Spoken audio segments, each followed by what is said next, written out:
Hi. Sorry I'm late. Sorry I'm late. Oh. Look at all those fancy little emotes. Who was first? It was Bob. Oh my god. It's so funny. Jeff, I always laugh when you go live because your live notif is, are you faster than Stream Elements? And I'm like, well, I could be, but now I have to prove a point. I go in later. Going fashionably late. You know. But how are you guys? How are you guys? Hey, missed you. It has been quite the day. It has been quite the day, but how are you guys? I was just thinking about, because I was brushing my teeth before stream, and I remember reading on my, like, electric toothbrush that, like, don't bang this against the sink to, like, get the water off. I'm like, obviously, that makes so much sense to me. And I'm like, no, wait, they put caution hot on coffee, so obviously they need to put that in the toothbrush menu thing, because otherwise someone's gonna break their fucking electric toothbrush in half and then have to buy another, like, $80 tip for it and get real upset. Because you're an idiot. Ah, the stupid cause, you know. Doing all right. Got a bit mad about work earlier. Oof, but nothing I can do about it. Yeah, just waiting for the inevitable. Oh, I'm sorry, Jeff. I'm sorry. You good? I'm okay. I'm okay. It was a weird day, and honestly, I didn't even do any work. So y'all could be happy that I didn't do any work today. But I was just off. I was just off. And I had this weird, like, I would feel self-conscious and I'm like, no, it's fine. And that just kept, like, coming and going all day. It was frustrating. Frustrating. Place went to shit since the old coordinator left. Procrastinators assemble! Right? Right? Oh, that sucks. I'm sorry. I hope things smooth out a bit for you. Ow, ow, ow. Okay. Oh crap. I got another piece tea. I'm not drinking alcohol because A, I don't have any. And B, I don't feel like it. I had a horrible tension headache yesterday. And it's still, like, kind of lingering. All the stress of, like, job hunting and everything. And the recruitment lady was like, I'm gonna phone you tomorrow, and then she never phoned today, so I was, like, sitting here doing nothing, waiting for her to fucking call. She never called. She's probably gonna call me Monday, like, 5 minutes before I have another interview on the phone, and then I'm gonna miss the... Dude. I can't. I can't. Thinking of starting a massage course and swapping areas. Ooh. That sounds exciting. Des and his mom do massage as well. I remember him telling us about, I guess there's like a pressure point foot massage that they do. And he's like, it's extremely fucking painful. But after the pain goes away, your feet are gonna feel great. Your whole body's gonna feel great. And I'm like, do I want to go through that though? Do I need to be going through that? That lady, I know. I mean, I can't really be mad because I like fucked up her schedule, so it's fine. It's fine. I did some relaxing today. It's totally fine. It's totally fine. I think we have a new... We do. Thanks to Bob. New baby. He's new baby. And then someone also has a toucher fee too. Yeah, so I'm so ticklish.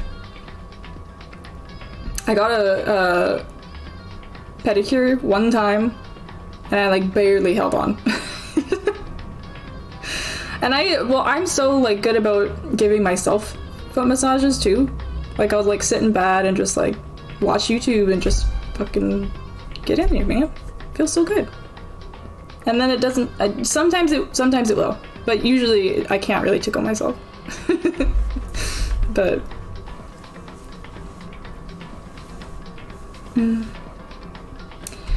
Oh, today. What's today all about? Today's all about Byakuya, apparently, because he decided to be on the screen this evening. At least you didn't kick the lady? Oh. Yeah. You didn't do that. I did not do that. I was pretty close though a couple times. Last week we had free time. We had some free time. We talked to some of our lovely lady friends, and got to know them a bit better, which is good. And then we had 2 murders. 2. That was my pedicure experience. Oof. I probably wouldn't want to go back if I did that either. I'm still scared to do that. That's why I like don't want to go get one again. It was like a birthday gift from a friend to get like Matty Petty or whatever. And I was like, oh, I was so stressed out thinking I was gonna kick the lady that I couldn't relax. I was like, control your body muscles, woman. Don't fuck it up. But yeah, I totally get that. Yeah. And some people are just weird about feet, right? Which is also another like, oh, I don't even want to like put my feet out there in the universe. Because you never know, right? You never fucking know. Oh my god, I remember one of Mars's streams, she was cooking or baking or whatever. And I remember someone commented like, oh, it's so weird how Americans keep their shoes on inside. And I was like, no, she has shoes on because people are gonna get weird about feet.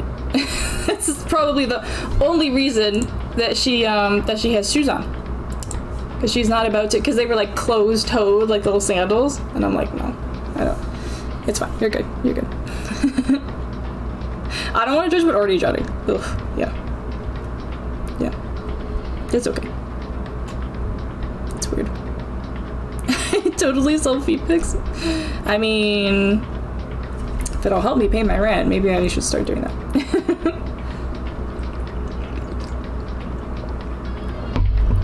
You never know.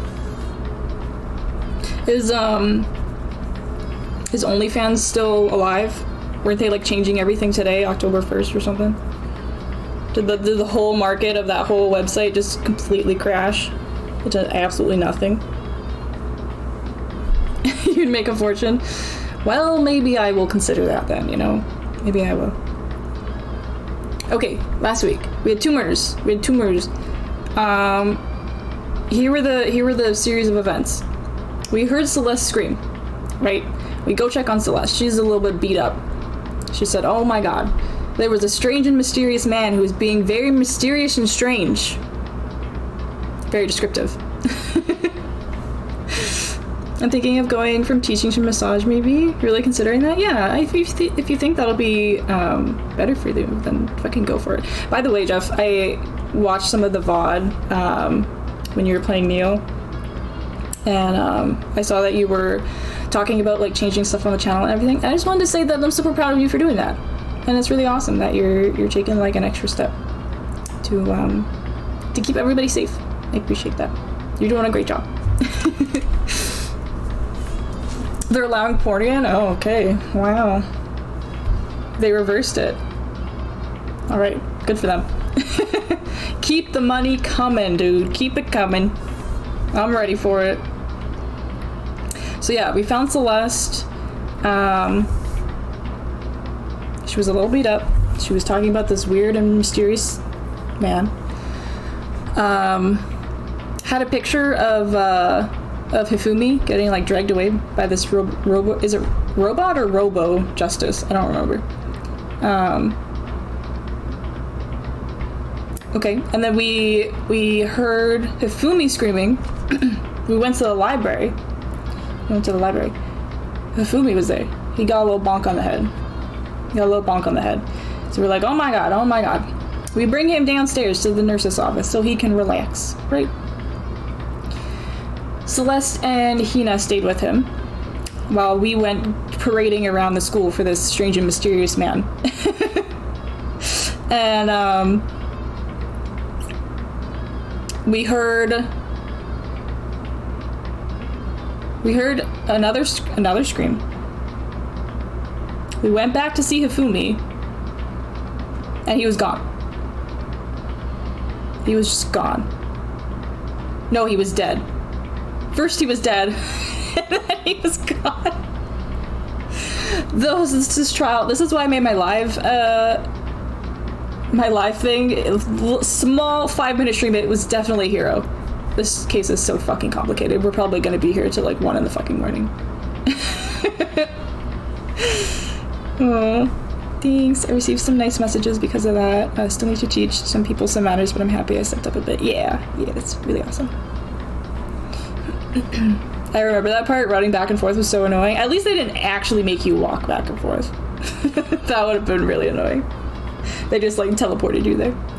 So, oh, that was it. Hina screamed. So we went down. Now Hifumi's dead. He's dead in the nurse's office, right? Horrible. Celeste and Hina just went to the bathroom for 1 minute, okay? 1 minute. Hifumi's dead. All right. We hear the body discovery announcement message, right? And then we go to try and find Sakura, Byakuya, and Toko. And we find another body, Taka's body. And then from there, both the bodies disappeared, and now both of them are in the same room, in the art room or whatever it was called. So that's where we're at. Before I start what? Tell me. In my memory, I had to go back and forth. Maybe like a little bit, but I don't remember having to like go down every set of stairs, like every time we went up or down. Maybe like running around the halls, but I just remember like zipping over there. Doing that movie magic. So yeah, we have to figure that shit out. This is gonna be fun. Don't get mad. What did you do?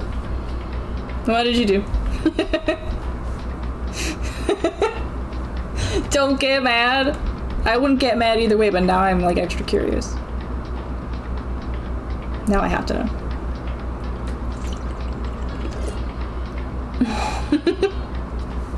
He's pretty close. Getting bonked.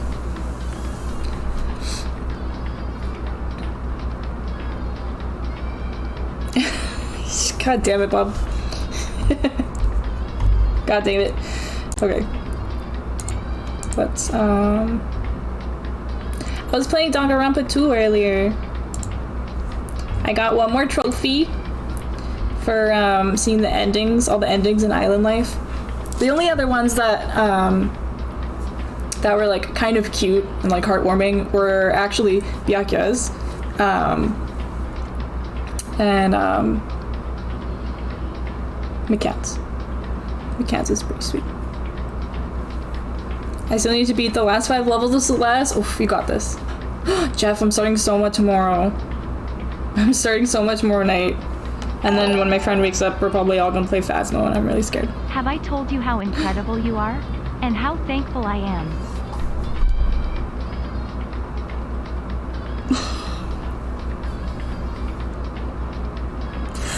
Bob! You've done enough! You've done enough! Bob?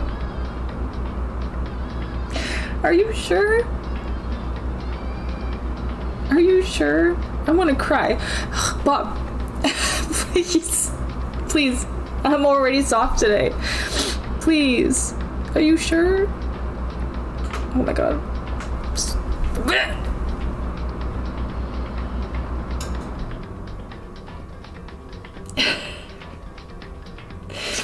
Thank you. Thank you so much. Yeah, new cheer hypes. New cheer hypes. Is it, Bob, is it because you saw me like shifting all over the place with my little leggies? Bob's broken the shirt. What a legend. He's done that so many times, and not even just to me. He also did it to Mary and Mel. The absolute mad lad. Shut up. Sorry. Bob, thank you so much. Thank you. You're like the sweetest human I've ever met, by the way. Also, I realize you guys can't hear the alerts on stream.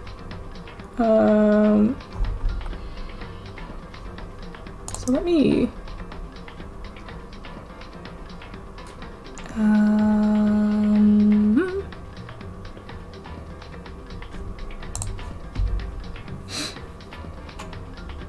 Except he stole my first. When it comes to first,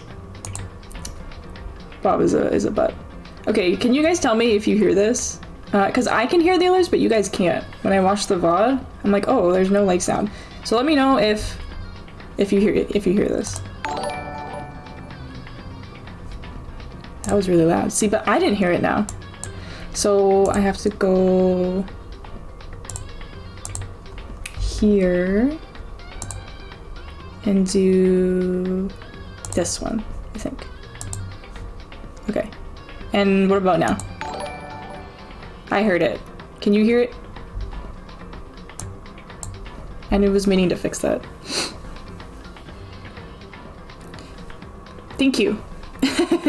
Perfect. Bob, thank you so much. Thank you so much. I really, really appreciate it. Like, not only are you here literally all the time, but you're so extremely supportive in every way. I really appreciate it. Oh. Oh. Bob. You're gonna break me. I've ceased to human. And my hands are driving me nuts today. Okay, listen. Sorry, it's cry coral all around right now. Aw. You're so sweet. Oh, I'm emotional. I'm emotional.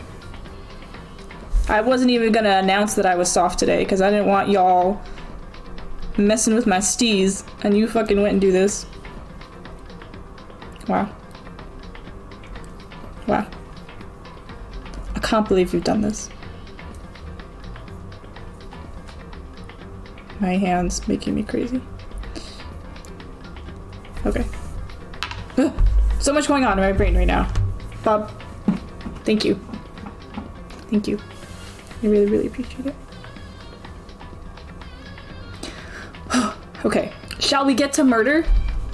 Shall we go to Murder Town? And try and figure our shit out? Alright. Fortunately, we have to look at Byakuya for a minute. Unfortunately. Yeah. Yeah.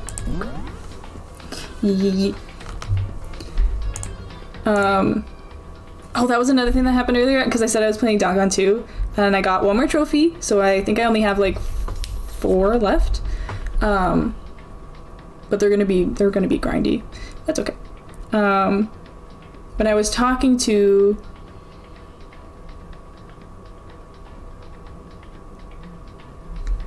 No, you did the first trial, so you... Oh, no, you wouldn't. Never mind. No spoilies for Jeff. No spoilies. Alright, here we are. Oof.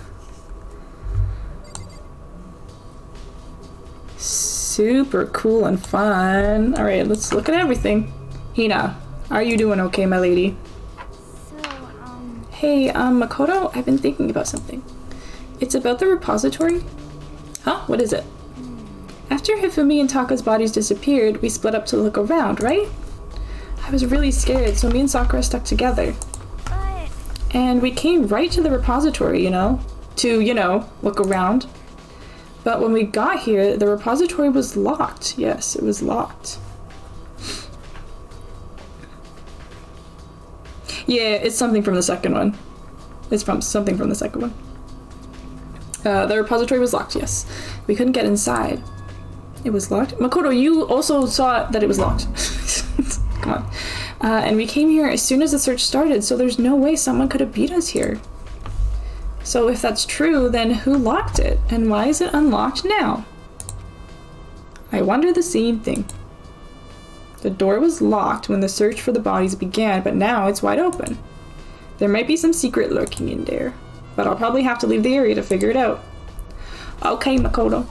Okay. This smooth jazz. This smooth jazz soundtrack is great. There are hammers of all different sizes hanging on the wall, although some are more like mallets. Mallets? Could the justice hammers have been disguised, using these as a model? Either way, all the hammers here have obviously seen a lot of use. They're all covered in debris and chalky stone powder. Wait. For some reason, this one hammer isn't dirty at all, and it's wet. Did someone wash it recently? Nice. Spotless hammer. We got it. Sakura, how are you? There are many aspects to the incident this time. Too many, to be honest. Considering that, it may be good to look back on everything that's happened. So then... Would you like my help? Absolutely. Absolutely. Don't you get the bop out. Don't you do that. Yes, Sakura, tell me. Yeah, let's look back on things. This morning, only 4 of us met up in the dining hall. Hina, Kyoko, you, and myself. We waited for the others, but nobody showed up.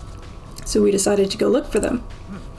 It was around 8 o'clock when we began our search. See, Sakura has me covered. I didn't even need to, like, try to retell the story. Okay. And soon after we split up, Kyoko disappeared. After that, Hina found Celeste in the rec room on the 3rd floor, then quickly came and got you and me. According to Celeste, she was attacked by a suspicious individual and lay unconscious for about an hour. In other words, she was attacked an hour before we found her, meaning just after 7 o'clock. Yes. Based on the picture Celeste took, we discovered her attacker was dressed in a strange costume. It was Rebel Justice. It also became clear that this Rebel Justice had dragged Hifumi away. After meeting up with Toko and Byakuya, we began searching for the costumed assailant. We found an injured Hifumi in the library on the 2nd floor. We took him down to the nurse's office on the 1st floor, then resumed our search. Ouch. But not long after leaving the nurse's office... What's wrong? I saw a shadow. Something moving around at the top of the stairs. Ooh. Based on Celeste's claims, we went back up to the 2nd floor, where we split up and began searching. Then, right after that, Celeste screamed. This time, she had apparently seen the suspect on the 3rd floor. Hearing her screams, we quickly made our way to the 3rd floor. Celeste, what's wrong? That was a rather intense scream for someone like you. I saw him, the strange costumed man. He ran off as soon as I screamed. I was blocking the stairs, so he headed further down into the hallway and disappeared. Wait. And then... Yeah! Oh, what was that? That came from downstairs. It must have been... Hey, feel me. He's in the nurse's office. This is bad. Come on, we have to go back. Running back. At that point, we decided to split up into 2 groups. Celeste, Hina, and I went back to the nurse's office. Meanwhile, you, Byakuya, and Toko pursued the suspect on the 3rd floor. And when we got back to the nurse's office, we found Hifumi's corpse, which is also when we heard the body discovery announcement play. I left Celeste and Hina alone and headed back to the 3rd floor to tell the others what had happened. However... But at the same time, we had discovered Taka's body in the equipment room, which means Hifumi and Taka's bodies were discovered right around the same time. Because I remember hearing the body discovery announcement play right after finding Taka. And that's when I showed up and told you and Byakuya that Hifumi had been killed, right? Then you, me, and Byakuya all headed back to the nurse's office, leaving behind Toko, who had fainted. Yeah, they just left her there. But as soon as we left the physics lab, we ran into Celeste, who had just arrived to tell us something very unusual. Hifumi's body has disappeared! We hurried back to the nurse's office to discover that his corpse was, in fact, gone. Then we remembered we had abandoned the unconscious Toko and rushed back to the equipment room. This can't be happening. Are we hallucinating all this or something? Oh, I wish. This time, Taka's body had disappeared. So from there, we began our search for both of the missing bodies. And after some time, Celeste told us she'd found the bodies, and we all headed to the repository. Are y'all picking up on the signals here? Are y'all picking up on the signals? Just making sure. And there we discovered the 2 bodies that had apparently vanished. They're there. They're there. And that brings us up to now. However, looking back, things have been considerably very active. If you want to look back at the case again, just let me know. I'm fine anytime. Thank you, Sakura. What do you have to say? Do you think Hiro really did it? I don't see how anyone could think otherwise. When the attacks and murders and disappearances all happened, every one of us had an alibi. And the last thing Hifumi said when he died, yeah, he said Hiro's name. So in other words... Then there is no room to suspect anyone else. Okay, but if he did do it, why would he hide his identity with that weird costume? Maybe he thought that no matter what, he'd be safe as long as his face was covered. Because he's the fool of the century, you see. Oh, it's not very nice, Drekka. It's not very nice, Makoto. He kinda is dumb. But do you really think that's enough to explain it? I feel like there's a clue hiding in there somewhere. What? And is that all that bothers you about the case? Well, no, there are a few other things. Like, why did the killer try to hide the bodies? They probably figured that if we couldn't find the bodies, we couldn't complete our investigation. But if that's the case, we found the bodies pretty easily, didn't we? Again, it comes back to the fact that the culprit was a moron. Dude, this disrespectful. Is that really all there is to it? The other thing that bothers me is, why'd they bother killing 2 people? What? What? I'm not really sure. Because all the rule says is if you can kill someone and get away with it, you graduate, right? So if you're the killer, your #1 priority is not getting caught. But killing 2 people means more clues, more chances you'll get found out. I see. Hold on, perhaps. I see, so that's what that means. Is everything okay? That's enough.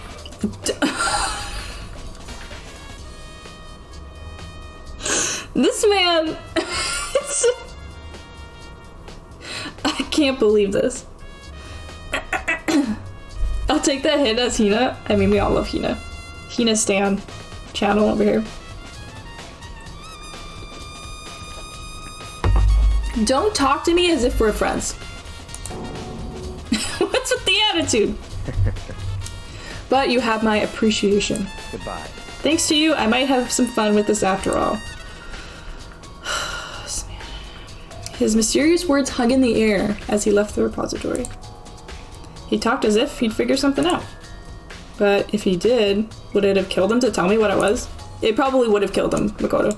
I wouldn't talk about it.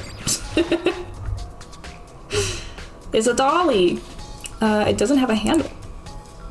I saw this in the art room before. I guess it was used to move statues around. It's kind of awkward, but if you bend down, it's not too hard to use. But wait. Wasn't this in the equipment room where we found Taka's body? I mean, barely. The cardboard cutout of it is like almost invisible.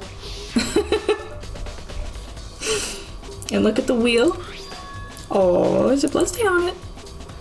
So there's blood on the wheel of the dolly that was moved from the equipment room to the repository. What's the explanation for that? I don't know. Ow.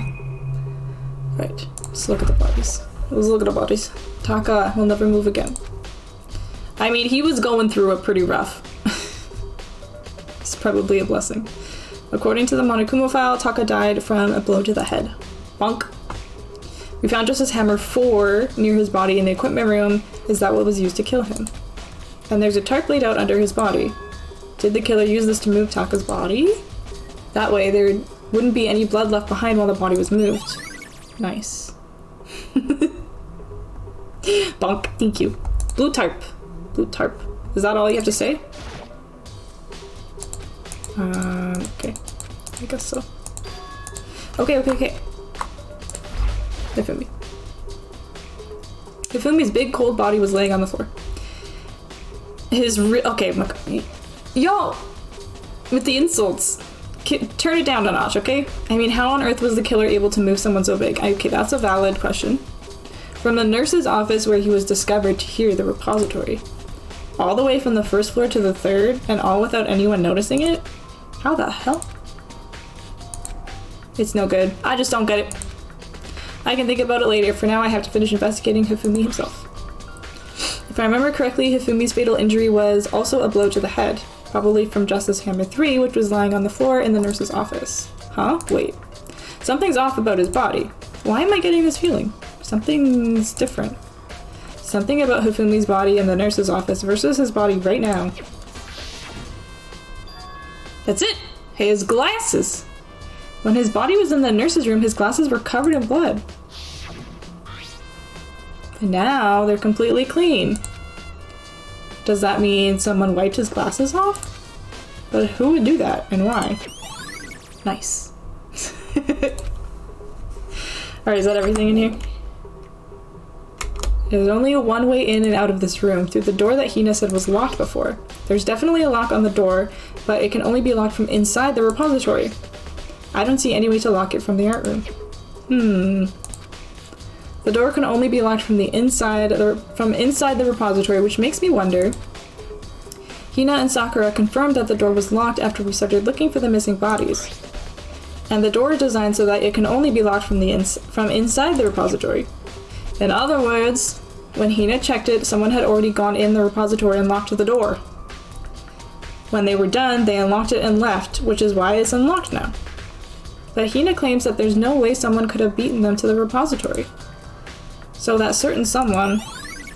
Nice. There's gotta be a clue around here somewhere. Maybe I should check somewhere else. There are some other places I already know about. First the nurse's office where Hifumi was found, and then the equipment room where Taka was found. Alright. Let's go. Let's go. Repository's on this floor, right? Or not the... Sorry. The whatever room. The equipment room. Right? Okay.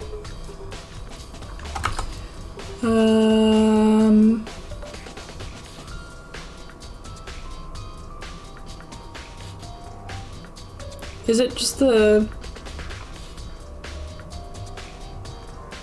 Why am I so confused? Where are we? Where the heck are we?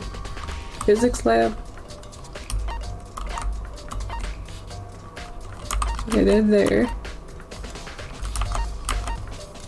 Oh, through the physics lab. Okay, I wouldn't have thought of that. Just get in there.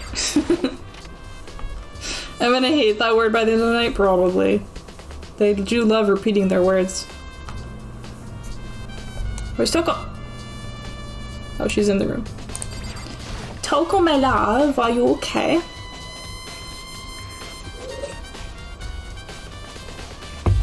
Why are we hating on the word repository? Just because they've said it so much. Oh, okay.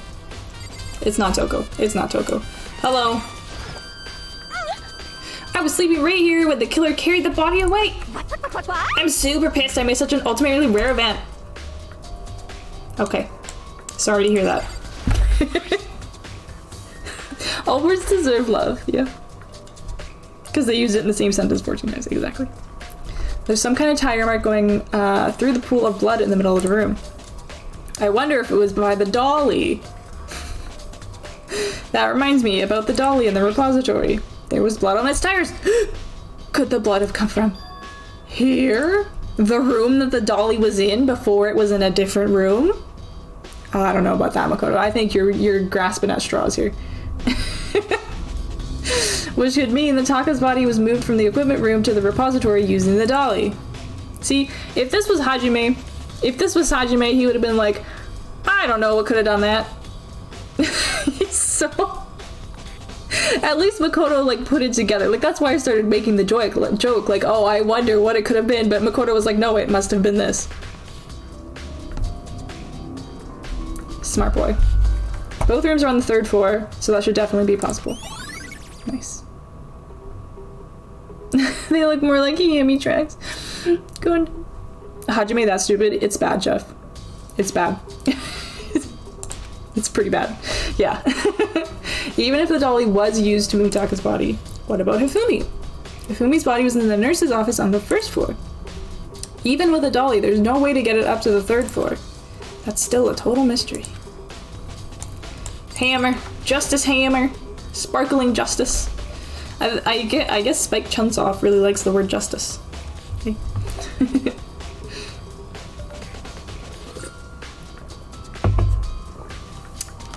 Justice Hammer 4. The weapon that was used to kill Taka, allegedly. The body was moved, but the murder weapon was just left here. Alright. I doubt you have anything else to say. So I'm leaving. No, he has amnesia. He has amnesia. You'll learn it later. Yeah, oblivious or like naive. Maybe. Would be the right word. He just doesn't have a lot of common sense. But after the ending, it makes a whole lot more sense, doesn't it? Sparkling justice for Bob? Bop. I like these doors. They're very cute. I'm being sarcastic, by the way. Hi, Celeste. What are you investigating, Celeste? I am not investigating anything, precisely speaking. I am simply going around seeing if Hiro might be hiding somewhere. What about you? Oh, you know, I'm just checking this and that. The main thing on my mind is how someone could have moved Hifumi's body. Let's see. How Hifumi was moved, eh? When it disappeared, you were supposed to be in the nurse's office, right? Yes, indeed. Correct. Hina was not feeling well, so I stayed behind to look after her. But she seemed to be getting worse, so I took her to the bathroom. And when you got back, the body was gone? We could not have been gone for more than a minute or two, though. Yeah, Hina said the same thing. So then the killer was able to get in and move Hifumi's body in that short amount of time? Indeed. It would seem so.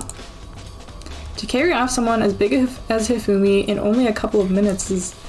I can think of it as anything less than impossible! Nice. Alright. Hammer. Is this 3? Yeah, Justice Hammer 3. The one that was used to kill Hifumi. Someone moved the body but left the weapon behind. Again. Interesting. Is there anything else in here we should looky-loo? What's this? It's just a normal trash can. Huh? Wait, there's something inside. Ooh! It's too small to be a handkerchief. It's a glasses cleaning cloth. That's got some kind of cartoon character on it. Ugh, but it's also covered in blood. It wasn't. It wasn't. Makoto, it was clear. It's the same one that was on the camera, I'm pretty sure. Ah, did you find something? Yeah, there was a cleaning cloth in the trash can. Huh? A cleaning cloth? And it's all bloody. Whoever this belonged to must have used it to wipe up some blood. But who would need to do something like that? I haven't the slightest idea. Yeah, me either, but I think it might be important. Nice! It looks like a wrapper, yeah, like a wrapper for like a stick of gum or something. Do any of y'all have like a specific gum that you like? Because I liked the 5 gum that was, fuck, I can't remember what it's called. But, they discontinued it, and that was the only flavor of gum that didn't make me feel sick. Because usually when I have gum, if I chew it for like more than, I don't know, like 30 minutes, my stomach gets so upset. It's like, nope, get out of there. So I occasionally have gum, but only for like 5 or 10 minutes. And I also read that the, like our jaws aren't made to chew like that for that long. So that's why I probably like fucks with your body, right? A stick of gum is not what I had in mind. Oh boy. The light blue one? Maybe. I know they have a blue one because I sometimes get that one, like peppermint or spearmint or something. It was one of the... I wonder if I can find it. Oh, I'm curious. I'm curious. 5 gum flavors.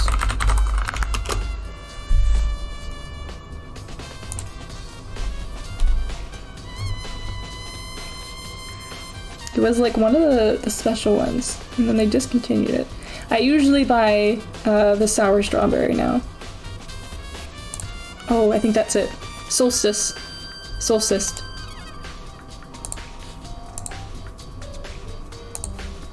Oh, wrong thing. Wrong thing. Ah! Ah! What is happening? Okay. That one on the left, middle left, Solstice. That's the one I used to buy.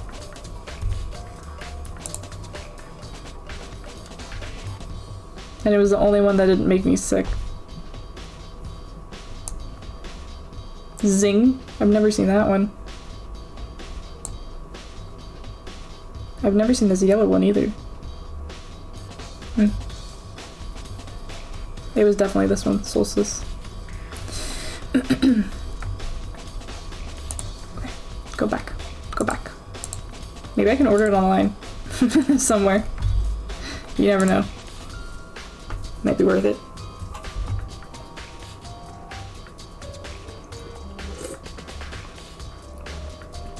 I've heard contrasting info about how we have too many soft foods and that's why many people have crooked teeth. Oh, really?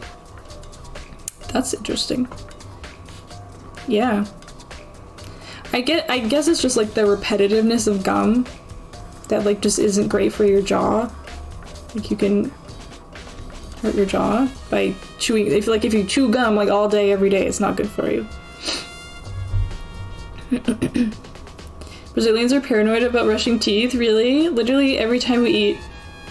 We even take out toothbrushes at work. I used to be like that. I had a little toothbrush for work. But that's good, right? You can't brush your teeth too much. For long periods of time. Yeah. But that's interesting, Bob. I've never heard about the soft food business. I can't even eat hard food because my teeth were broken for like most of my life. I can now, but not like I can't eat everything. Like I'm scared to bite into an apple. I have a feeling they're just gonna come off. 2 front teeth. Bye. Bye. It's a scary feeling. Okay. A refrigerator. I wonder if there's any drinks inside? Why a drink? After everything I've been through, I'm totally parched. Maybe just a quick peek. ... There's a bunch of blood packets in here for blood transfusions, I guess. It doesn't help me, though. I'm not a vampire. Wow, good one, Makoto. Nice. Nice. We have 6 nice coins. Heck yeah. Alright, I guess this is it. Where else do we have to go? Where else?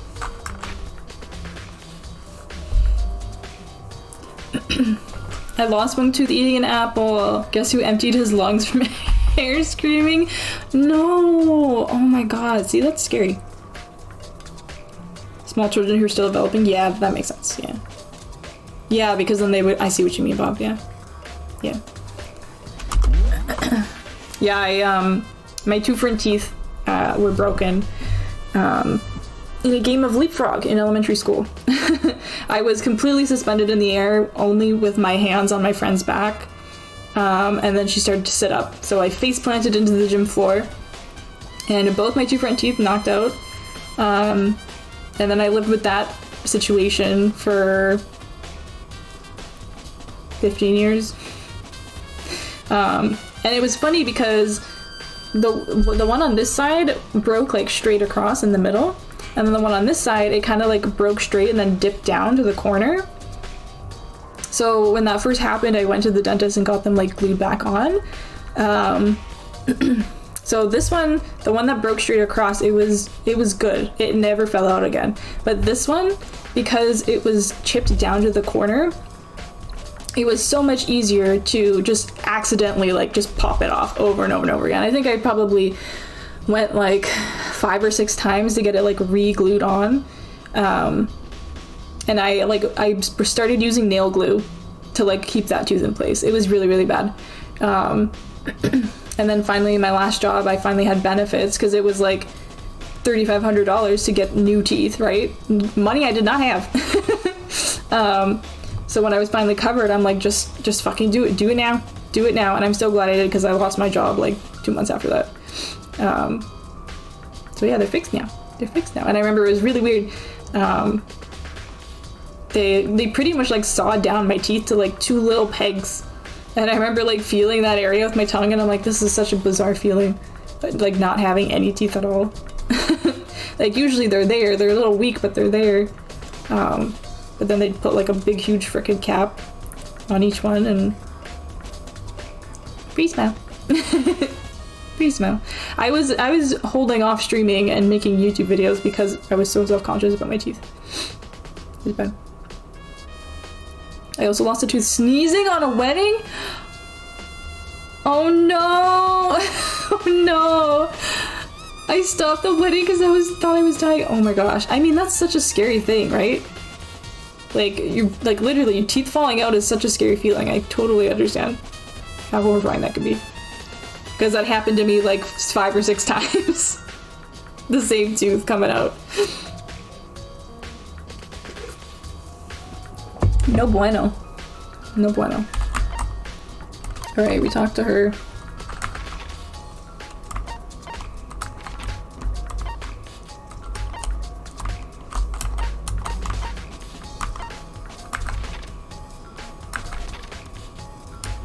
Oh, I think I know where we have to go.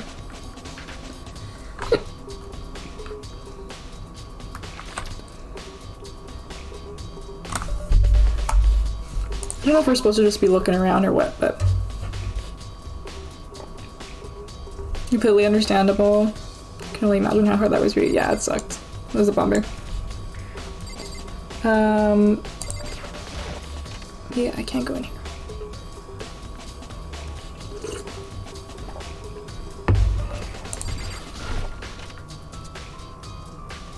I don't know if the game's gonna be like, no. Not yet. But let's see.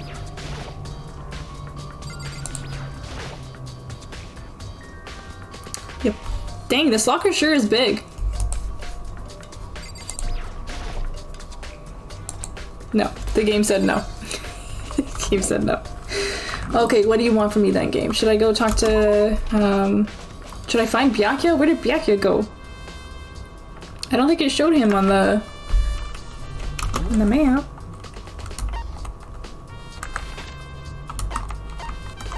Celeste.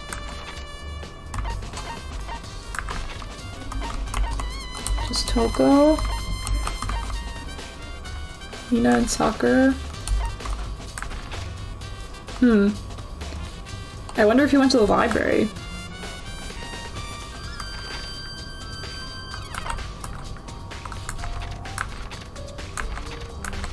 Nope, 3rd floor. 2nd floor.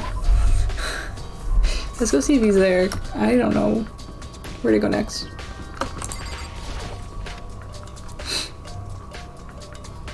Hello?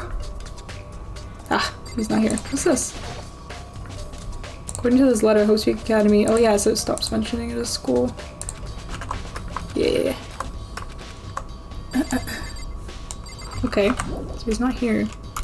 What did we tell him that... Oh, because about moving Hifumi's body.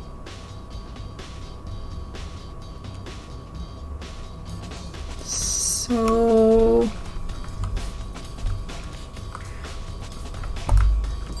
I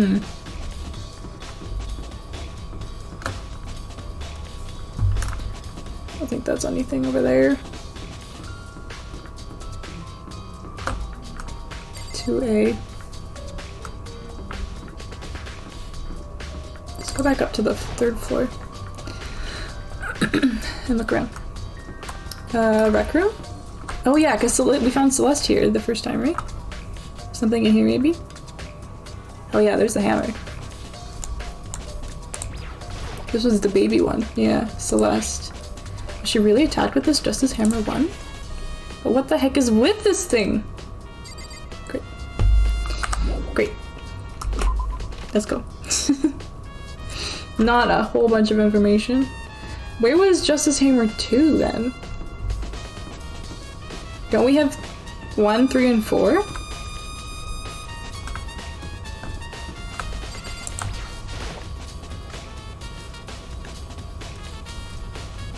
Wasn't 2 supposed to be in the library? Oops. Button. Maybe I just missed it.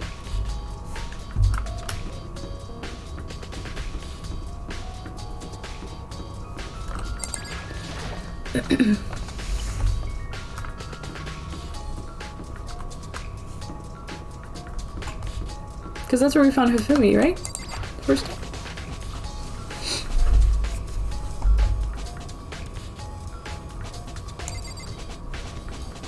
No?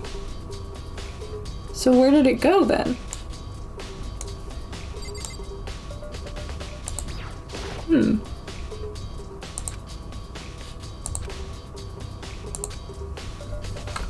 Okay.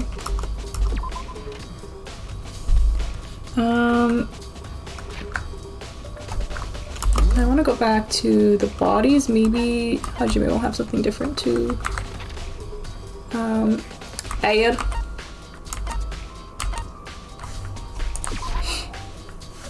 You keep asking these questions and I forgot to take notes. It's okay. We got this.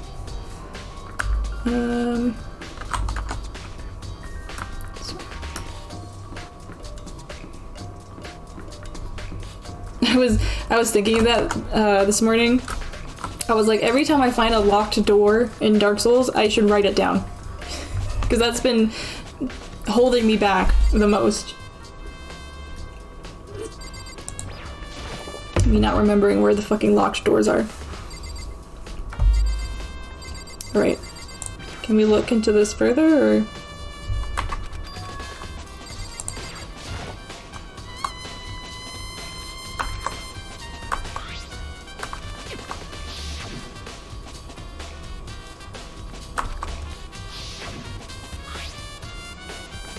Does that mean someone wipes his glasses clean? But who would do that and why? Okay, he was saying different stuff. That was my babe. He was my babe.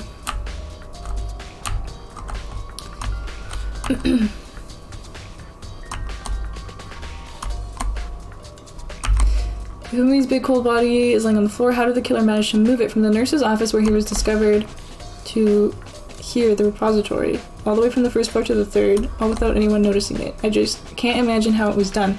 Whether Hifumi died from a blow to the head, I have to assume it came from Justice Hammer 3, which we found in the nurse's office. And when we found his body in the nurse's office, his glasses were covered in blood, but now they're spotless. Does that mean someone wiped his glasses clean, but who would do that and why? Do these ladies have anything new to say? This whole situation really does bother me. After Hifumi and Taka's bodies disappeared, we split up to look around, right? I was really scared, so me and Sakura— Yeah. Okay. It was locked. Yep. Do you have anything else to say, Sakura? Exactly. Exactly. Just like that. So then. I'm okay for now, Sakura. Thank you. Thank you. Okay, so where the fuck did Byakuya go then? Byakuya! Where's Byakuya? This chapter is a good one in my opinion. Yeah. How are you, Soli? I don't think I ever looked at this. Is this a statue of Monokuma? Well, it has nothing to do with the case. Nice. Nice. So,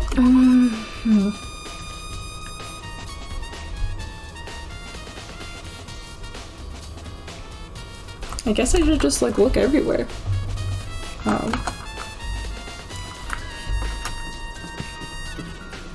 Check everything out, you know?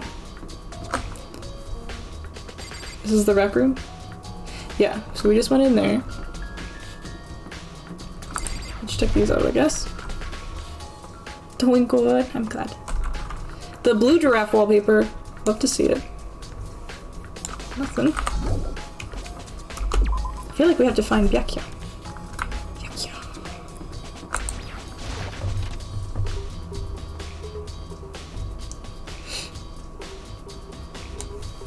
Spare squadron. God. Okay.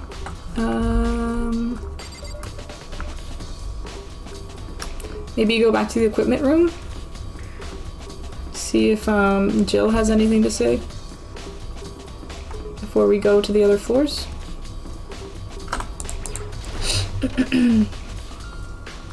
Damn, Monokuma sketch though. He was cute. You remember where Byakuya is? I'll take a hint. I'm not wasting my time looking for that damn bastard. Hi, Turtle. Thank you for the lurk. Oh, people are dying. It's fine though. Just avoid the spoilies.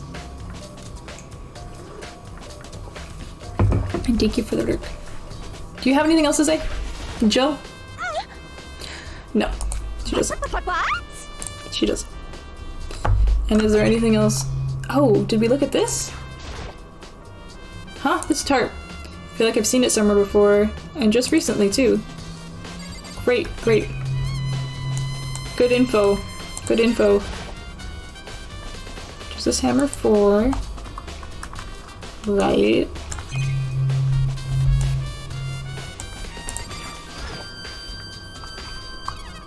Uh-huh. What about Hifumi? Yeah, I'm trying to figure that out, dude. Makoto, I'm really trying my best. I'm really trying my best, okay?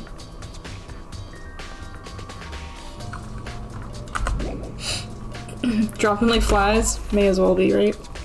Ah! You just have to start talking about him and he'll show up. I love that. So this is where you were. I've been looking for you. Well, I've been looking for you. Yeah. I wanted to thank you for what you did. Not that you meant to, but you ended up making this little game of ours very interesting indeed. You should go to Hero's room. Oh, and let me give you this. Meet me in the dining hall. This is the note Hero wrote to get us all to meet up, right? You remember well.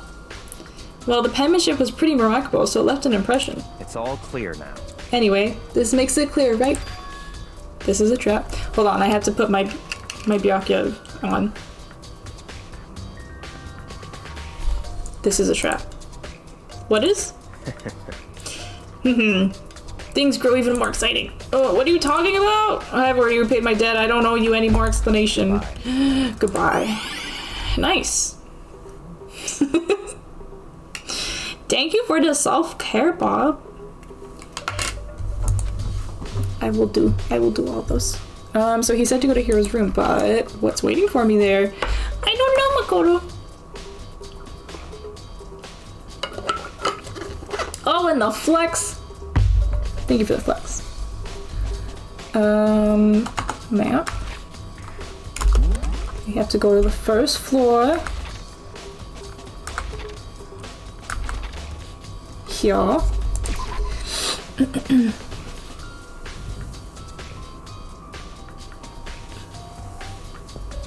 Oh. Okay.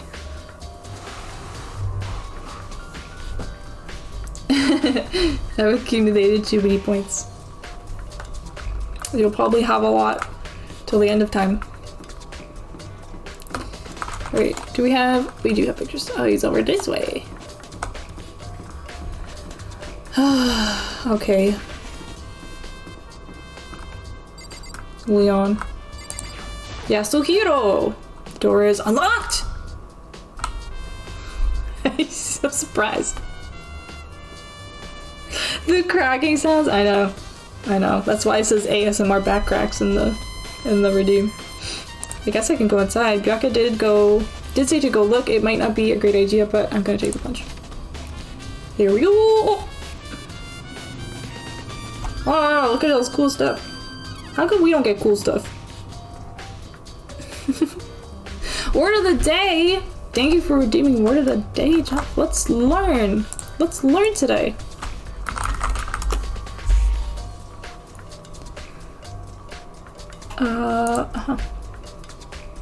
Alright, let's see.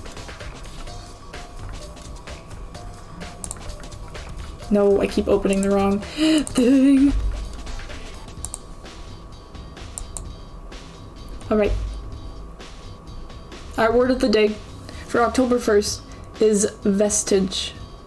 A vestige is a track, mark, or visible sign left by something lost or vanished. Oh, that's very poetic.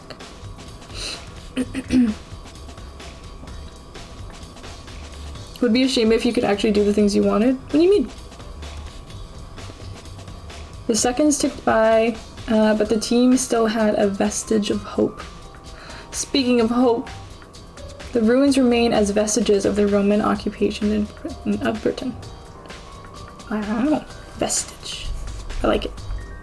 Very spooktober, yeah. It is a little spooky, isn't it? But I think it's poetic. It's very nice. Thank you for redeeming that, Jeff. I love learning on stream.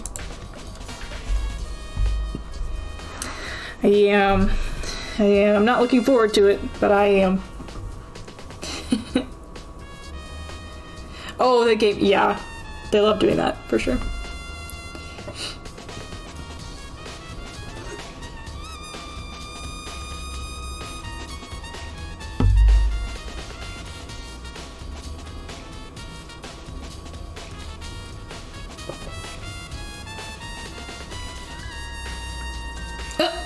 I'm not crazy. That camera's freaking out, right? That camera's freaking out.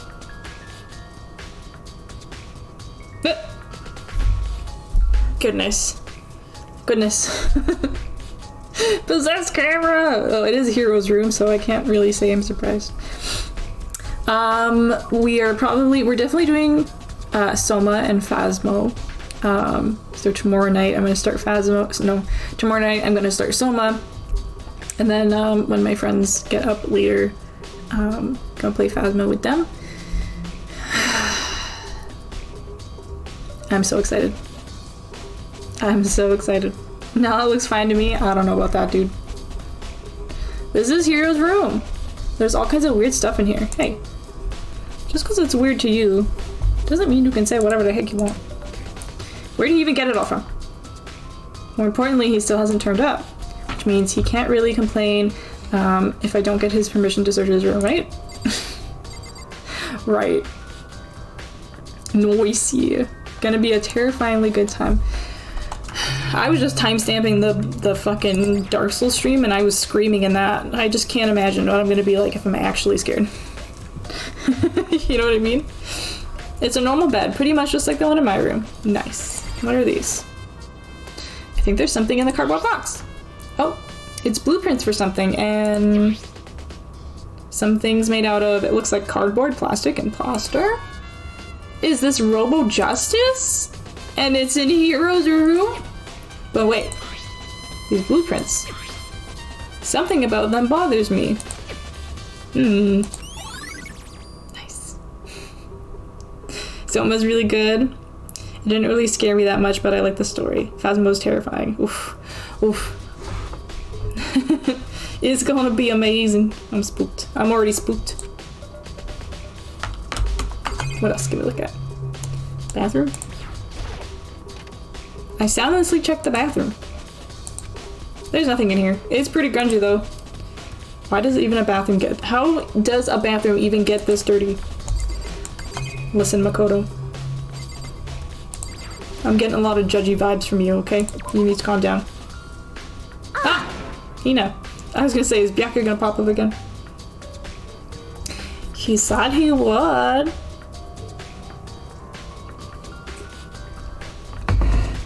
Makoto, big news! Big news! What's wrong? We found Kyoko! What? Is she okay? Where is she? Wait, I wasn't done. There's more big news. Just a second. Robo Justice showed up too. Robo Justice? It's a hero wearing the costume. Okay. Anyway, as soon as you can, head to the pool on the second floor. So think Hiro and Kyoko would turn up at the same time. Anyway, I have to head to the pool. I ran off to the second floor as fast as I could. I'm here. I'm here. Oh, friends. Kyoko! Kyoko, and... I mean... Oof, man, I have had the worst day.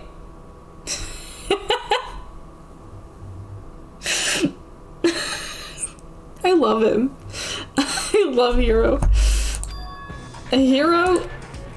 Kyoko. My lady. I found Hero. He was jammed inside the pool room locker.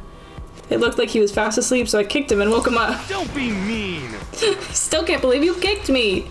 You could have been a little more gentle about it, like, I don't know, caress my face or something. What? That's creepy. Anyway, Kyoko, where have you been all this time?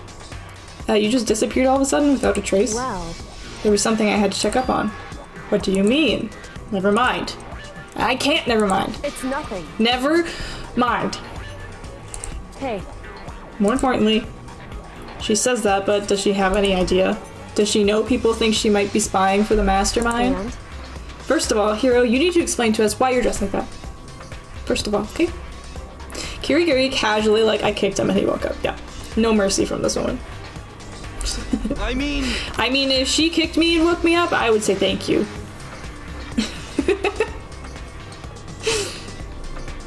Something that annoyed me in the anime, they all looked younger than how they looked in the game. Don't know why. Probably just because of the animation style. Because in the game they're like cardboard cutouts. So they only have to draw like 6 pictures of each character. And the animation had to be like so much more than that. But I didn't even know you watched the anime, Joe. I like it. Maybe we'll watch it in October. Yeah, they look like kids, yeah. Yeah, it was a different style for sure. Oh, well, I mean, I have no idea. 1 second I was asleep, don't even know how that happened. Then I woke up, and then I was here. I don't care. I don't care, says Byakuya. I watched the first few episodes but couldn't continue. I mean, it's exactly like the game. It's just the game, but condensed into a little package. Yeah, in high school, yeah. Except for Hiro, he's like 21 or something. Do something about that costume. It pains me just to look at you. That's not very nice. Huh? My sweater's making me crazy. Oh. Yeah, yeah. Well, let me out of here! I don't know what's up with this thing, but I can't actually get it off. A little help. Why would you make something that you can't take off by yourself? You got it all wrong! I didn't make this stupid friggin' thing. It would seem... There's a clasp on the back that's keeping you from getting it off. It looks pretty sturdy. I don't think you can get it off on your own. We don't really have a choice. Let's help him. Took everyone's help, but slowly we were able to get Hiro out of the suit. Woo! Don't know what's happening with the kids. At my high school was reversed, really. Maybe I just look too young. Maybe. Everyone looks different, you know. I probably look a lot younger than I am.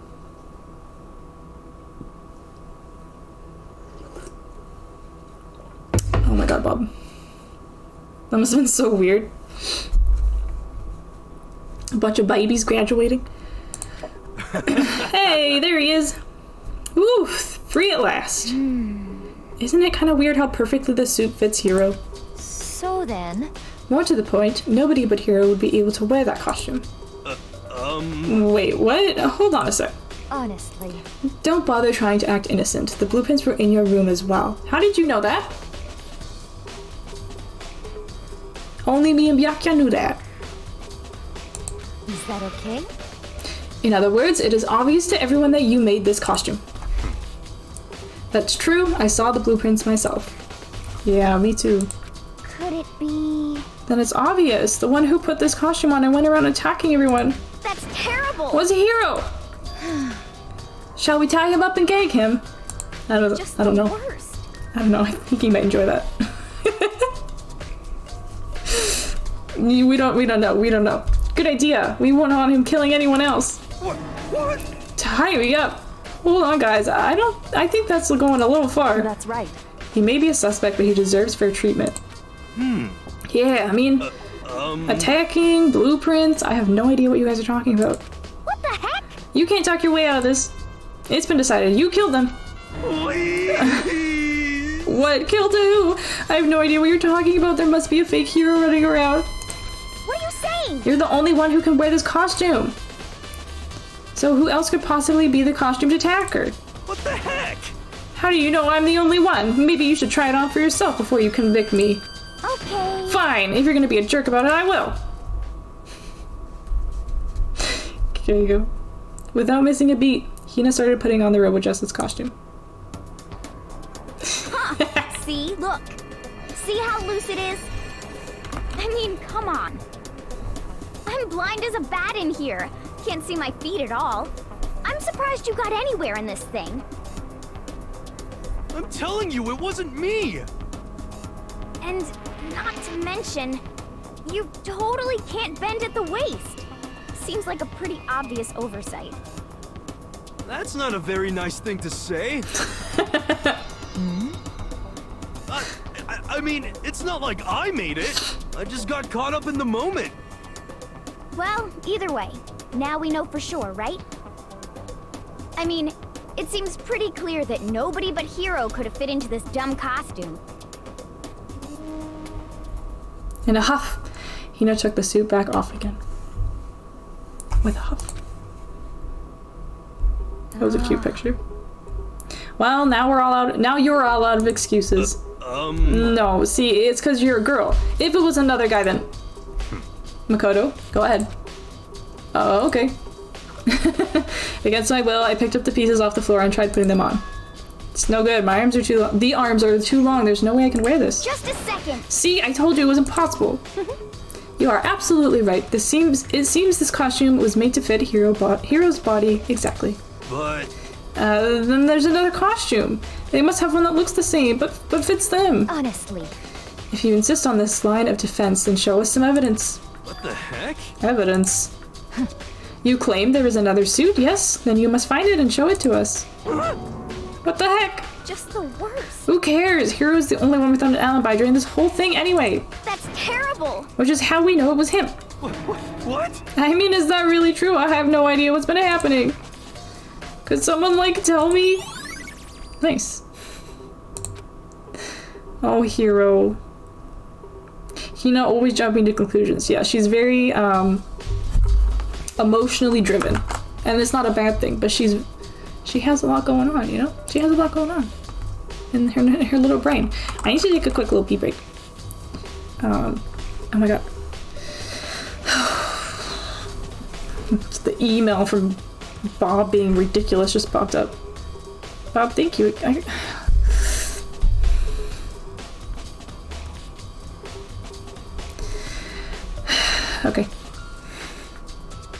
Okay. I'm not gonna get into it. I'll be right back. And, make sure you hydrate and stretch, or else. It wasn't me, he says. I'm pretty sure it was you. I'm pretty sure.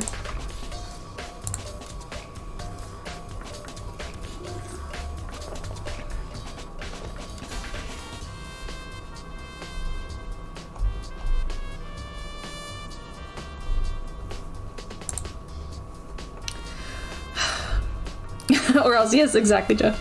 Exactly. Oh, do I have, well, I'll have to check if I have a sub to Mary. Hello? Where did it go? There's too many emails! Here. It's Mary's. I'm surprised that they let those emotes go through. The ones with the guns. I like Mimi has one that is a bunny rabbit with a knife. It's really cute. I like that one. They're funny. Have you played all of the Walking Dead games, Jeff? Or just a couple? My mom is obsessed with that show. And it's ending, so she's really upset. I love that. Isn't that so funny? I love it too. Yep, all the main ones. I haven't played the spin-off ones. Oh, okay, gotcha. I think I've only watched one person play those before.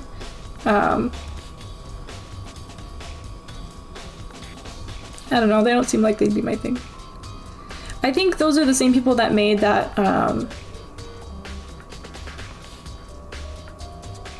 The Wolf Among Us. The same people made that game, didn't they? The bunny one is great too. Yeah, I really like it. Game's so good, except New Frontier. Fuck that game. Fuck Javi. Okay, I hear you, and I respect your decision, Jeff. I have heard the games were good though. I remember watching fucking PewDiePie play the last like bit because that company was closing or something like horrible like that. Telltale, yeah. And they like worked so hard with like 10% of the people to get that finale out for everybody. I remember watching that. The Wolf Among Us is so good! It is good. It is good. I watched a playthrough of it. I was like, this is such a cool, like, mix between fairy tale and, like, making it super dark. I really like it. I still need to play Tales from Borderlands, but the game is so overpriced in Brazil. Ugh, that's frustrating. It's so annoying how, like... I'm not even gonna get into it. You get me started on capitalism and I'm just gonna lose my mind, okay? I can't. I can't. Yeah, but that company's gone now, isn't it? That sucks. Yeah, I haven't played any of those. The only zombie game I've ever played is no, I haven't even played Last of Us yet. I don't think I've ever played a zombie game. Ever.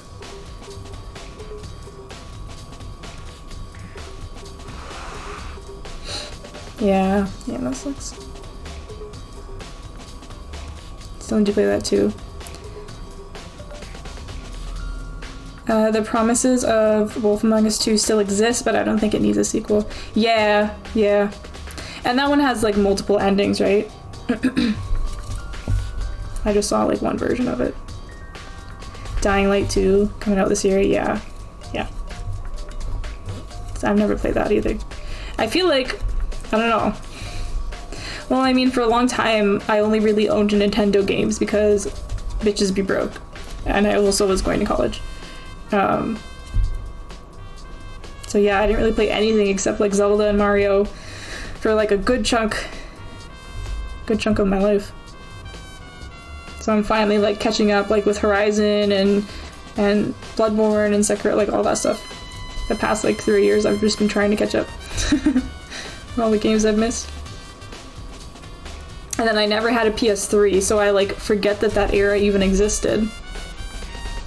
My brain just doesn't comprehend.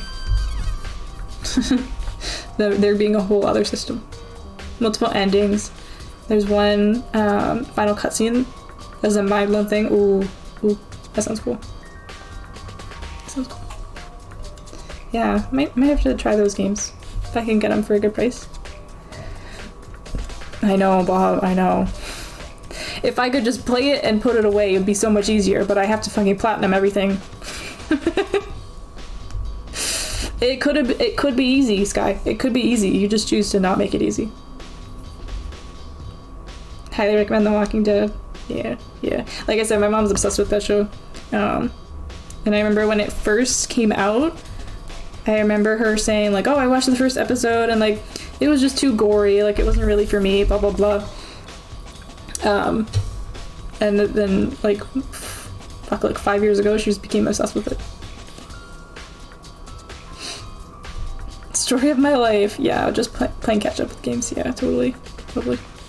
And you like Portal 2, Jeff, right? I haven't played that either. I feel like that game would make me crazy, trying to figure out the puzzles. Because I do Zelda puzzles, but I don't think I could do Portal puzzles. Portal 2 is good. I liked the sassy machine. I mean, I guess they're both kind of sassy. That's the best part. Portal 2 puzzles aren't super complicated. Oh, okay, the second one's not so bad. Yeah, that's what I watched. 8bytes played with her boyfriend. They played Portal 2 co-op. It's kind of fun, like, watching people's, like, reactions when they're solving puzzles, like the cogs slowly turning in their brain. And they're like, okay, I think, let's try this. And, like, figuring out. I really like really like seeing that. The ending songs from both games, dude. I'm curious. I'm curious.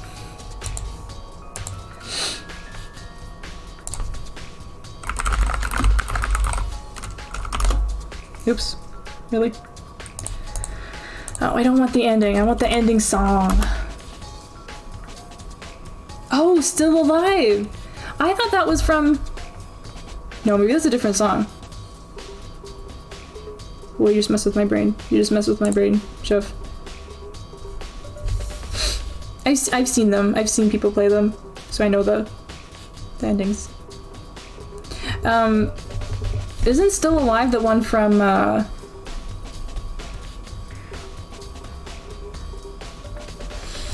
what's that parkour game? What's the parkour game? Fuck.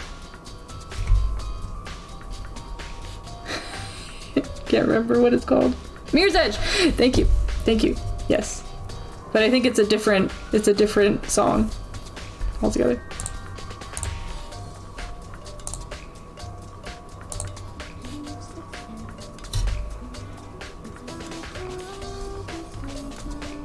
Yeah, it's a different song with the same title.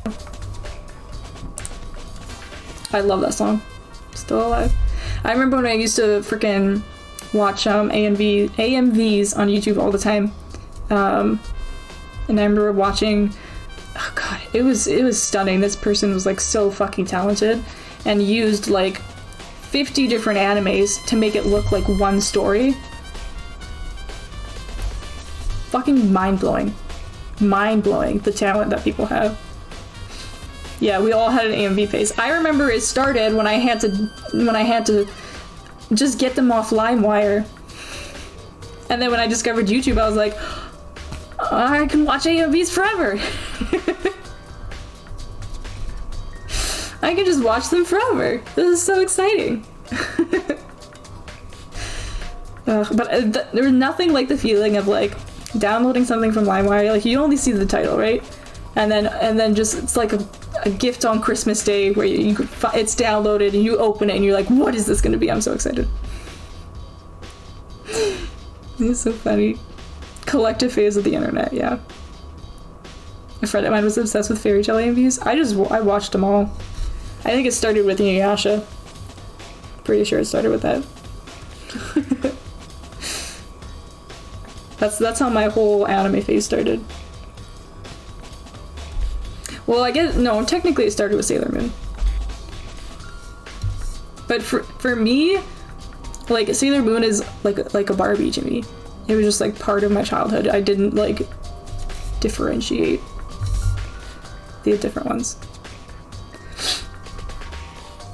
I actually never finished Inuyasha. I always stop after season 1. Dude, a couple years ago when I was house sitting / cat sitting for my dad, I just laid on the couch and watched all 4 movies. The movies are so fucking good.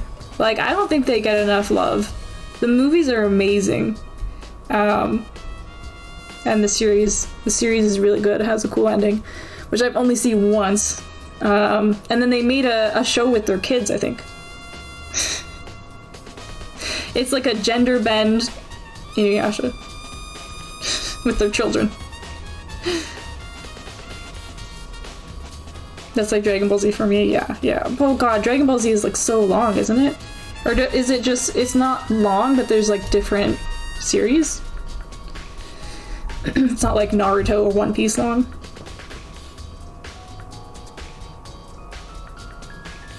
I still don't really consider anime. Yeah. I don't know why, it just feels like... I guess because there was no Japanese in Sailor Moon. Because it had its own intro. American intro. So watching Inuyasha on TV and having the Japanese intros and outros, that's kind of like my gateway into anime hell. It's fairly long, but yeah, definitely not One Piece long. Yeah. Oh, what did you say, Jeff? The fact that Amazon Prime Video doesn't have season 5 makes me sad. Aww. Here's 1, 2, 3, 4, but hey, we won't give you 5. We won't give 5 just to Brazil. Just to Brazil. Brazil in particular, get fucked. I feel that. I recently watched the first season. These are the first 2 seasons of Inuyasha on Netflix, but that they don't have anything further than that. So One Piece is so good. I remember liking One Piece, but I never like spent my own time like going to watch more of it because we had that one station that like had the anime on it. You know what I mean? So we watched One Piece. We had Inuyasha, Dragon Ball, Bleach, Naruto, Witch Hunter, Robin. I think that Detective Conan one was there, kind of like just as I was like getting out of it. Not out of it, but like going to the internet instead of the local TV stations. Death Note and Fullmetal Alchemist is what got me into anime. Yeah, Fullmetal is so fucking good. And we were talking about this in Marissa's stream like a couple weeks ago. Because I'm just so hesitant to watch Brotherhood because of how much the first anime means to me, and everyone is like, no, it's just like the first one and better. So like definitely watch it. And I'm like, oh, okay. I don't need to go through the Nina trauma again, but okay, I'll do it. I'll do it. I see it in there, but it says it's not available. Oh my god. That must be so infuriating. Code Geass is still my favorite anime. I haven't seen that one. That wasn't on. Oh, we had stuff like Gundam Seed and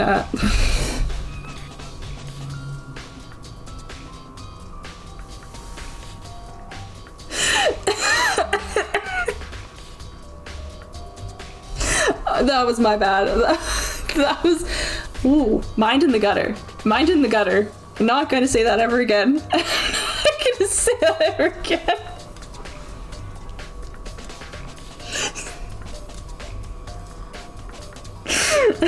The one with the flying robots in space. I'm never saying those 2 words together again.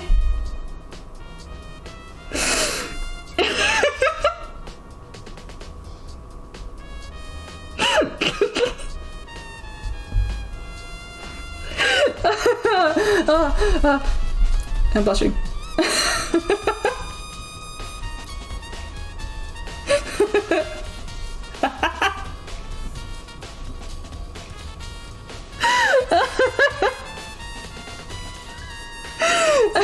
Joe, I was talking about anime that was playing on my anime station when I was a kid, and we definitely had some Gundam Seed.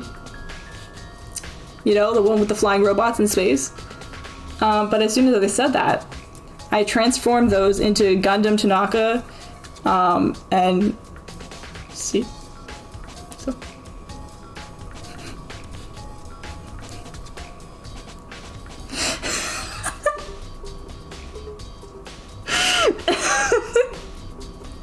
The asexual back to horny jail. Never would have known. I do. I have a problem. I have an actual problem. I don't think I've ever been this attached to a character.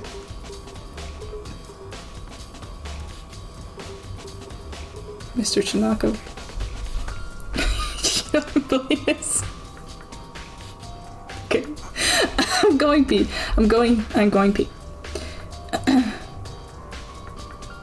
I started getting oh.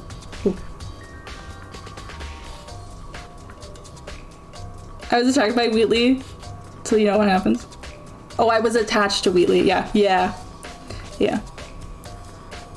I liked him. I can't decide if I like GLaDOS or Wheatley more. They're both like great in their own ways. They did such a good job at that game, dude. The game's amazing. I like both, yeah. Okay, I'll be right back. I seriously have to pee. It's just impossible not to play them. Yeah, they made them that way on purpose. 100%. Because why wouldn't they? Just to crush all our hopes and dreams. Okay, I will be right back.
Hi. Go pee whamming. I did. Alright.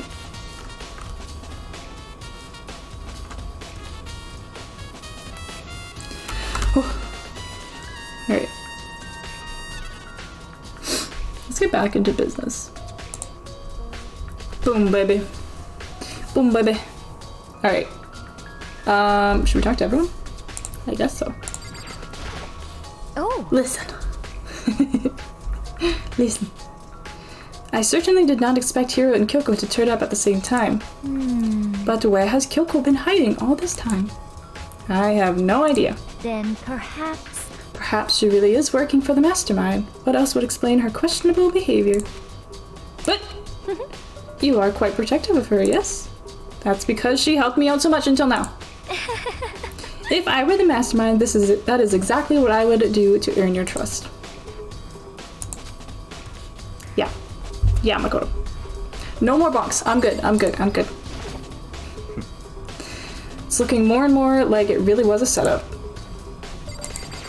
Sure is, Byakuya. She looks like she's lost in thought. I don't think she's in the mood to talk. I'd better leave her alone.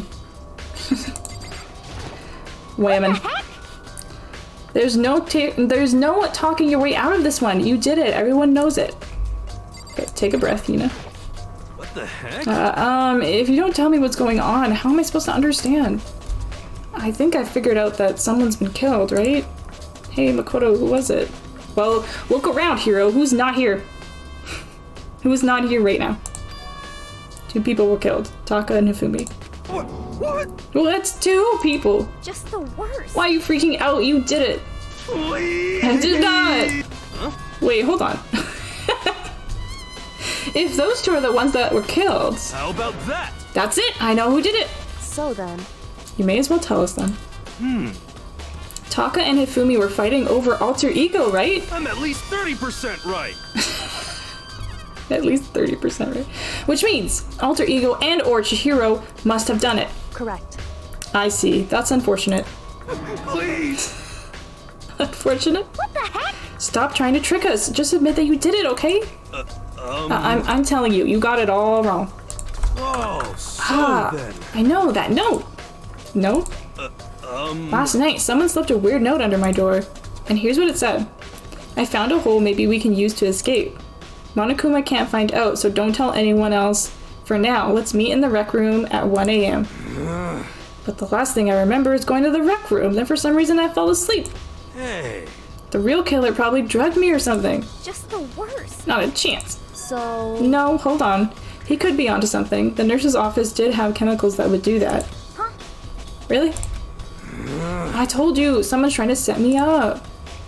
A secret passage, a chance to escape. Someone wrote all that to trick me. Even if that's true, you must be one dumb fish to bite every single piece of bait that floats in front of you.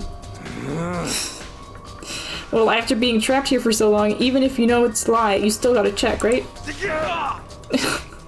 They preyed on my desire to get out of here. They deceived me. I still don't buy it. Don't be mean. Well, you should buy it. Just a second. Okay, then show us that note. With pleasure. I have it right here in my pocket. Good night, Jeff. Good night, good night. Thank you for hanging out. Have a good sleeps. Enjoy your Saturday tomorrow. Unless you're in a totally different time zone. Then enjoy whatever comes after sleep.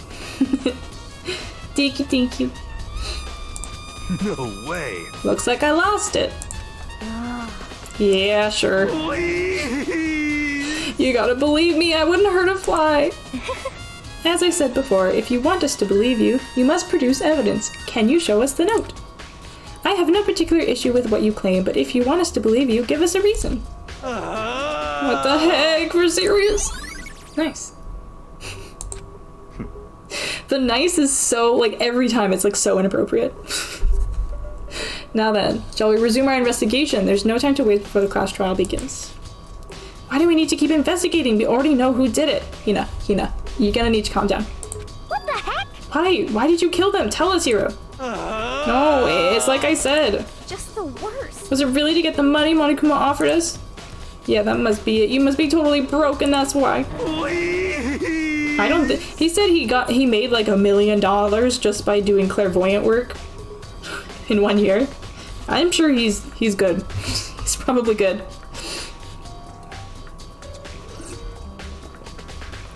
Emotional distress. Nice. Yeah, exactly. Every time. Well, wait, that's a false accusation. Someone help me. What are you saying? Just be thankful we haven't bound and gagged you. Boy.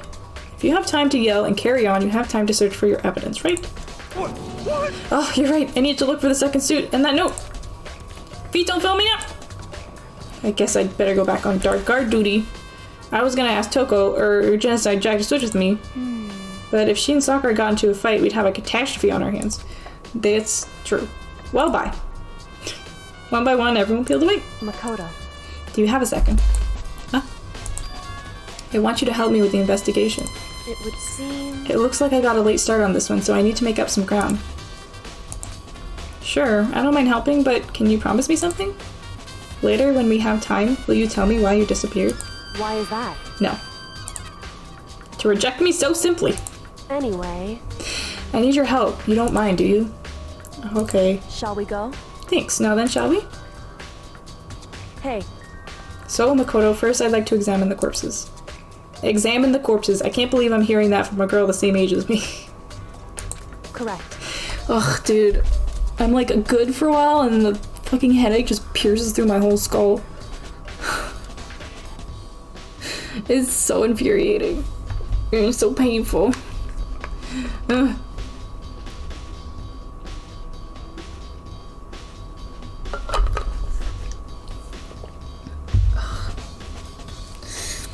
Pain. Pain. You feel it, yeah. Ugh. Ugh. Oh, what'd I do? Okay.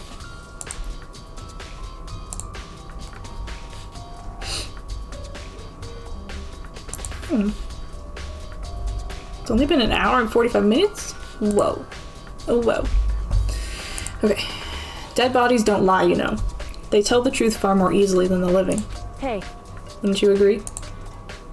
How am I supposed to answer? Anyway... We have to hurry before the class trial begins.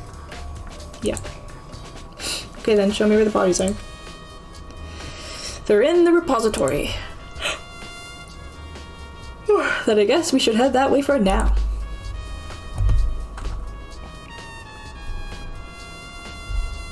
It's on the 3rd floor, right?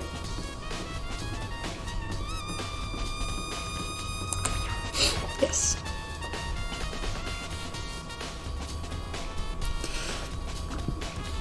Literally, Bob. Literally. Same. When the stream was first starting, I had one like here in the bottom, my skull on my neck, and then I just had one like up here. Oof. Oof. Pain.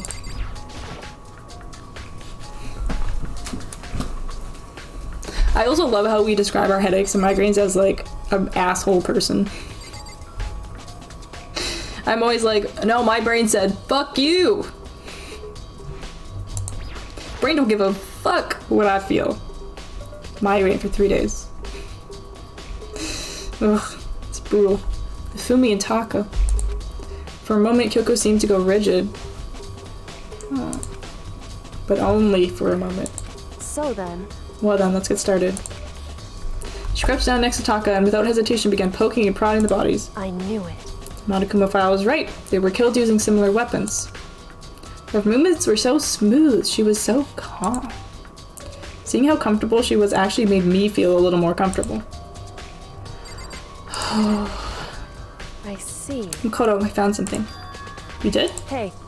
You remember the wrist watch Taka always wore on his left hand? You did? Whew. Are you so oblivious to the people around you? Do you dislike other people that much? No, it's not it. You unobservant motherfucker. That bitch Karma living in there? Ugh. Oof. Anyway, so you said he had a watch? So then... Take a look! It's broken. You can see the hands aren't moving, right? It most likely broke when he had his encounter with his assailant. And if you notice, the hands are frozen at just past 6 o'clock. Ooh. I've been having weird twitches all day too. My legs and stuff. So that would mean the watch was broken sometime just after 6. Yeah, That's right. That's what she just said. Just a fucking fly. But last night, Taka's watch definitely wasn't broken. Oh yeah, hey you, how long are you gonna keep us waiting? Taka's irritated voice pierced the air as he stared pointedly at his wristwatch. It's almost 10 o'clock, you know that? Bedtime for all the little boys and girls. In other words, So, if it worked at 10 last night, it couldn't have been broken at 6 p.m. Meaning it must have happened at 6 this morning. Nice. however, Our friend was killed at 6 in the morning. Nice. And that's not all. Look at Taka's left hand. He appears to be gripping something. You're right, there's something white in there. Makoto, Excuse me. Could you try and pry it out? Me? Yes, you. because Rigor mortis has already set in. Boys are better suited for this kind of manual labor, right? Okay. As much as I didn't want to, I grasped Taka's cold hand. The ice-cold hand was nearly enough to cause my heart to stop beating. After some effort, I was finally able to free the object that his tightly clenched fist. A piece of paper? hey, Was that all that was in his hand? Yeah, that's it. Just a little scrap of paper. It doesn't seem like much of a clue, does it? is that right? I wonder about that. Kyoko then turned to Hifumi's body. So then, Let's check Hifumi's body now. Perhaps he's left us a few clues of his own. Nice.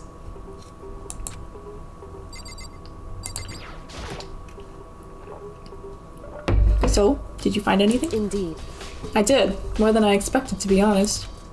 Look at this. A wad of paper? that's right, Hifumi had it hidden on him. Hidden? indeed. He'd stuffed it in his pants. Oh, that's my Dark Souls. Well, it's fine. Same thing. Yes, I know. Actually, let me get rid of it because it's gonna bug me now that I've noticed it. You guys switch it to the other one. Dark Souls off. Danganronpa on. Boom, baby. Close enough, yeah. He stuffed it in his pants, so I can only assume he's hidden it on purpose, you see?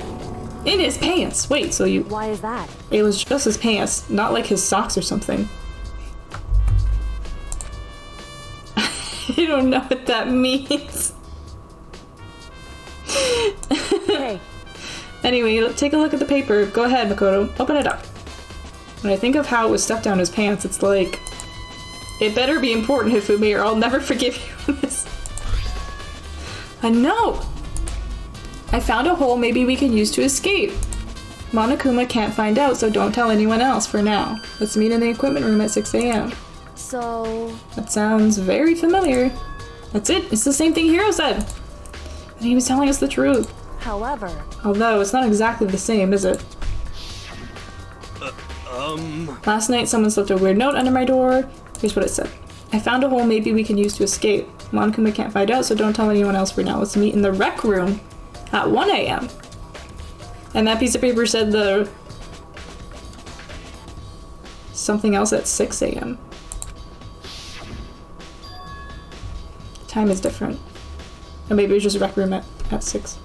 Hiro told us that his note said to meet at 1 a.m. But the note the note they wrote to Hifumi asked him to meet at 6 a.m. is that right? Hold on. Just because Hifumi had the note doesn't mean it was meant for him. Huh? So, Part of it has been torn off, right? I think there's likely some meaning there. Signature, probably. I wonder what the motive could be. It was money. What, $10 million or whatever Monokuma said? There's some meaning to part of it being ripped? Could you maybe explain it a little more? Think carefully. hey, Why would he have been clutching that scrap of paper so tightly? I have no idea. So then, What if it wasn't just a scrap of paper that he was holding? What if it's something more important? And how would something important like that become a mere scrap of paper? That's what you need to answer. Nice.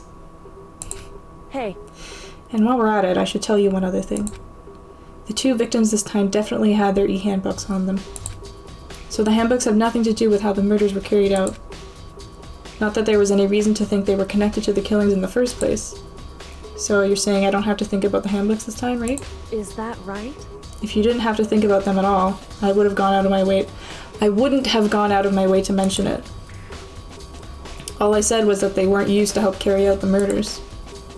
There may come a point, however, where the handbook may play a role. A handbook may play a role? I don't think I understand. It's okay, Makoto, I know.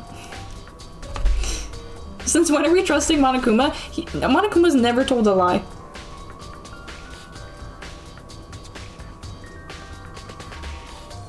He hasn't. I better keep it in mind. Yeah. Yeah. That's actually the most important part. The e-handbooks.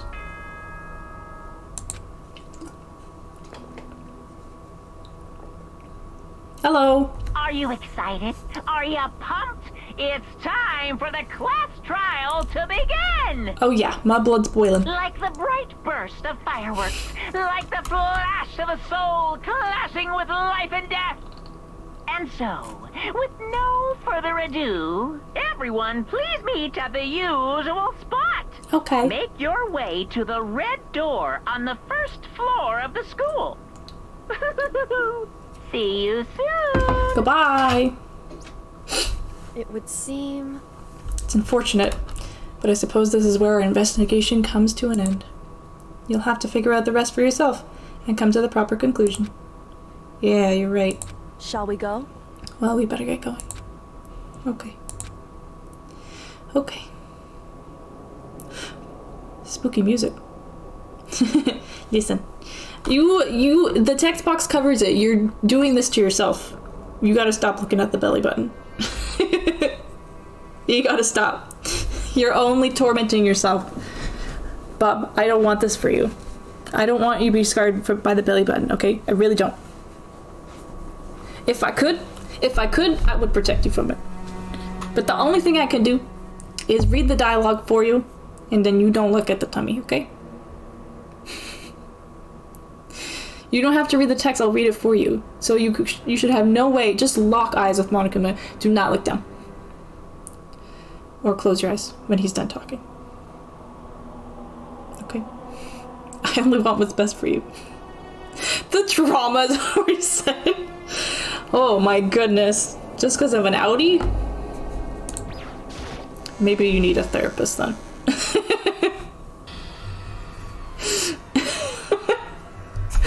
Everyone had heard Monokuma's proclamation.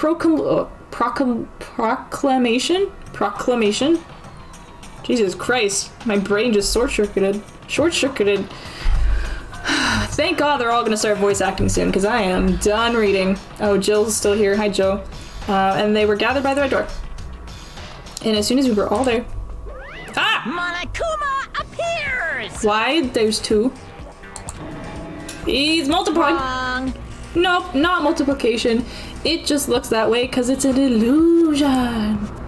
I'm moving so fast it only looks like I've multiplied. Yeah, can you guys tell which one is the real Monokuma? Yeah, same, Kiri. Oh. Twice the button. Oh no. Oh my god. Can we just get on the elevator already? Thank you, Kiri. Boy, tough crowd. You're not playing along. Stop talking. We're not here to play with you. Okay. Okay, fine. Hey! Then if everyone's here and ready to go, please board the pain train! Elevator. I'll see you guys down there. Oh, wow. Let's go. Okay then, shall we? Please. Hold on. Not mentally prepared yet. What the heck? You'll never be mentally prepared. You can't run away anymore, hero. You're gonna pay for your sins. What the heck? I told you already, I didn't do it. We're serious. That reminds me, did you ever find the other costume or the note? Well, no, but how unfortunate. Then it would seem we have our culprit. Hey, This isn't the place to talk about it. Save your accusations for when we're in the courtroom. That's right. She's right. Let's get down there first, then the story can really begin. Yeah, good idea. That's right. I have to do it. I can't let whoever killed Tafumi and Taka get away with it. For everyone who's still alive.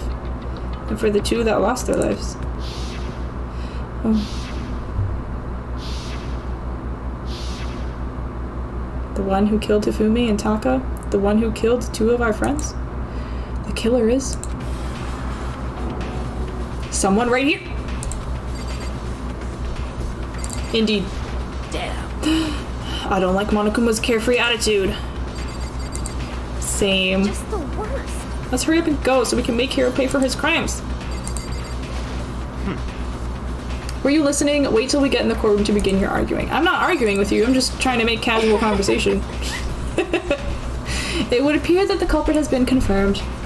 This trial will be over in no time. Hey, that's what I said, Celeste. 5-minute stream. hey, We already know it's Hiro, so it's fine. So deductive, Hajime Kano. He's doing a great job. The story begins when we get down there.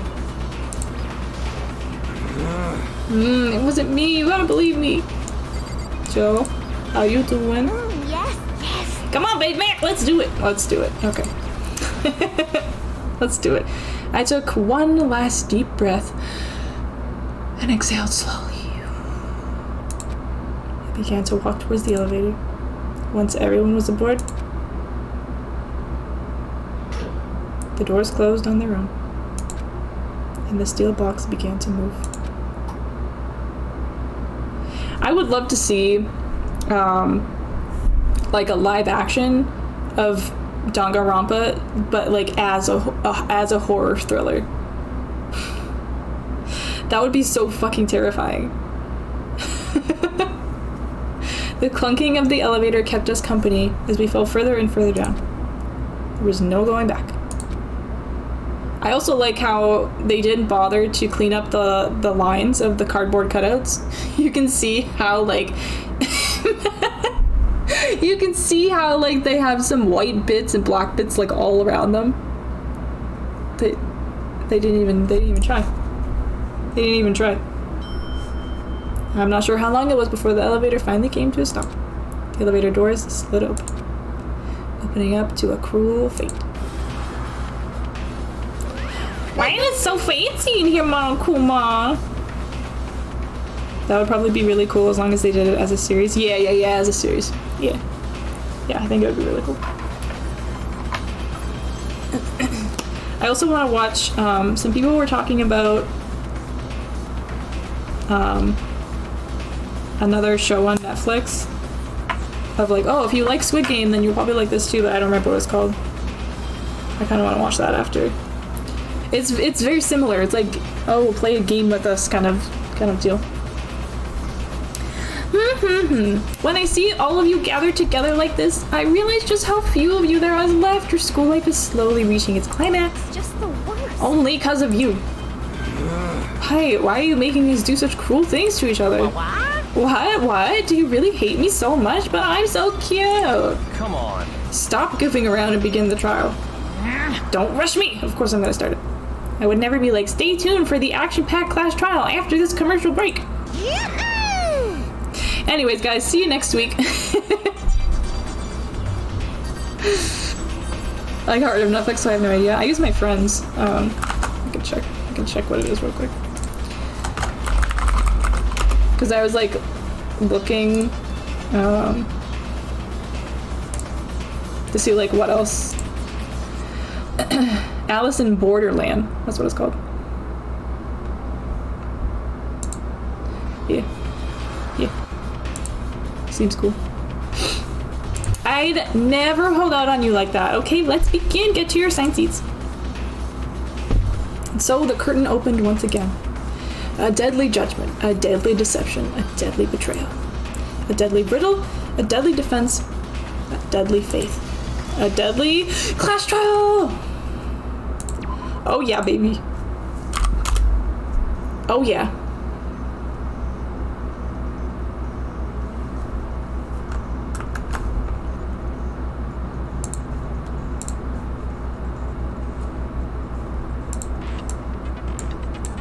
I always have to turn it up here because it's my favorite song, but it's always so quiet. I've been trying to watch the same episode of MHA for like 2 weeks. No. I don't know. I feel like I'm kind of the same. Like, I don't watch anything, or I watch all of it in like one day. You know?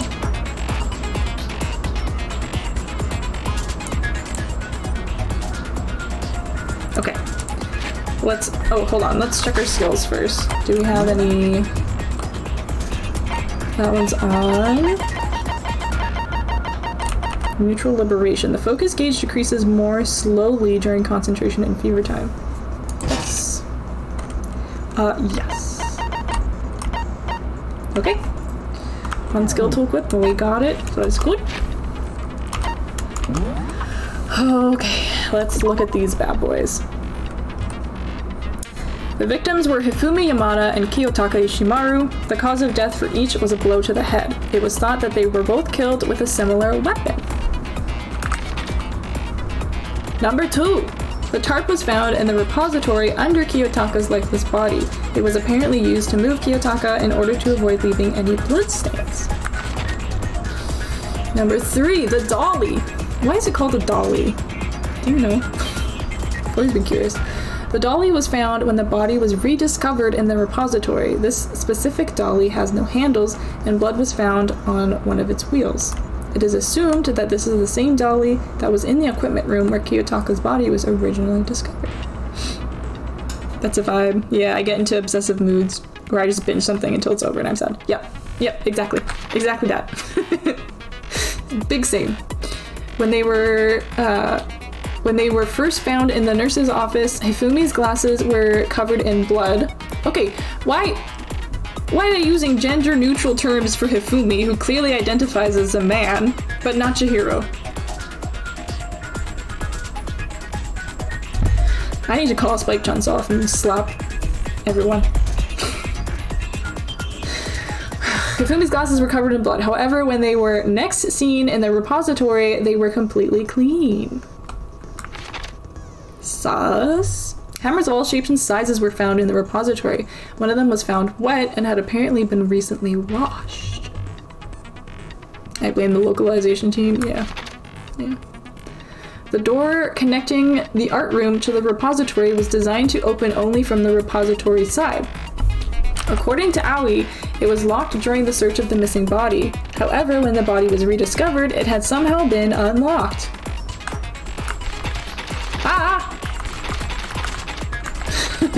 A puddle of blood was found in the equipment room where Kiyotaka's body was initially found. A tire track had been left behind in the blood.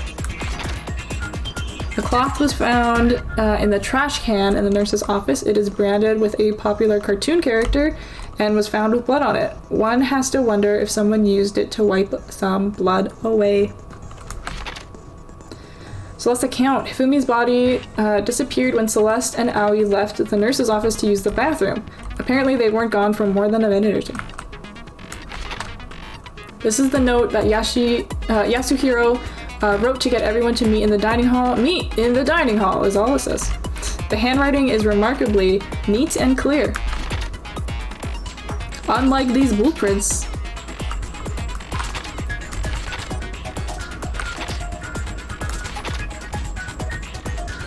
these are the blueprints for Road Justice, which were found in Yasuhiro's room. No one but Yasuhiro could have possibly fit into the costume. In addition, anyone wearing it would not be able to see their feet or bend at the waist more than 90 degrees.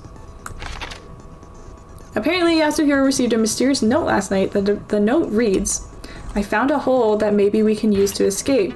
Monokuma can't find out, so don't tell anyone else for now. Let's meet in the rec room at 1 a.m. Kiyotaka's wristwatch broke, with the hands pointing just past 6 o'clock. It was confirmed that as of late last night, the watch still worked, which means it must have been broken the following morning when he was attacked. Kiyotaka's lifeless hand was found clutching a small scrap of paper. It's probably the scrap of paper from this, right? Hifumi had this note hidden on him. One edge of it appears to be torn. The note reads, "I found a hole maybe we can use to escape. Monokuma can't find out, so don't tell anyone else for now. Let's meet in the equipment room at 6 a.m. And this one says the rec room at 1 a.m. Rec room at 1 a.m. for Hiro. And the equipment room for 6 a.m. for possibly Hifumi. Okay. Sparkling Robo Justice. I love it. I love it. Last one. Each student has their own handbook, which also acts as a card key. The owner's name is displayed each time the handbook is booted up. It is believed that no handbooks were involved in carrying out the murders this time. Alright. Alright. Are we ready? Ready, ready, ready. Let's go. Let's go. Let's go. Let's begin with a basic explanation of the class trial. So, your votes will determine the results. Let me know if it's too loud. If you can figure out who done it, then only they will receive punishment. But if you pick the wrong one, then I'll punish everyone besides the blackened, and the one that deceived everyone else will graduate. I'm not ready. There's more buttons. Then, to begin with, We already know who did it. Hina, you have to calm down. You have to calm down. It was Hiro. He does not have an alibi for when the murders took place, and we found him in that suit. Don't try and deny it. You killed them. She's angry. I didn't. Her hair's all Someone knocked spiked. me out. I was asleep the whole time. I don't know anything about it. Spiky angry hair. Shut your murdering mouth, murderer! Oh, you're the murderer. Who are you? You're the murderer. I am sorry to say, Hiro, but we do have evidence. Blueprints for the suit. Oh wait, that's wrong. Parts we assume were used to build it.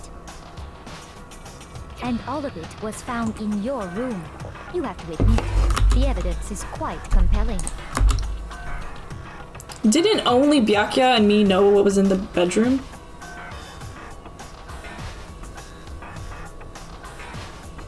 He might have told them though. When they were all at the pool or whatever. I don't remember. It points to you as having created the suit and wearing it while committing crime after crime. How many times do I have to tell you? I don't know. I don't know. I don't know. Is Hiro really the killer?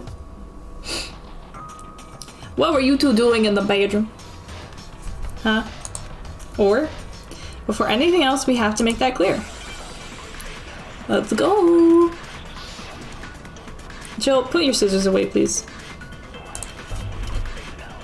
Everything we found in your room. The blueprints, the suit parts, they are all proof enough that you are the culprit. I don't know anything. What's Yasuhiro's message? Is it the note he got, or no? It's the note that he wrote. That's what I was wondering. It's not true. It's a conspiracy. It's a conspiracy. Why? Why did you kill them? No, just hold on a second. Aww. I mean, looking at the blueprints, that handwriting is awful messy. If I remember right, Hiro's handwriting is... Everything we found in your room. The blueprints, the suit parts, they are all proof enough that you are the culprit. It's not true. It's a good. Hiro, why? No, just hold on a second. The freaking thing got in the way. Everything we found in your room. The blueprints. The suit parts. The soup parts. The slowdown is so funny. Are we sure Hiro really made those blueprints? Sorry. Literally hit the whole table. What do you mean? The chipmunk voices, I know. Well, take a look at this. They're so funny. It's the note that Hiro wrote, asking everyone to meet up after Alter Ego disappeared. The handwriting's obviously different, wouldn't you say? Wouldn't you say? When you compare it to the blueprints. There's no way you could think the same person made both of them. Unless that person made it a point to disguise their handwriting. Okay, okay. No, the differences are bigger than that, I think. Okay, okay. Come on! I'm not smart enough to think of trying to change my handwriting anyway. So Makoto, are you saying you don't think Hiro's the culprit? Yes. And he's not the only one. I think Hiro's innocent as well. What? Byakuya's on our Who side. was in that Robo-Justice suit? Byakuya's on our side. Is Heck it yeah. like Hiro said? Was there really someone running around in a second suit? No. The suspicious individual hidden within the suit. Go ahead, Makoto. Tell them who it was. Why don't you do something? Of course he passes it off to me. Of course. Because Byakuya knows So? fucking nothing. Who was in the Robo-Justice suit? Byakuya doesn't know shit. The suspicious individual in question, the one that must have been in the suit, it was the Illuminati?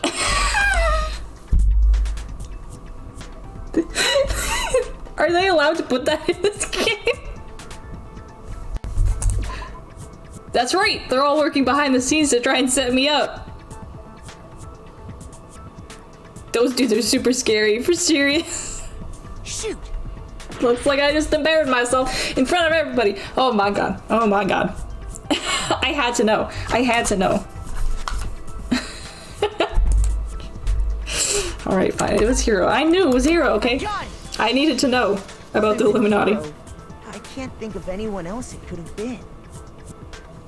Obviously, he was the one in that particular suit. And we never found any kind What? of I was sense. sure that was right. I know. I know. Then there can be no doubt. Hiro is the prime suspect. That doesn't make any sense. You just said Hiro didn't do it. It makes perfect sense. Hiro was the suspicious individual in the suit, but he's not the culprit. Simple. So what you're saying is... That's right. The culprit in this case has nothing to do with being in the Robo-Justice suit. Yes. What? What? Now that's a bold assumption. And what reason do you have to make such a statement? You do have a reason, yes? Of course. Of course. But before we get to that, Oh, Byakuya. there's something else we need to clarify first. So Bob. let's get that out of the way. Since Jeff went to bed, I can say it now. In the second one, I was hanging out with the imposter Byakuya, and he said something like, "Oh, like I could never be anything like the real Byakuya Togami," and I'm like, "Yeah, that's a fucking good thing. That's a blessing, my friend. You don't want to be Byakuya, okay? I'm telling you right now, Byakuya's not the man to be. Okay, you should have picked literally anyone else." Literally anyone else would have been great. So just remember that for next time, okay? It was so funny. I laughed so hard. It was great. Hey, stop trying to boss us around. All things have a proper order. You're the one who's freaking out, Hina. So what is it? What needs to be clarified? We must clarify the method of transportation for Taka's lifeless body. It was the dolly. It would seem that his corpse was moved using certain particular items. Makoto, can you tell us what they were? Oh my god. Oh my god. The things that were used to move Taka's body, they must have been.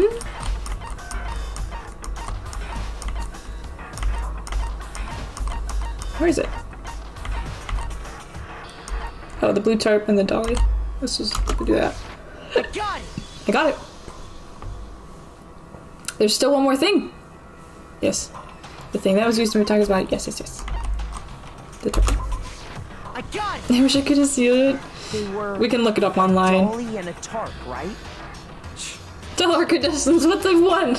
Execution. So, let's see if I can explain. The best prize in the whole wide world. Taka's body disappeared from the equipment room. And then we rediscovered it in the repository. Yes.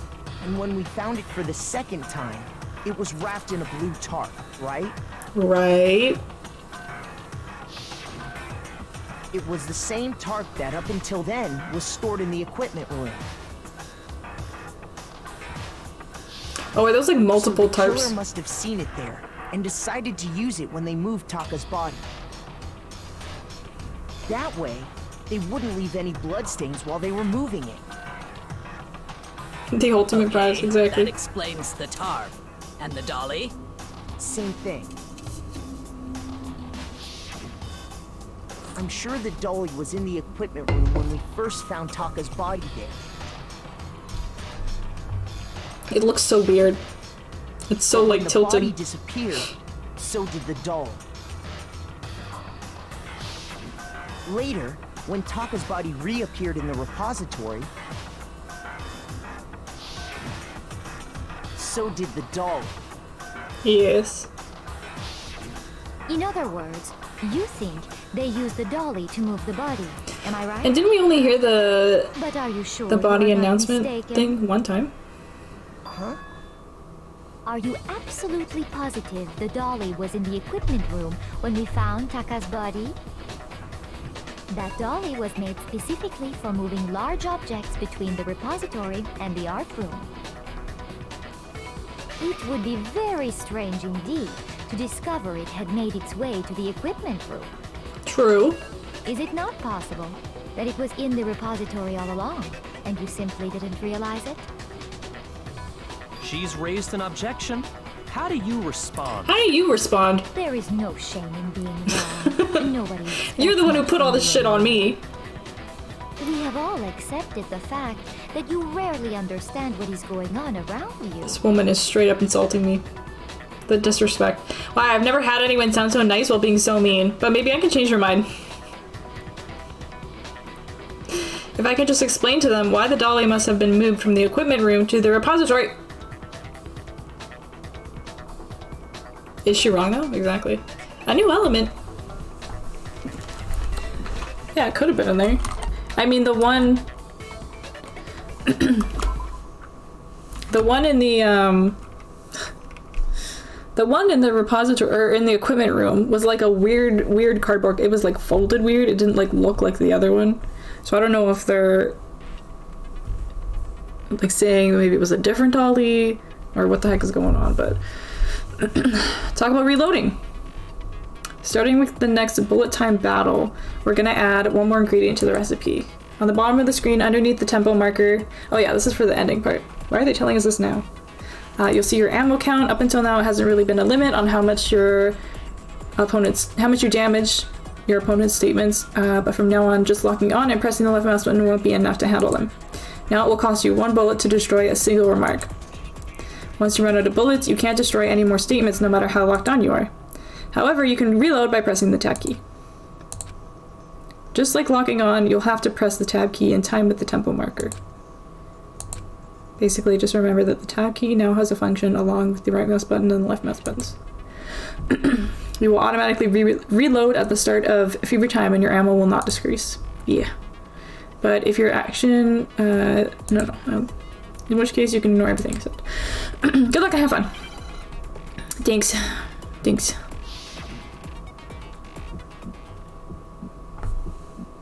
You have it wrong. I cannot agree. You are a fool. So pathetic. Lies will get you nowhere. Do your worst. Away with you. You miserable wretch. Ooh. I cannot agree. Oh, You are a fool. Lies will get you nowhere. Do your worst, you miserable wretch. Oops. You have it wrong. I cannot agree. No. You are a fool. So pathetic. Be nice to me. Lies will get you nowhere. I keep forgetting that it's different in the second Away one. with you. You miserable wretch. Okay. Equipment room button. Are you absolutely positive? I am absolutely positive.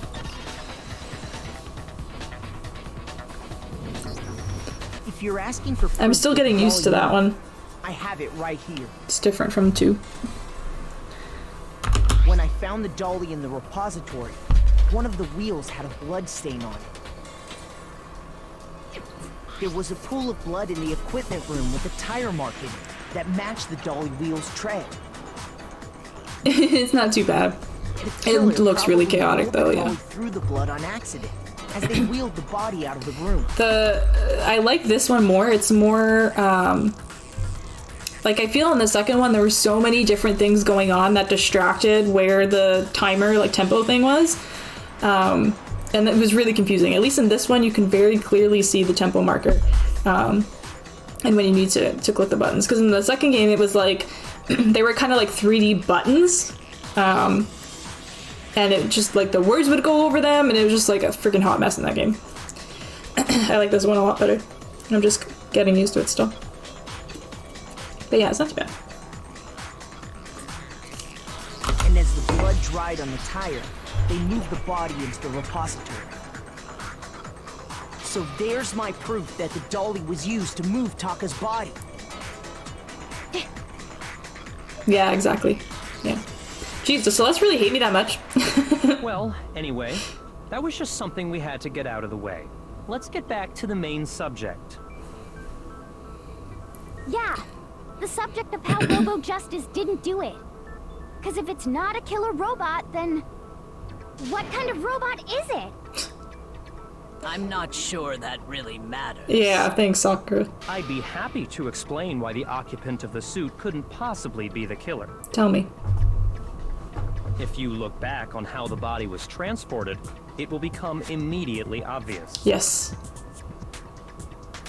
If I look at how the body was moved, it'll be clear why the person in the suit couldn't have done it.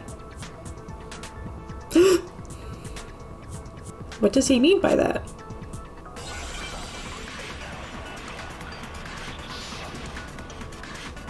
Oh, so many dead friends. Ugh. As we know, Taka was killed in the equipment room. Yes. And from there, the body was moved to the repository, correct? Yes. Yeah, the culprit wrapped the body in the tarp. Yes. Then loaded it onto the dolly and wheeled it off, right? Okay. Now, keep in mind that the dolly doesn't have a handle. That's what I have to shoot. Well, yeah, but even without a handle, all you'd have to do is bend over. Then you could push the dolly no problem. That one. So the killer just crouched down and carted the body off to the repository. If you accept everything we just said, then you must realize that whoever was in the suit couldn't possibly be the culprit. Okay, guys, figure it out! Sorry, I don't think I realize anything. Well, I saw like Sayaka and Chihiro. The cute babies. Doesn't have any handles, so to push it, you'd have to be able to bend over. But would anyone wearing that suit have been able to actually stoop down like that? No. I don't think so. As we know, Taka was killed in the equipment room. And from there, the body was moved to the repository, correct? Yeah, the culprit wrapped the body in the tarp, then loaded it onto the dolly and wheeled it off, right? Now, keep in mind that the dolly doesn't have a handle. Well, yeah, but even without a handle, all you'd have to do is bend over. Wrong. No, that's wrong. No, that's wrong. Oh, hiccup. You're absolutely right that you could push a dolly without a handle if you stoop down low. But if you were wearing We started that seeing suit, Leon, yeah. do you think you could actually get into a position like that? What do you mean? What I mean is... Back to what you said when we were all checking out the suit together, remember? Ugh. This is such a cute picture, I like it. I'm blind as a bat in here, can't see my feet at all. I'm surprised you got anywhere in this thing. I'm telling you, it wasn't me! And not to mention, you totally can't bend at the waist. It seems like a pretty obvious oversight. When you're in that suit, not only can you not see your feet, but you can't even bend at the waist. Am I right about that? Now that you mention it, yeah. Yeah, so take a chill pill. Like it'd be awfully hard to push that dolly if you couldn't bend over. I mean, you could probably kick it, but with a body on it, it would be fucking rolling everywhere. To stop you from simply pushing the dolly with your feet. When you can't even see your feet? You really think someone could kick the dolly all that way? Yeah, exactly. Yeah, it'd be totally impossible. Not that I can say for sure myself. Thank you, Jill. Thank you. On top of that, if you were wearing such a rigid, cumbersome suit, it's very unlikely you would have the dexterity to go about wrapping the body in a tarp. Well, I mean, isn't that just a matter of taking off the suit when you're ready to move the body? Why is she so concerned about bending at the waist? Because the dolly didn't have like anything to pull it, so he would have had to bend down to grab the handles of the dolly. Let me show you. See? It didn't have like any string or anything attached to it, so in order to move the dolly, they would have to bend over and push it. But you can't bend over in the suit, so he couldn't have pushed it. So Hiro's innocent. Because if he was in the suit, there's no way he could have committed the murders. Yeah.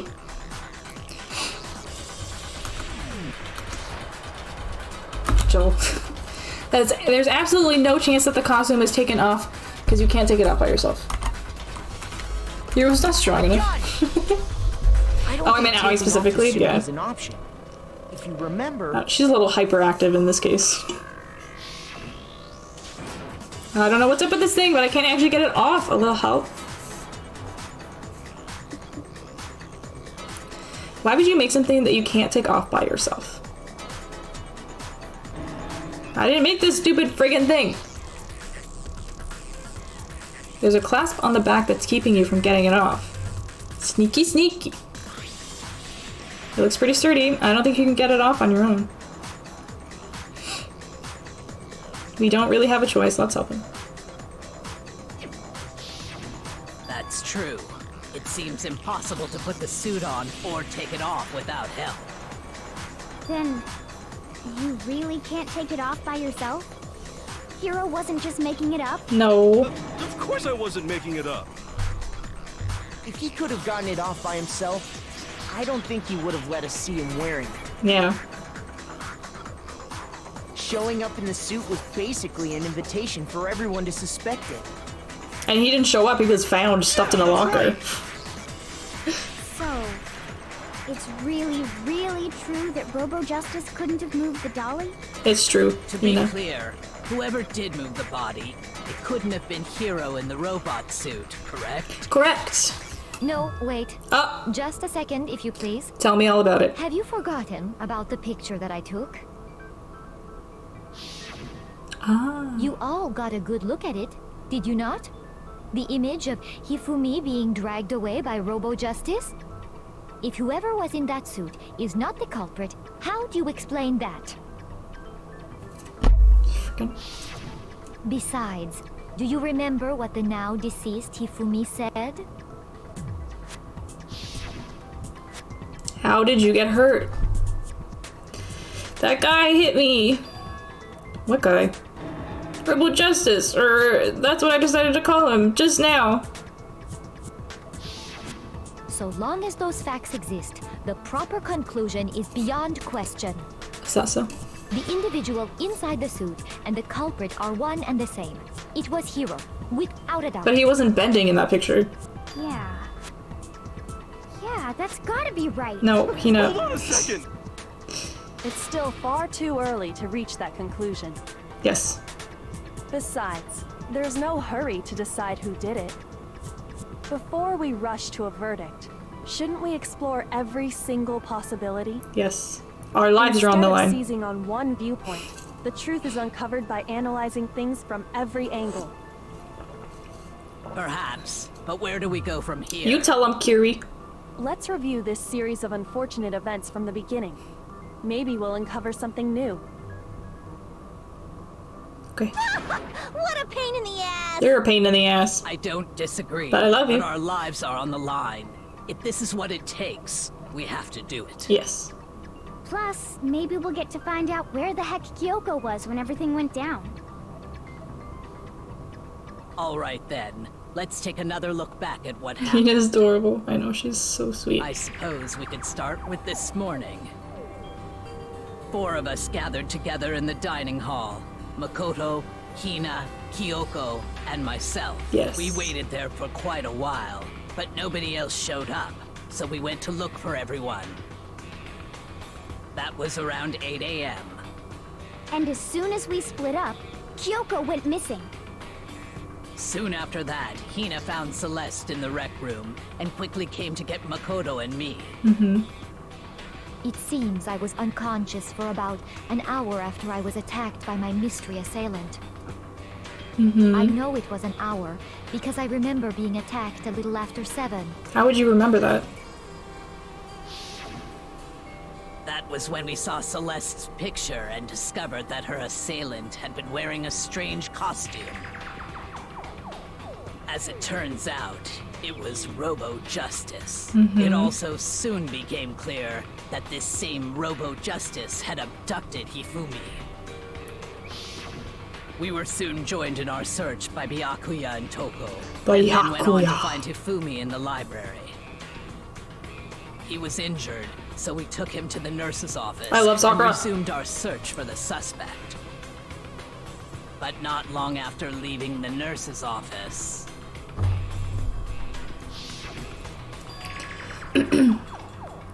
What's wrong? I saw a shadow. Something moving around the top of the stairs.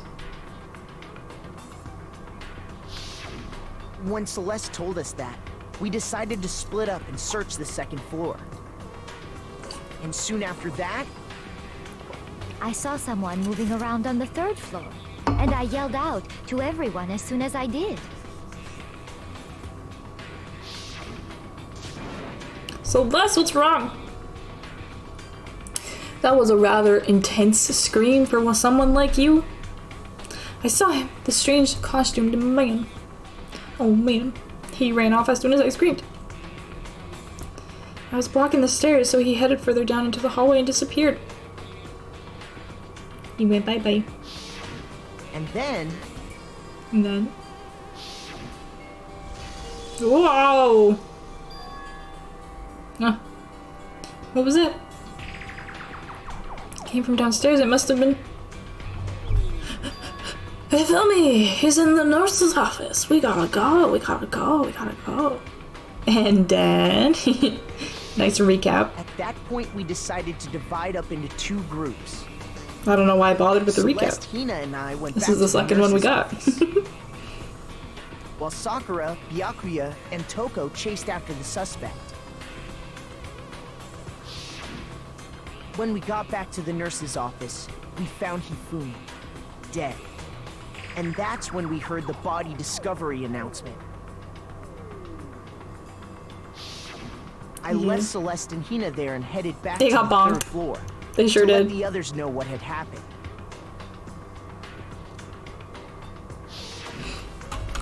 Meanwhile, we had just discovered Taka's body in the equipment room. I just realized, remember I was looking for Justice Hammer 2? That's probably the one that was washed off and wet in the repository. Because remember, Makoto was like, oh, there's one that's wet, it looks like it was cleaned.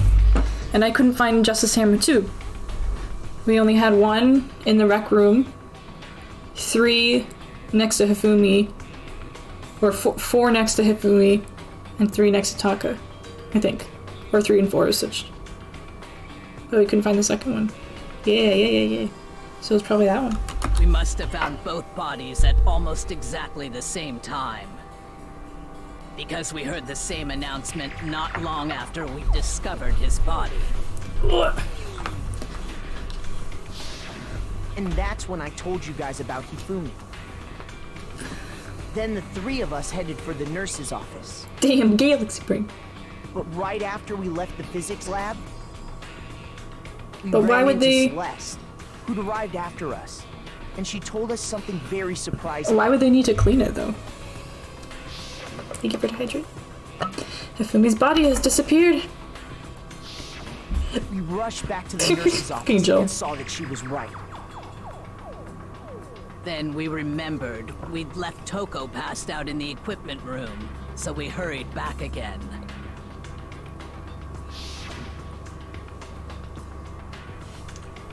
This can't be happening.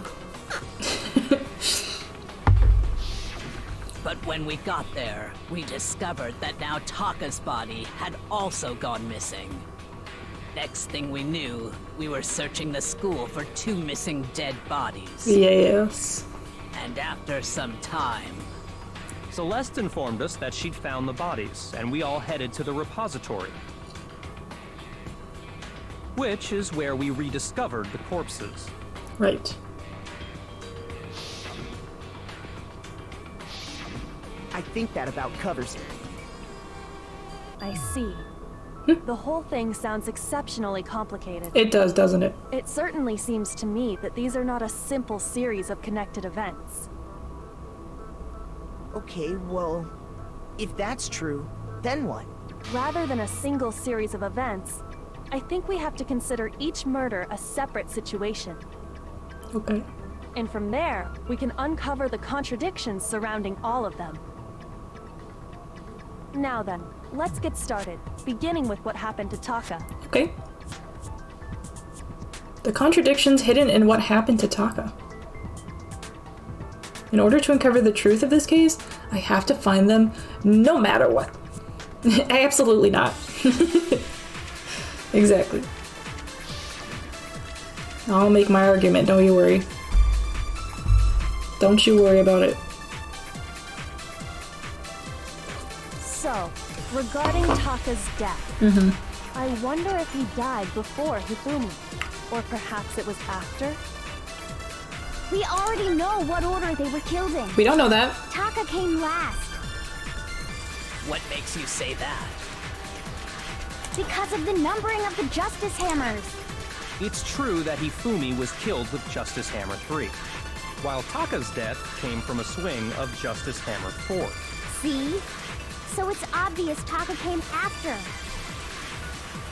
The Justice Hammers were numbered, but were they really used in that order? So, regarding Taka's death, I wonder if he died before Hifumi, or perhaps it was after? We already know what order they were killed in. Taka I don't think came it's last. that. What makes you say that? Because of the numbering of the Justice Hammers. No. Don't scare me like that! Sorry. Sorry. It's okay. Let me just check what's in the Monokuma file again. It's just that they were both killed, right? A blow to the head. Yeah. Oh, do I have to grab... probably have to grab one of those statements. Okay, hold on.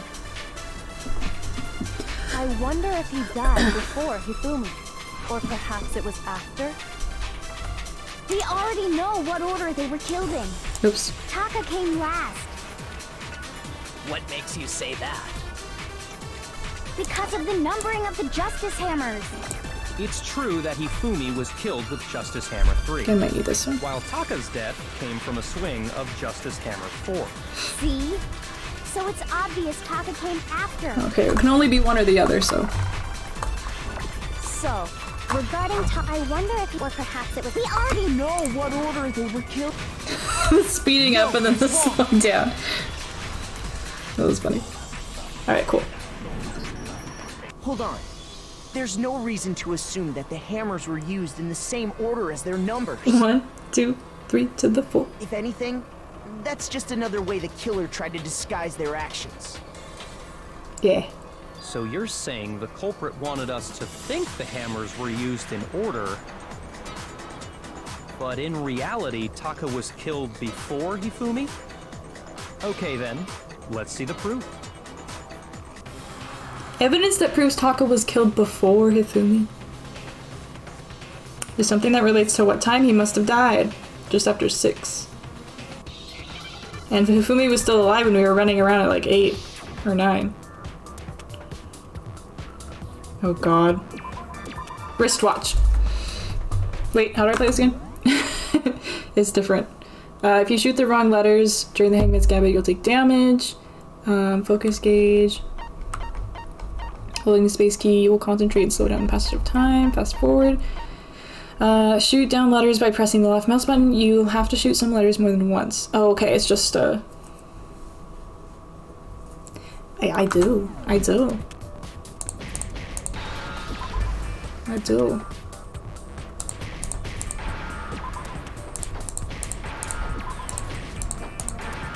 Oh, this is so trippy.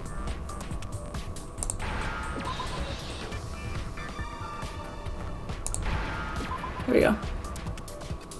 Now I understand. Now I understand. I understand. I got it. Taka's wristwatch. See? Look. It broke with the hands pointing just past 6 o'clock. It must have gotten broken when he was attacked by the killer. Because as of last night... It is. It is. Hey, you! How long are you gonna keep us waiting? Yeah, he's almost done. Yeah, the improved Hangman's Gambit is really difficult. It is really difficult. They don't give you letters. You have to figure out the whole phrase by yourself. So if it wasn't broken after 6 last night, then he must have been attacked around 6 this morning. And that would be his official time of death. But if that's true, then he was killed well before Hifumi. Yes. And before Celeste was attacked this morning, which happened around 7. That's right. Taka was killed before any of the other incidents took place. That simple fact slipped past all of us. We made the wrong assumption about the order of events, all because of those justice hammers. Justice hammers! That's exactly why the culprit wrote the numbers on each hammer and had them increase in size. That way, when we saw how they were used in each incident, we'd easily make that wrong assumption. Oh, dip. Now, if Taka was killed around 6, then everyone's alibis for his murder go out the window. Yep. Because when he was killed, we hadn't met up in the dining hall yet. It's true. That may be true in the case of Taka's murder. But all of our alibis still hold true for Hifumi's death. That's right. With him, at least, we're all safe. Ah! The minigans either hit or they don't. Yeah, yeah. And I feel like they really like push the envelope for like minigames in a game like this. You know what I mean? There's a lot of different like elements that I really like. Keeps it engaging. When we heard Hifumi screaming, we were all together. Except for Hiro and Kyoko. Yeah, yeah. Then we all ran down to the nurse's I like them all, but the Hangman's Gambit in the second one was just way more complicated. That's totally true. We're all in the clear. We're all in the clear. Good thing Jill is here. Oh, I know. They must have recorded him screaming on a tape or something, then played it later on. If that's true, where's the tape? I don't know. Don't just go making stuff up. Anyway, we all have rock-solid alibis for when we heard Hifumi scream. Right. Since all of us were there together, clearly none of us could have killed him. Right. And it does not stop there. There was also the moment when we discovered his body had disappeared. When his body vanished from the nurse's office, Hina and I were in the bathroom together, while everyone else... I just want to play in real life, yeah. Correct? And then there's the disappearance of Taka's body from the equipment room. Okay. At that time, we were all gathered together in the nurse's office because of Hifumi going missing. Mm-hmm. Well, don't forget, I was passed out in the equipment room the whole time. Wait, then what if Genocide Jill did it? She could have dragged Taka's body out of there right then. Sure, but... Even if she could pull that off, there's no way she could have done the same with Hifumi's body. She's a little baby. She's a little baby stick. Because, as we just established, she was passed out in the equipment room when his body disappeared. Besides, I didn't do either of them anyway. In other words, it is impossible that any of us could have killed Hifumi or moved either of their bodies. On the other hand, Hiro and Kyoko had disappeared, so they most certainly could have done those things. So what now, Kyoko? But what? For now, we can't Never get mind. fixated on who did it, or we'll just keep going around in circles. So instead Celeste of looking who, kind of sus right I now. propose we start talking about how. How? In Yes. particular, I think we need to figure out how Hifumi's body got moved. That's true. We searched everywhere, but we couldn't figure out how to explain his body disappearing. Mm-hmm. And according to what Celeste said...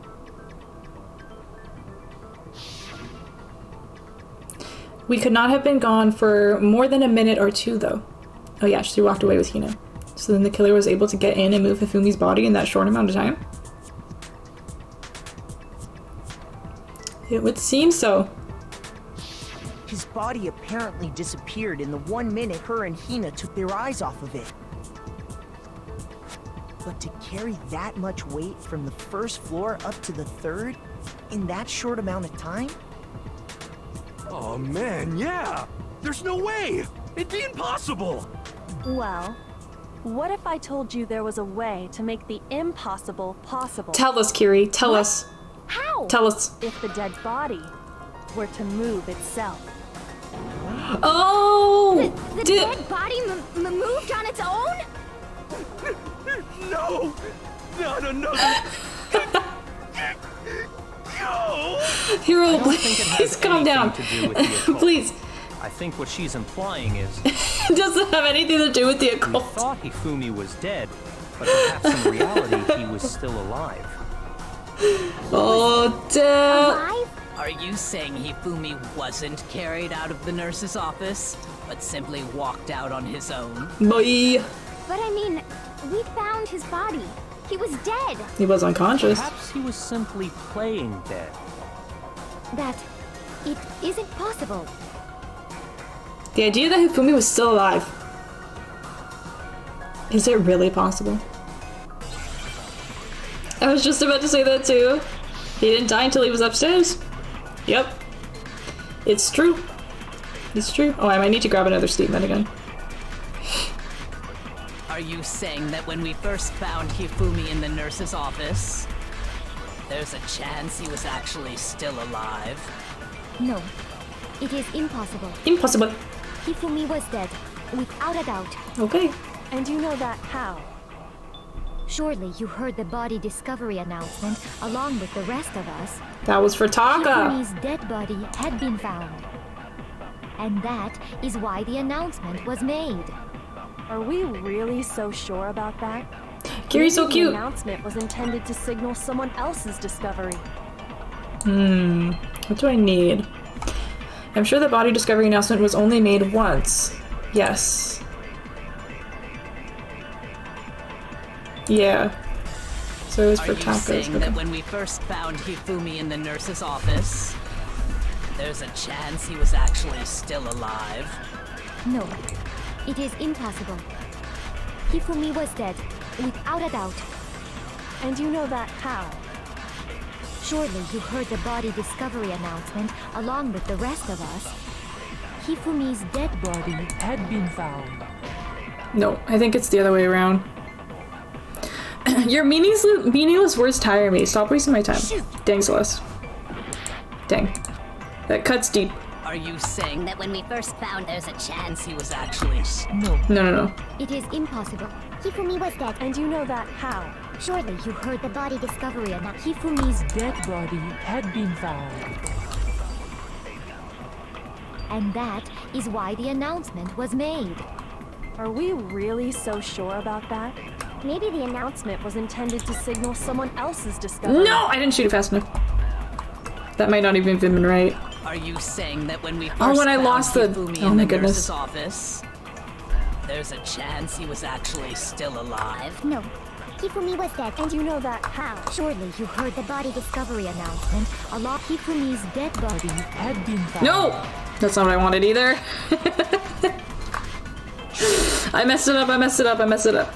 Sorry. Are you saying that when we first found Hifumi in the nurse's office, there's a chance he was actually still alive? Sped up is really great. It is impossible. And Celeste sounds Hifumi so... was dead, without a has such a doubt. deep voice when I slow it And you know down. that how? Surely you heard the body discovery announcement along with the rest of us. Yes. Dead body had been found. Okay. And that And I have to is put it why at the we end. Really? Maybe the announcement Was intended to signal someone else's What? Am I supposed to use that one the other way around? I'm just fucking it up left, right, and center. I'm so sorry. Are you saying that when we first... There's a chance you... No. Oh. Hifumi was dead, and you know that. Surely you heard the body that Hifumi's dead, and that is why the... Are we really so sure about... Maybe the announcement was intended to signal someone else's discovery. My helper in Dragon's Dogma, really? Are you saying that when we first found Hifumi in the nurse's office, there's a chance he was actually still alive? No, it is impossible. Hifumi was dead, without a doubt. And you know that how? It's here. Surely you heard It's this the one. body discovery I'm sure of it. along with the rest of us. Hifumi's dead body had been found. There we go. Heck yeah. No, that's wrong. Gotti. Was the body discovery announcement that was made really intended for Hifumi? Was it? Of course it was. The announcement played right after we discovered his body. Maybe. But that was also the same time that Taka's body was found. That's right. It wasn't long after finding his body that we heard the announcement. Right. So there's a good chance we've made a mistake in there somewhere. I think we've confused whether the announcement was for Hifumi or Taka. First of all, if two bodies had been found, there really should have been two announcements. Right. Maybe Monokuma simply got lazy and rolled them together into one. They wouldn't do that. What do you say, Monokuma? Any comment?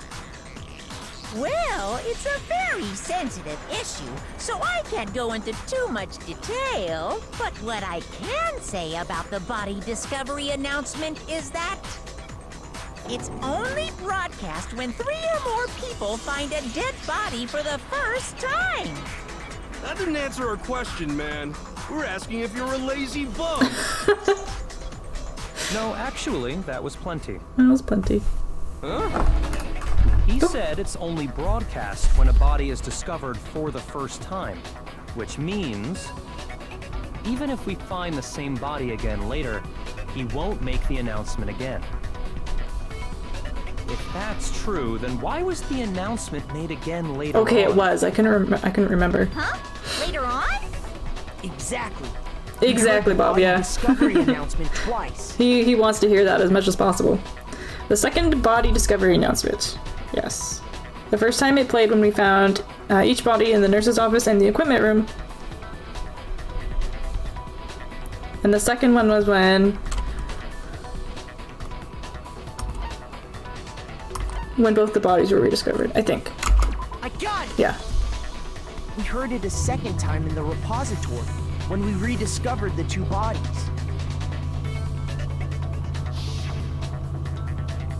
Ding dong, ding dong! It's not ding dong dong ding in this one! I'm so upset right now! I never noticed! Also, I just scared the fucking shit out of myself because I looked over into Streamlabs and I saw like the game, but it's like right by my door to my room and I thought someone was looking into my room.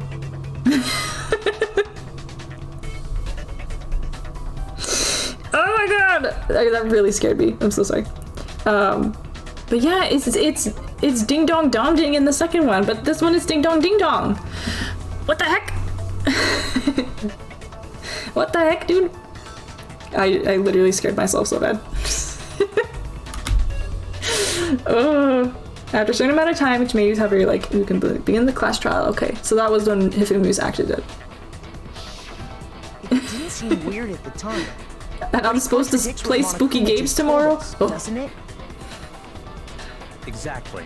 If we were actually rediscovering both bodies, the announcement shouldn't have played. Right. And in reality, when the two dead bodies were rediscovered, one of them was actually being discovered for the first time. So, when we found Hifumi the first time in the nurse's office, he wasn't actually dead yet. Correct. Meaning, he wasn't actually found dead until we came upon him in the repository. And that's just part of it. I'm trying to stop shrimping. There's one other thing that leads me to Yes, and it's gonna be he was still amazing. alive in the nurse's office. I'm gonna need like 12 melatonin to go to sleep. I know! Oh, Jill, you know, please tell me. Because he was super good at playing dead! Bada bing, bada boom! That is the worst logic I have ever heard. But honestly, I do not think there's anything that can prove he was still alive. Oh my god. Okay then, let's take another look at the events surrounding the discovery of his body. Then it should become clear whether he was really alive or not. This whole thing is pointless. Is it? There has to be proof that shows Hifumi was still alive. I have to find it and show it to everyone. I know what it is. Do you know what it is? Do you know what it is? Yeah, it's Hifumi's glasses. Just have to figure out where to put Well, it. here's one thing we do know. Tell me, Hina. The first time we found Hifumi's body was in the nurse's office. Yes. And then, while me and Celeste were in the bathroom, his body disappeared.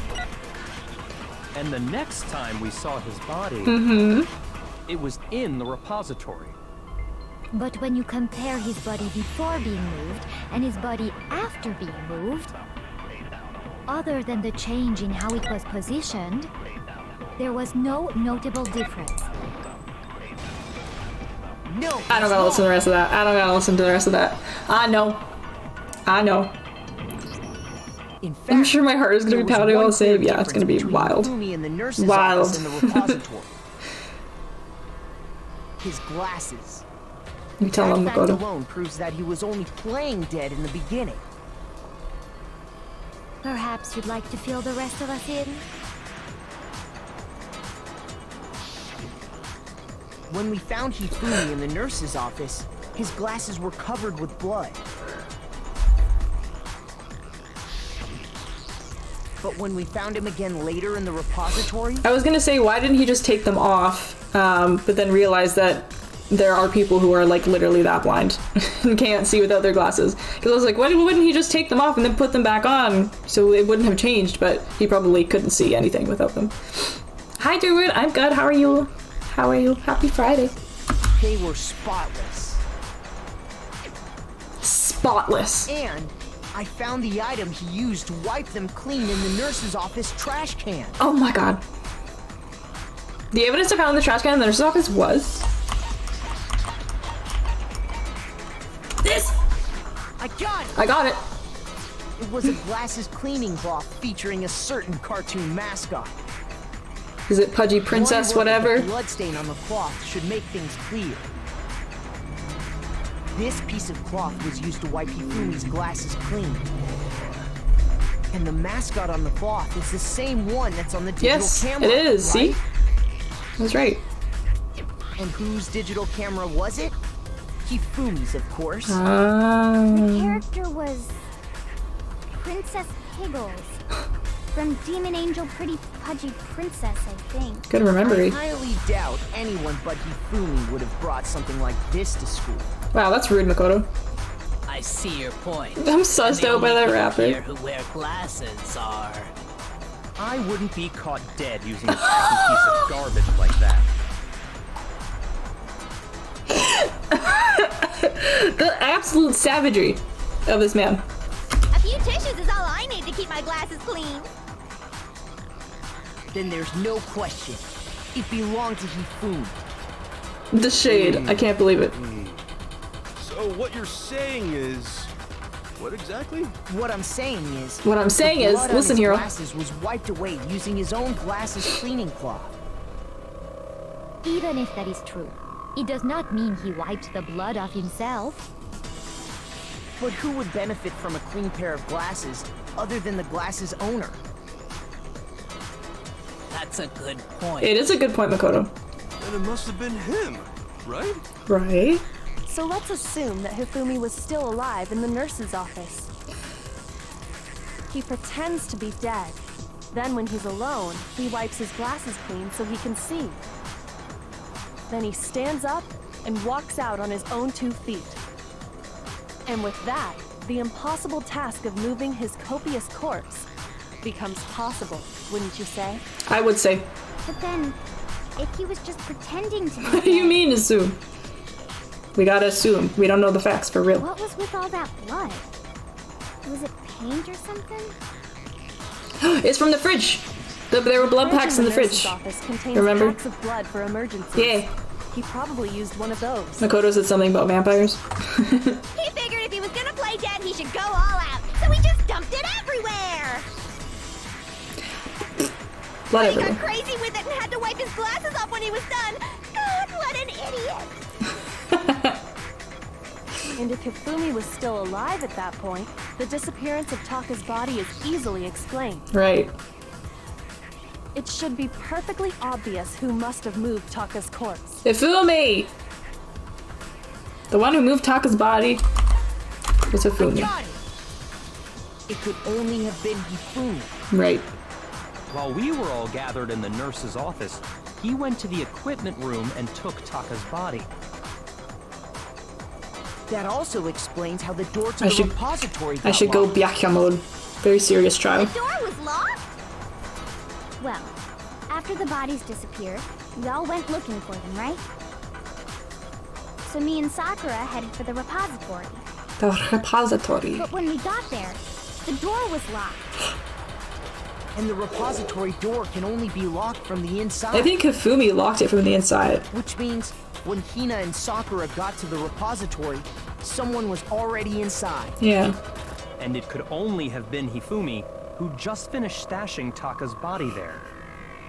How do you like my closet Byakuya He was cosplay? dead, and when he saw his chance, he dragged Taka's body to the repository. He dragged it. So, Hifumi wasn't just another victim in this case. He was one of the assailants. But that means he took part in the murders. That hurt my throat.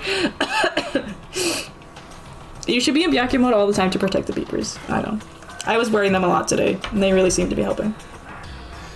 I just can't believe it. Mm-hmm. If you're having trouble, would you like me to show you one more piece of evidence? Oh, Kiri, please do. An absolutely adorable cosplay. I'm the best Byakuya, 10 out of 10. The single biggest fact pointing to his involvement has yet to be revealed. Tell me, Kiri. I'm so intrigued. You know what I'm talking about, right, Makoto? The item he took off of Taka's lifeless body? The note. It had to be the note. The thing that Hifumi stole from Taka. It had to be the note, right? This. Or would it be this? I got it! Yeah, okay. You're talking about the note Hifumi had hidden away, aren't you? Hidden away. Hidden note? Right up his That's butthole. right. We found it stuffed in his pants. What? In his pants? He should have known. He should have known. He knew that Kiri investigated Chihiro enough to identify the secret. So he should have just, like, thrown it in the pool or something so it would be wet and ruined. Idiot. Fool. Should have fucking crumbled it up and thrown it into different garbage. It would have made things so much more complicated. Okay, well, forget about the pants for now. Take a look at what the note Sounds like the says. perfect place for it. I don't know about that. Yeah, I found a hole. This is the one that says, meet me in the equipment room at 6 a.m. Hiro said the rec room at 1 a.m. That's the note I was telling you about. The one that told me where to go. Huh? Wait, this one's a little different. In my note it said, Monokuma can't find out, so don't tell anyone else for now. Let's meet in the rec room at 1 a.m. I see. Then this note isn't the same one Hiro got. It's not the same? In other words, the killer got in touch with another person besides Hiro. And that person could only have been... Fumi's pants! Jesus Christ. I got it! That's right! Taka! Taka! The killer used this note to draw out Taka and murder him.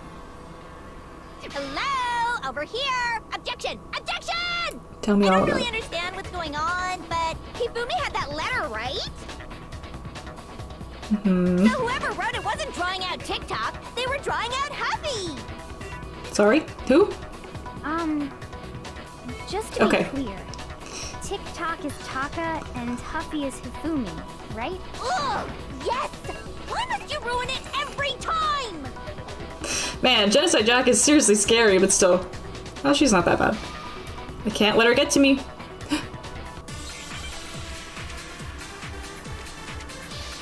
Make your argument. Well, I'll make my argument. Don't you worry about it.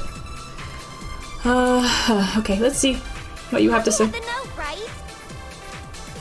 Then the person it was intended for must have been Huffy! But remember what the note said. Ah! Why are they spinning like that? 6 a.m., I believe. Yeah. So it's just after 6, Taka. It matters. It matters, Joe. Okay. The note has nothing to do with TikTok. Gotti! No, that's wrong. Gotti.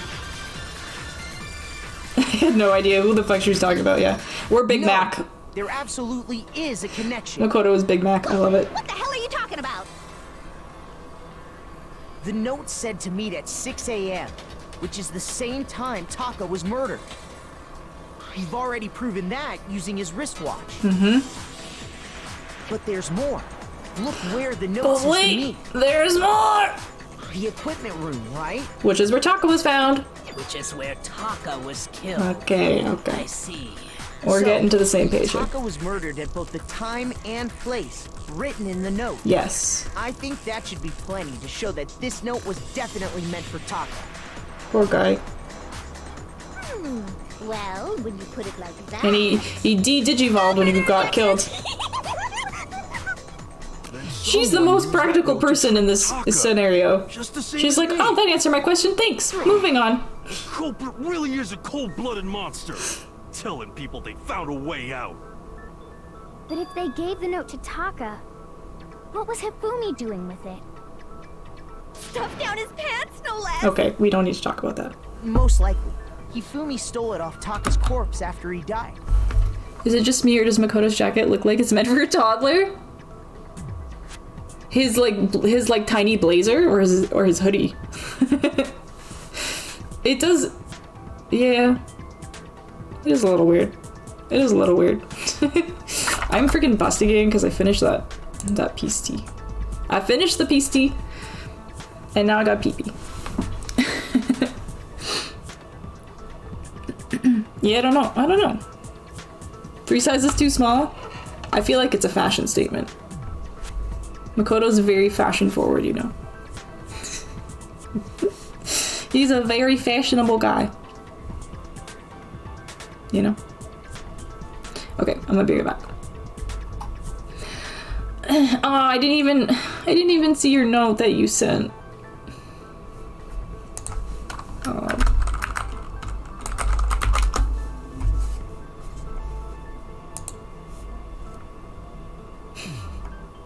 You're the sweetest. Alright, be right back.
Hello. I'm back. Let's freaking finish this thing. Let's do it! Alright. There we go. There we go. Okay, most likely Hifumi stole it off of Taka's corpse after he died. Right. You listen. You listen. Huh? He stole it? Here's your proof. Go ahead. Show us. Wow, Bianca. Wow.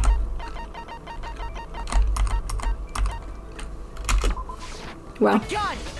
No, you! When I searched Taka's body, Don't make me pull up the I Uno saw card. that his lifeless hand was gripping a small scrap of paper. If I'm right about this, the sheet of paper this piece came from is...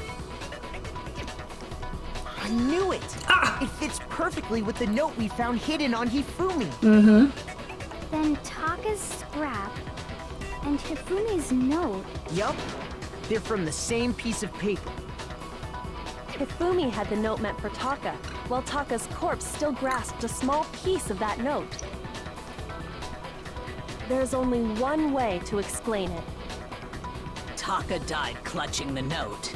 Hifumi tried to free the note from its death grip, Yeah.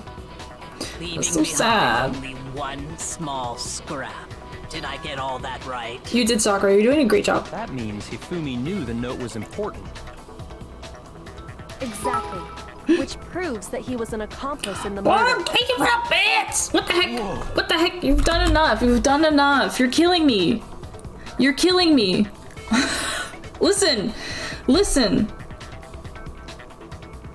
Stop. Please. Why are you giving me salt? Why are you giving me salt? You sassafras. Thank you for the bits. Thank you. No more. No more. Stop. Stop. Yeah. After seeing all this, Hifumi was super involved in this whole thing for sure. Thank you, thank you. In fact, he was behind the whole thing. In fact, he's still alive. Oh my god! Sorry, no. When we found him in the repository, Hifumi was truly and completely dead. Oh my god, I love Hiro. I love him. He's the best. In fact, he's still alive! Sorry, no. Sorry, no. Mimi! Mimi! Hi. I'm good. How are you? How are you? I was thinking about you today. I hope you're doing okay. I hope your Friday's going okay. And you're doing the best you can under the circumstances. I love you. I love you. Memes. Yeah. I love you. Hello. Thank you for popping in. You got a special full screen hello. Because I love you. Right. The second body discovery announcement proves that. Right. So then, who killed Hifumi? Whoever did is the mastermind, the true killer. I don't know. He was killed in the repository. So he must have been killed not long after I just took a transporting Taka's sippy. body. So, he must have been killed after Taka's body vanished, but before we found both bodies in the repository. During that time, we'd all split up and were searching for Taka's missing body. Mm-hmm. In other words, during that time, none of us have alibis. Oh, dip. Oh, dip. It's on now. It's on now. Doing the best I can at the moment. I feel so special and loved, and I love you too. We love you, we love you. And more! More water. Now that you got your hydrate button back, you're being an absolute savage. Wait, but me and Sakura were together. Stop trying to steal the spotlight, you stupid walrus! Who are you calling a walrus? Ma'am. Calm down. When they were killed bothers me too. This is something that's been bothering me even more. The amount of times that this game just like cuts to anyway. To fucking... My god. And what might that be? The weapon they used to kill Hifumi. Do not call my wife a walrus. Weapon? Yeah. You... I mean, according to the Monokuma file... I think you missed her asking if she bathed her tits in milk every night to make them huge like that.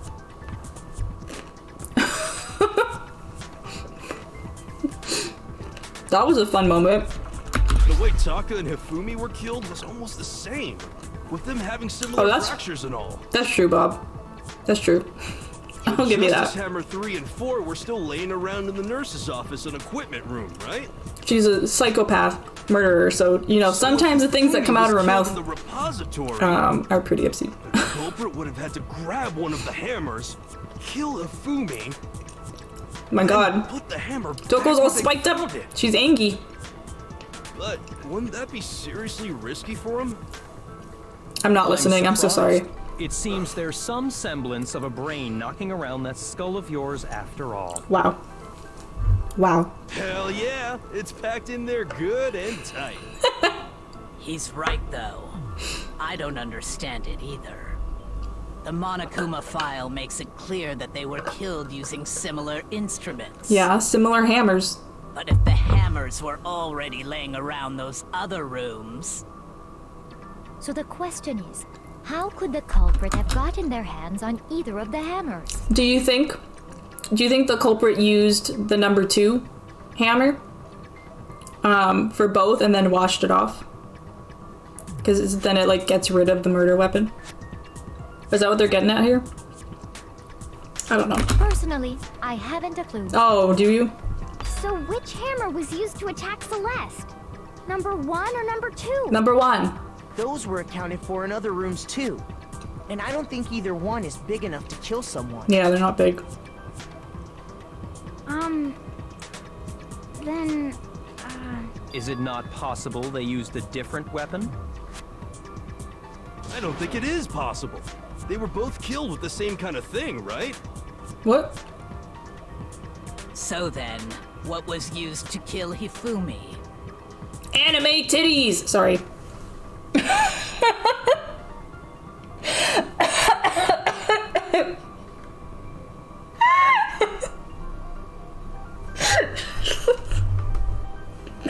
I'm sorry. I'm so sorry.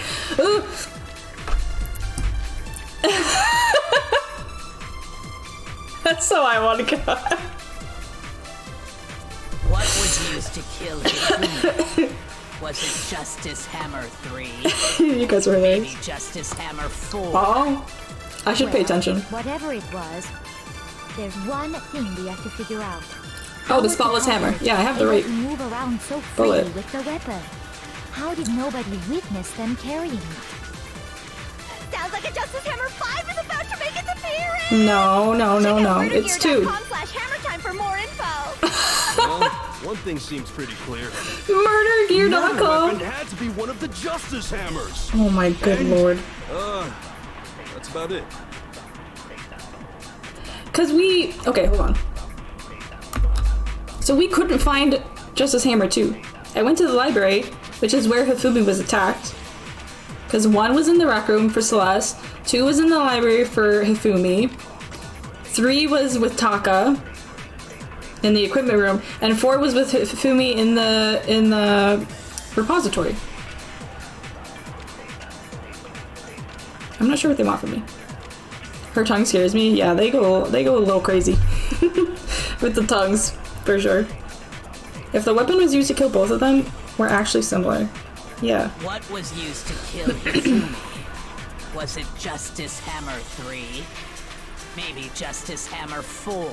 Does it matter? Well, whatever it was, there's one thing we have to figure out. How was the culprit able to move around so freely with the weapon? How did nobody witness them carrying it? Sounds like a Justice Hammer 5 is about to make its appearance! No. Check out murdergear.com/hammertime for more info! Thanks, Joe. One thing seems pretty clear. The murder weapon Is it this? one of the Yeah. No, that's wrong. I missed the clip window. I'll highlight it. That was so funny. That was great. The weapon wasn't a Justice Hammer at all.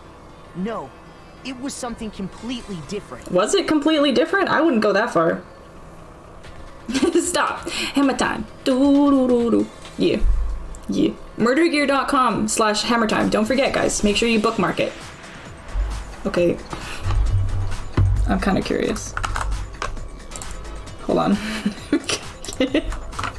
Murdergear.com. Please, FBI, don't come for me.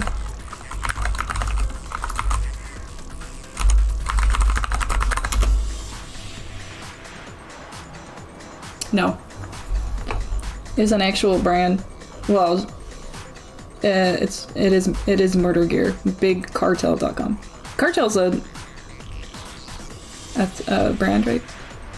Dang. I would have loved if Spike literally just made a website just for that. But it'd be flagged hard.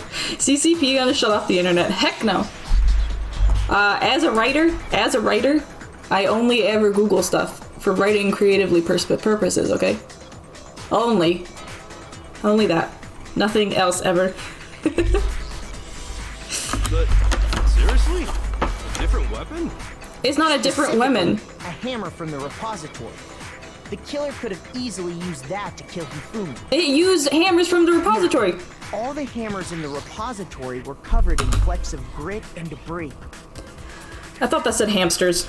I almost had a crisis. That anatomy titties? No. Definitely not in my search history. But for some reason, one of them had been scrubbed clean. Huh? And the reason it had been scrubbed clean was most likely because it was used to commit murder. Oh. If the hammer got covered in Hifumi's blood, of course they'd have to clean it off. I'd also like to point out that the repository has all kinds of hammers. Yeah. Big ones, small ones. Some as big as your head. And even some flat mallet-like ones. I think whoever made the Justice Hammers used those as a basis for their design. I think they used those exactly and painted on them. If that's true, that would explain the And Monokuma life-size files note Gundams. about the wounds being similar. Listen.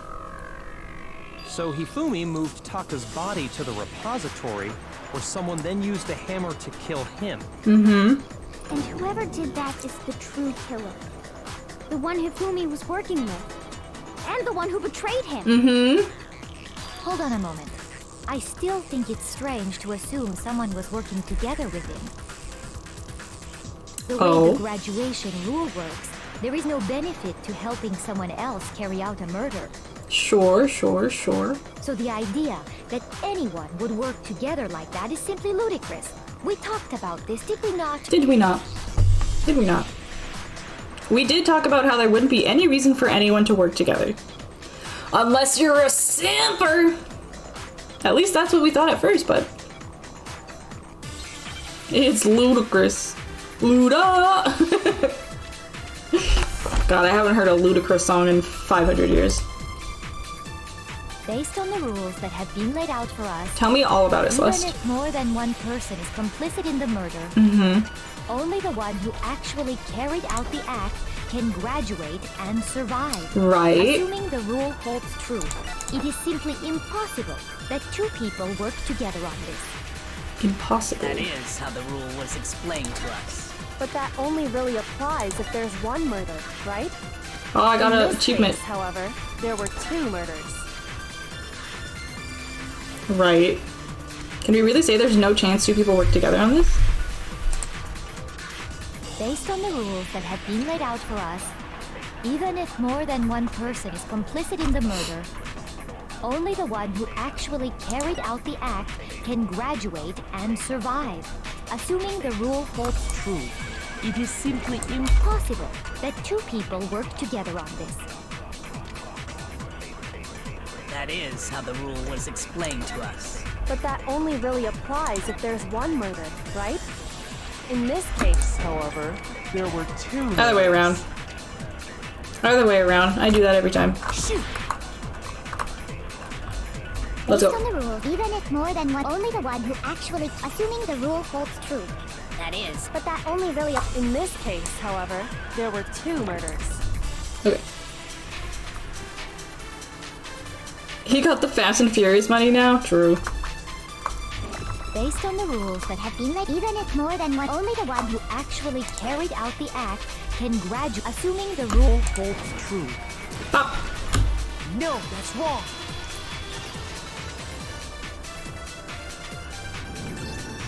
Since there were 2 murders, it's at least plausible that more than one person was involved. True.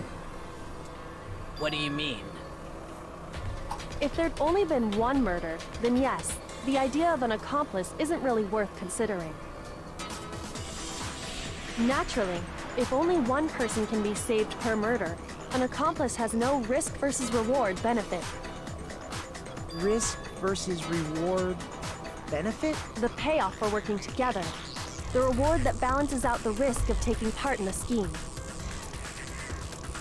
There's no point in being someone's accomplice if there's no benefit. But does that even count? Can there be 2 graduated people? However, if there were some potential mutual reward for the risk, then cooperation becomes possible. You're saying that 2 people could act as each other's accomplices to commit 2 separate murders. Right. I think that's what the true killer told Hifumi. They would each have an accomplice for their crime. And based on the case's events, Hifumi would have been the first one to act, murdering Taka.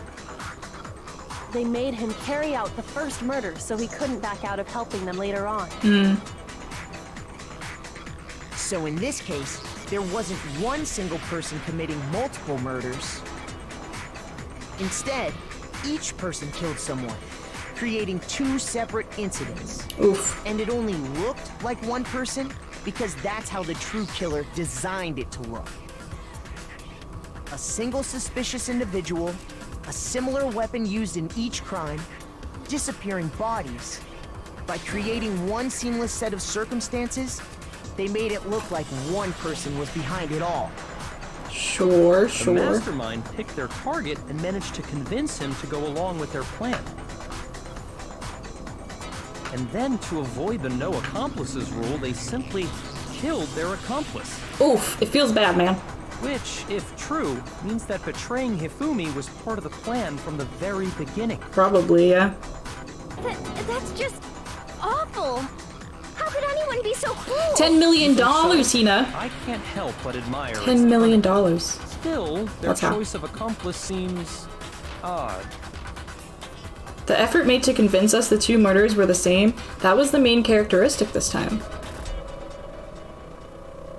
Kyoko must have noticed that fact from the very beginning. She's a smart girl. Which is why she said not to look at it as a series of connected events, but entirely separate incidents. Kyoko really is amazing.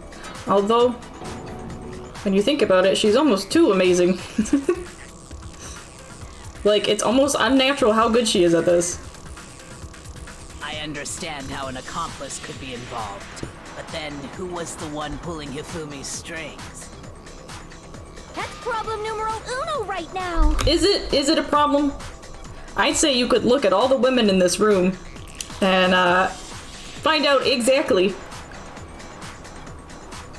who he was working with. Almost. We'll get there.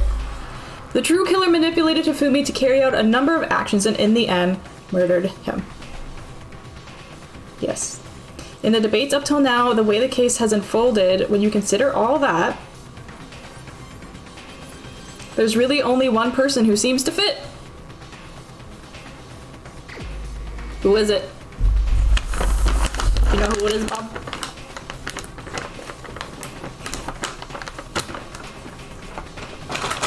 Do you know who it is? You were already on the white track. It's Mako- Oh. Are you confident in your assertion? Huh? Perhaps you should take a second and think think it through again. More slowly this time, Makoto. There. It's like I embarrassed myself in front of everyone. Oh my god. Yeah, okay. Okay. I don't know, I think it's Makoto too.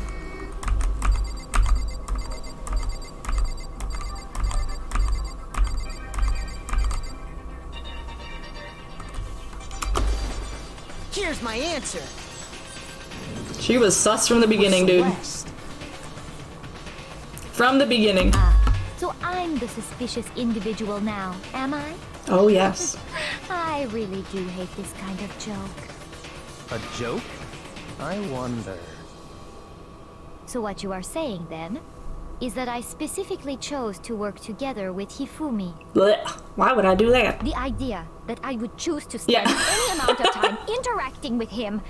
That I would go within 10 feet of that shit from brains, that lazy, worthless, goddamn idiot! Here we go! Here we go! Pardonnez-moi. Yes. To be clear, there is evidence to support it.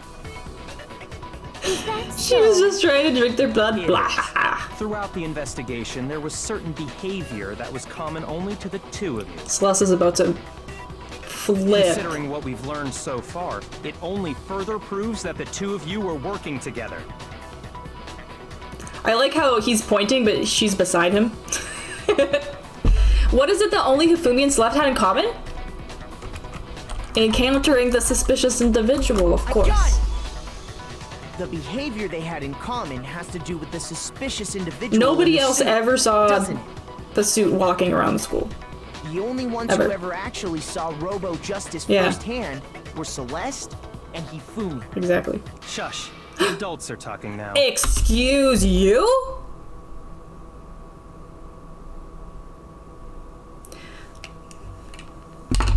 Byakko doesn't deserve my cosplay. He doesn't deserve it. I'm shook. Dude, I can't with this man. Sorry. Don't say sorry, As Makoto. he said, only Celeste and Hifumi ever laid eyes on the costumed individual. Cosplay over. I'm over it. If we accept that Hifumi was one of the culprits, we can't help but suspect what Celeste has said as well. Okay. Are you saying everything they told us was a lie? Oh, you know, we've After done this taking Hifumi to the nurse's office, 2 times we all already. began our search for this individual, correct? Hina's kind of like Not Sonya. too long after that, Just like you never remember wants to what believe Celeste that said? people can be bad like that.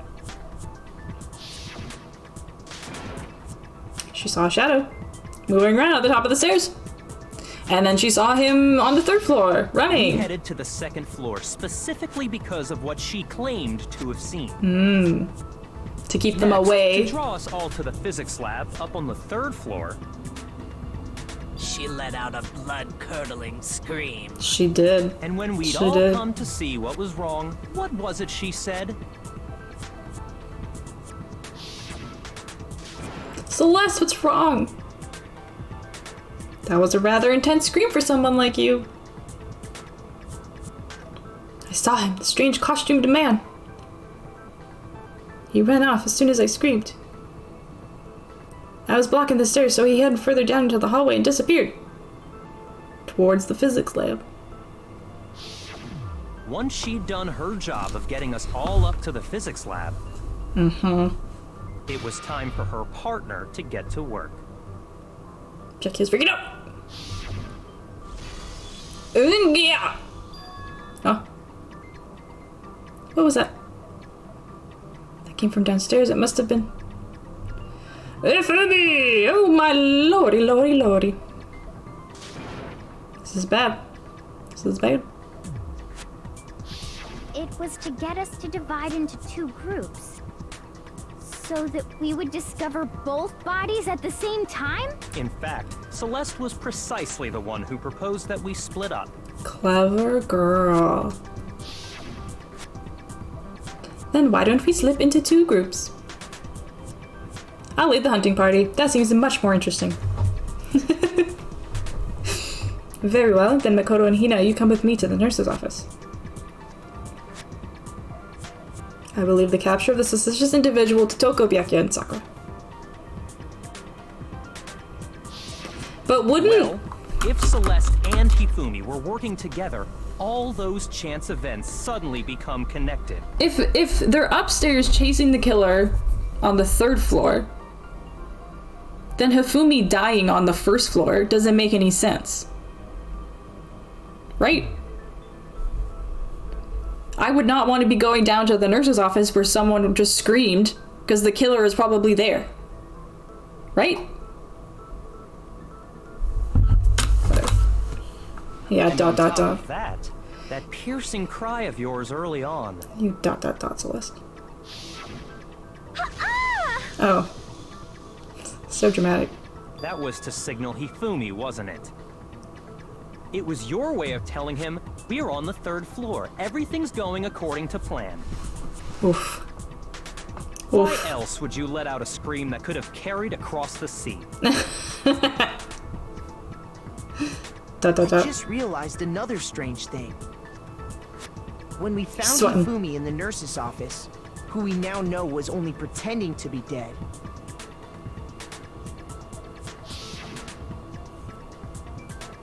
I certainly was not expecting this. I did not imagine that Hifumi would be murdered. Celeste, you were the first one to say he'd been murdered. You wanted to make sure we wouldn't have any doubt in our minds. Dot. I don't believe it. Everything, the whole thing was one big act. Hina, you were with Celeste when Hifumi's body disappeared, right? Yeah. I was feeling kinda sick, so Celeste took me to the bathroom. So Hifumi could leave! Then that was... She wasn't worried about you. She just saw a chance to help Hifumi sneak out of the nurse's office. Each piece isn't much by itself, but start putting them together and Naughty, the picture gets naughty very girl. ugly indeed. Wouldn't you agree, Celeste? I have no idea what you mean. Oh, okay. Don't My bother bad. trying to deny My it. bad. You made one fatal mistake. She did, do you guys remember? I didn't even catch it myself when you first said it, but looking back, I can say that that one little slip-up was your undoing. What are you talking about? I'm Well, of talking course. about what you said after Hifumi's body disappeared and we returned to the nurse's office.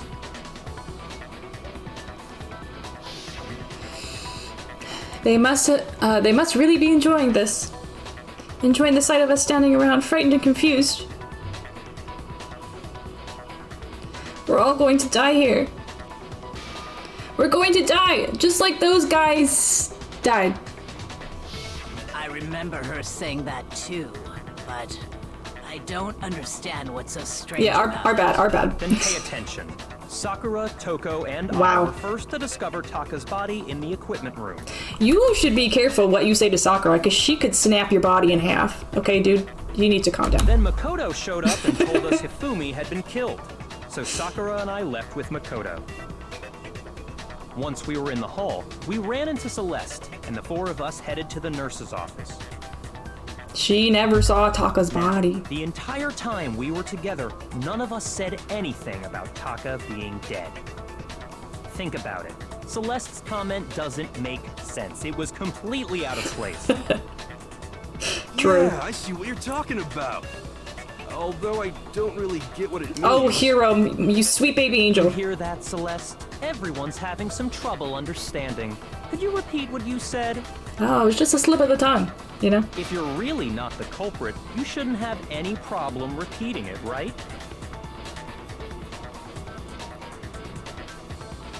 Yakia said that Celeste's comment doesn't make any sense. But what is he alluding to? Oh my god. Really? Make your argument!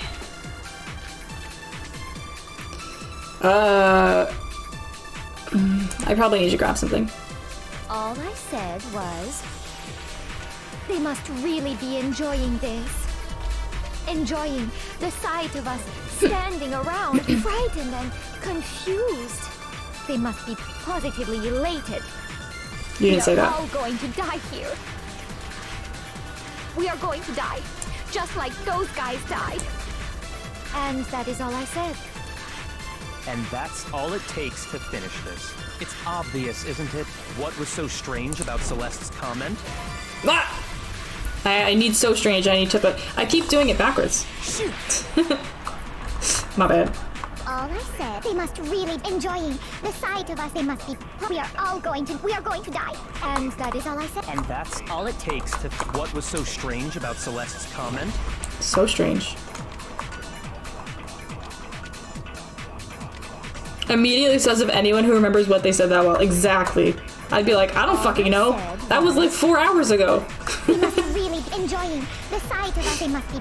We are all going to die here. We are going to die, just like those. Bonk. No, Get bopped. Get bopped. That's right. There's no reason Celeste should have said, just like those guys died. When she said that, none of us had told her Taka was dead. Right. These actually help a lot. Putting them back on. Exactly.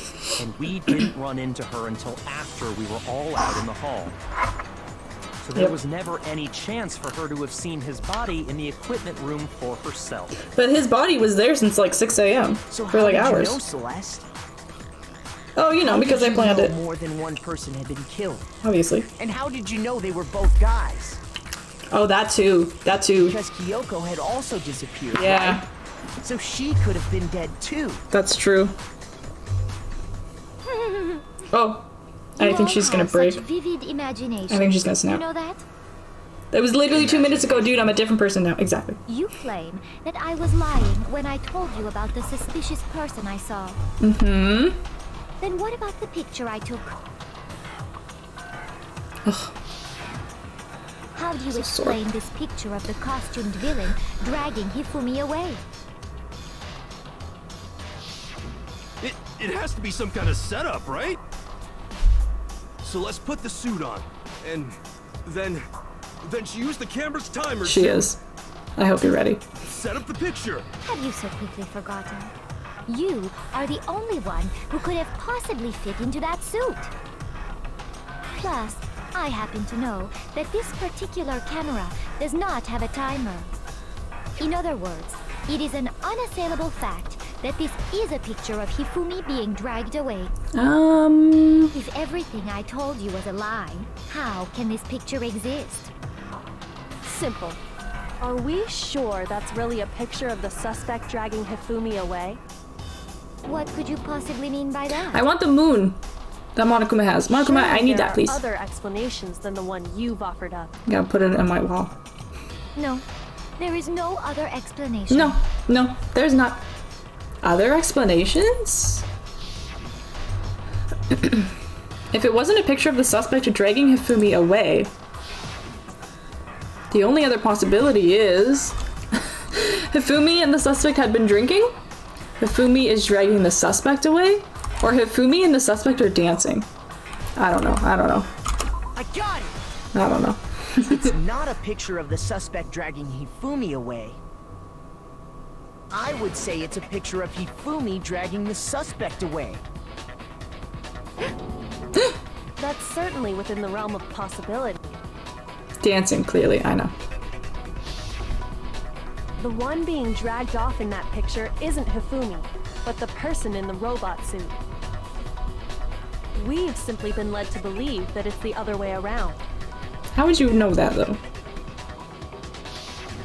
And the strange costume might only exist to lead us astray even farther. I mean, yeah. If you saw someone wearing something like that in this situation, of course you'd notice and be suspicious. That's what happened! You put me to sleep and made me out to be the bad guy in all this. They did. I'm sorry, hero. Such a thing is utterly impossible. Oh, it's impossible. Dragging him away? Ridiculous. Ridiculous. Is it? I don't think it's ridiculous at all. Then shut your mouth and allow me to educate you. So let's say she can prove that there's no way Hifumi was dragging the suspect away. But is that really possible? Is it? Is it? Celeste is spicy. The blueprints probably. You dressed me up in that suit after I passed out. Then you just draped me across Hifumi and had him carry my weight. You tried to make me look like the bad guy. Like I said, Hero, calm down. Ridiculous. As you can see in the picture, the suspect is standing perfectly upright. If the person inside the suit was unconscious, there's no way they could stand up straight like that. Then the fortune-telling idiot is the culprit after all. No way! Okay, I think I need not to shut your mouth. I know. Porter's just trying to get baked under the bleachers. I think I need this. Then you just draped me across Hifumi and had him carry my weight. Because he wouldn't be able to bend, so he'd be forced to stand up straight. Right? Like I said, ridiculous. Ridiculous. As you can see in the picture, the suspect is standing perfectly upright. Yeah. If the person Inside the suit was unconscious, Wait, there's no way this one. they could stand up straight. There we go. No, that's wrong. Yeah, Hero's just chilling. And everyone's being mean to him. No. Even if the person inside the suit were unconscious, they could still stand up like that. Right? Because that Robo Justice suit had a certain characteristic. They gotta be sure, though. Their lives are on the line. I like that Hina looks like she's wearing no pants in this picture. Ah! God. That's right. Sorry. They totally made a mistake when they made it, so it couldn't bend at the waist. Yes, Hina. You got I'm it. not so sure that was a mistake. I think the suit was designed from the beginning to be used the way it was. Uh-oh. Celeste and Hifumi took the suit they'd specially designed and stuffed Hiro into it. That's how they were able to fake that whole thing. The point of it all was to make us believe whoever was in the suit was to blame. Noticed what, bub? They are. Well then, Mimi, they're so I cute. suppose this is checkmate. checkmate. Oh. Okay, now she's snapping. Now she's snapping. Hold on to your butts! You idiot. What do you mean, checkmate? Celeste? Clearly, you want to cram me into your little guilty box. Oh, Well, there's one little problem. Tell me all about it, Celeste. Have you already forgotten what Hifumi told us as he lay dying? Eek! Hey Hifumi, who was it? Who attacked you? Who tried to kill you? Who killed me? That's right, I remember their name. Yeah, Yasuhiro. Ugh, dead. When we asked him who had attacked him, his answer was quite clear, was it not? Oh, was it? He said, and I quote, Yasuhiro. In other words, Yasuhiro Hagakure! Okay. Wait, but my name isn't really Yasuhiro. It's actually Taro. That's Your confusing Stop. statements don't make any sense. here. That's not You're helping. making things more complicated. Yeah. He did say Yasuhiro, but are we sure he was really pointing the finger at Hiro? What the hell are you talking about? I'll burn you alive! Kyoko, what do you mean by that? Think back to how Hifumi used to talk to us. Yeah. How did he refer to each of us? He said for serious a lot? No, that's Hiro. He said people's last names. He gave everyone nicknames. So that's Jill. So it's definitely this one. I got it! That's right! Our last names! He called us all by our last names. I laughed at what Celeste said because what's gonna happen in the next 5 minutes. I know I heard him say Mr. Naegi more than once, He did. for example. He did. He said Mr. Naegi. So if Hifumi did mean to say Hiro's name, he would have said his last name, Hagakure. Hagakure. I'm sure it was just incidental. By chance, his first name. He did get bonked on the head pretty hard. Indecent? Don't talk.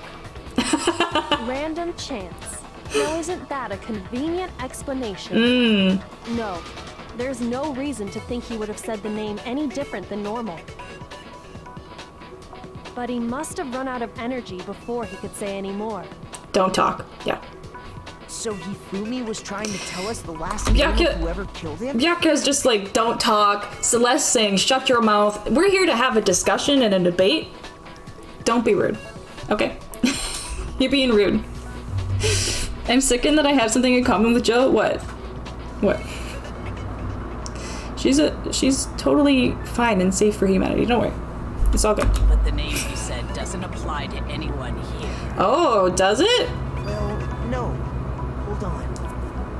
There's one person it could apply to. Yeah. And that's Celeste. Yeah. She never actually told us what her real name is. Yep. Oh, remembering people and giving them nicknames, yeah. What did you just say? To think you'd take your false accusations so far, I don't know whether to laugh or spit. Oh, okay. Come on! Oh. Enough with your idiotic blather. Yasuhiro is a loser's name. Do I look like a loser to you? No, no. Do I? No. I think I've earned the right to be a little on edge. Okay. Okay, then fill us in. What's your real name? Yeah, what's your real name? Fine. Make sure your ear holes are wide open and listen up. Okay, I'm listening. I'm listening. Celestia Ludenberg, could you please stop making me repeat myself over and over again? Okay. Celeste still won't give up. So then, I have to do something to make her accept it.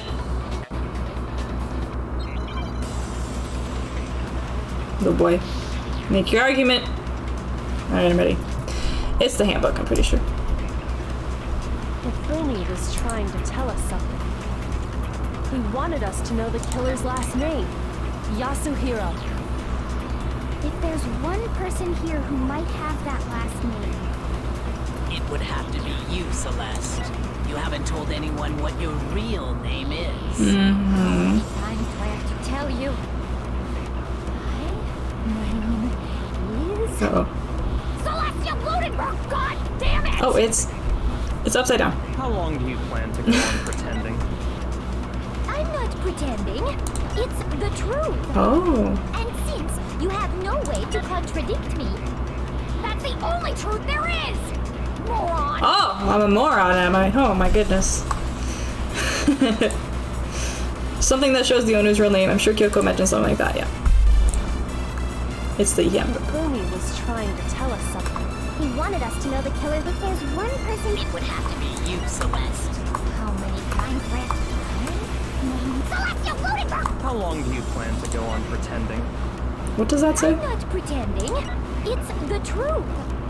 And since you have no way to contradict, Boom, baby! No, that's wrong. Boom, baby! Tired of Dark Souls already? Nah, it's Dawn Gone Friday.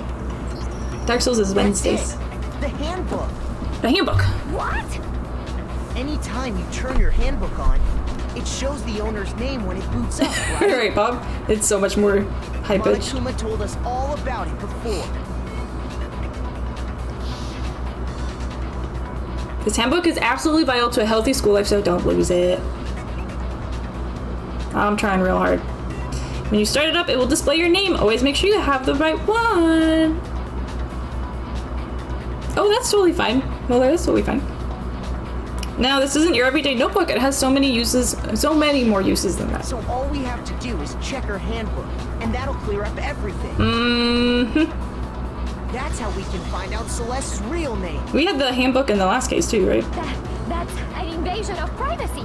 I refuse to cooperate. Celeste, you're on trial for murder. Celeste, can you please just tell us what really happened? Oh. Please, just tell us.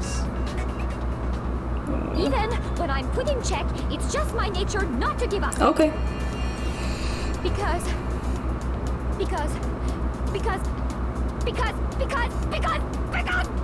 Of all the wonderful things he does. Oh, you no. never know what might happen. Okay. Fine then.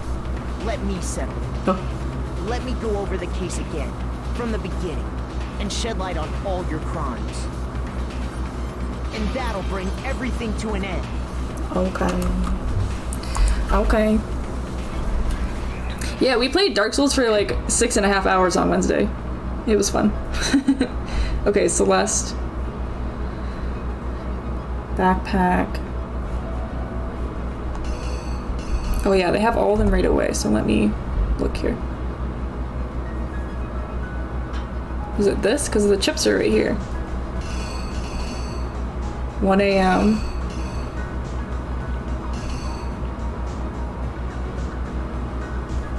That's Taka's wristwatch? We don't need that, or that. Is this here?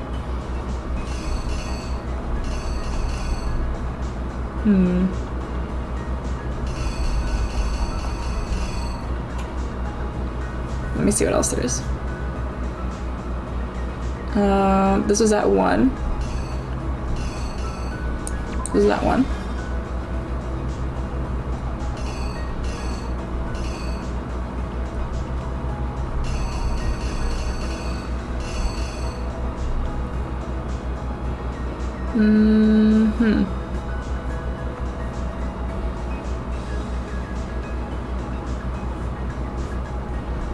That would be this one, right? And then Taka was here just after 6. This one. Justice Hammer 4.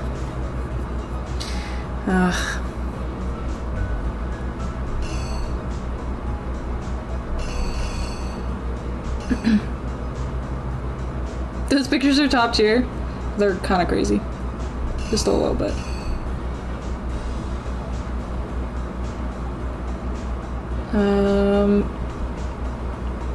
Like this? Was Justice Hammer 4? Yeah. So Justice Hammer 4 with blood on it. Makes sense to me. We went in the library and we found Hifumi.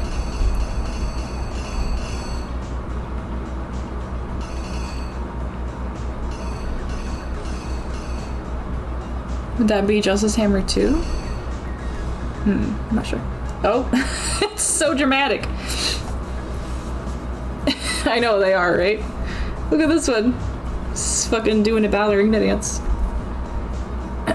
This was Justice Hammer 3? Right? Oh, look at all our friends. Okay, moving Taka like this. And then he's all excited and happy that he did everything that she wanted, and she just fucking yeeted that man out of existence. So majestic. Looks like he's about to do his I almost said Taylor Swift. Sailor Moon transformation. What the heck? Where did Taylor Swift come from? Brain? I need to know.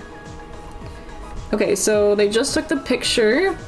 Oh no, this was, we found Celeste. Celeste showed us the picture. And then we went to the second floor. I think this is this. Justice Hammer 2. These two aren't relevant at all. They're from the other cases.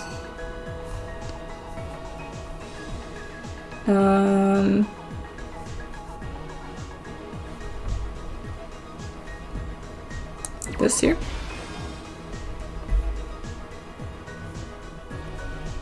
Oops. And I think this goes here. Let's see. Let's see. Here's exactly what happened. Maybe. Before anything, the killer persuaded someone to help carry out the murder. And that person was... Hifumi. Hifumi. With an accomplice, the killer was able to execute a number of otherwise impossible schemes. Okay, Mimi. Taylor Swift is Sailor Moon. Oh my god. How did I not put that together? How did I not put that together? Wow. Wow. It does not make sense. So what did Hifumi think was gonna happen? What did he think was gonna happen? I cannot imagine him trusting her. Like, I can't imagine he would be surprised when she fucking raised a hammer to his head. Is he just really that much of a simp? Is that just what's going on here? Because I understand. Celeste is adorable.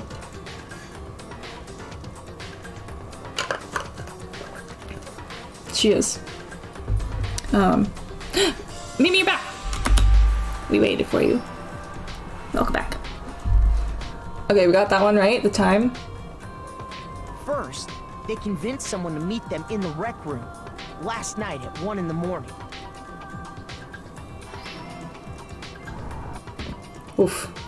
That's creepy. They met with was Hiro. That's a creepy picture of Hifumi. The murderous duo intended to pass Hiro off as the prime suspect. Understandable, so have a good day. They drugged How him, did they get his numbed him hair out, in there? and stuffed him into the Robo Justice suit. That's my question.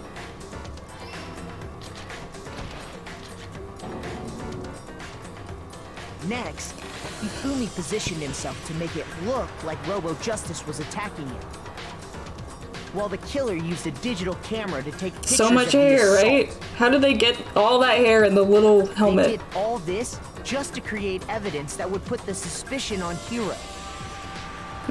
When they were done with him, This one was so complicated. still unconscious, into the pool room locker. Bob! And then finally, at 6 a.m., they moved into the murder phase of their plan. Oh, the murder phase of their plan. I can't wait. Bob, thank you so much for the gifted sub to Mimi! Enjoy your emotes. And no more ads. and all the other good stuff. All the other good stuff. Thank you, Bob. Thank you. No ads for Mims, yeah. Yeah. They called Taka to the equipment room. They just announced like a...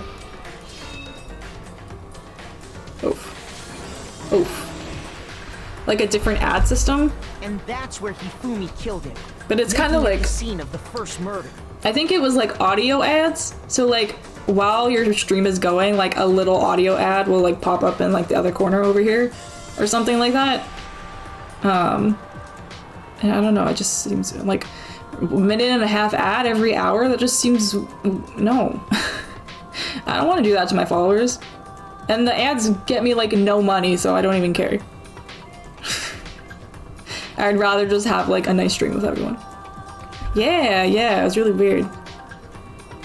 So I don't know if it like turns off your screen for a second, or just like it like Twitch mutes you and then does the audio ad. Like I didn't understand. I was like, what you trying to do here, Twitch? What are you trying to do?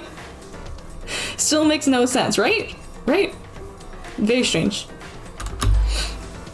Oh, we got that one right. Cool. The murder weapon was Justice Hammer 4, which was left there in the equipment room. Yes.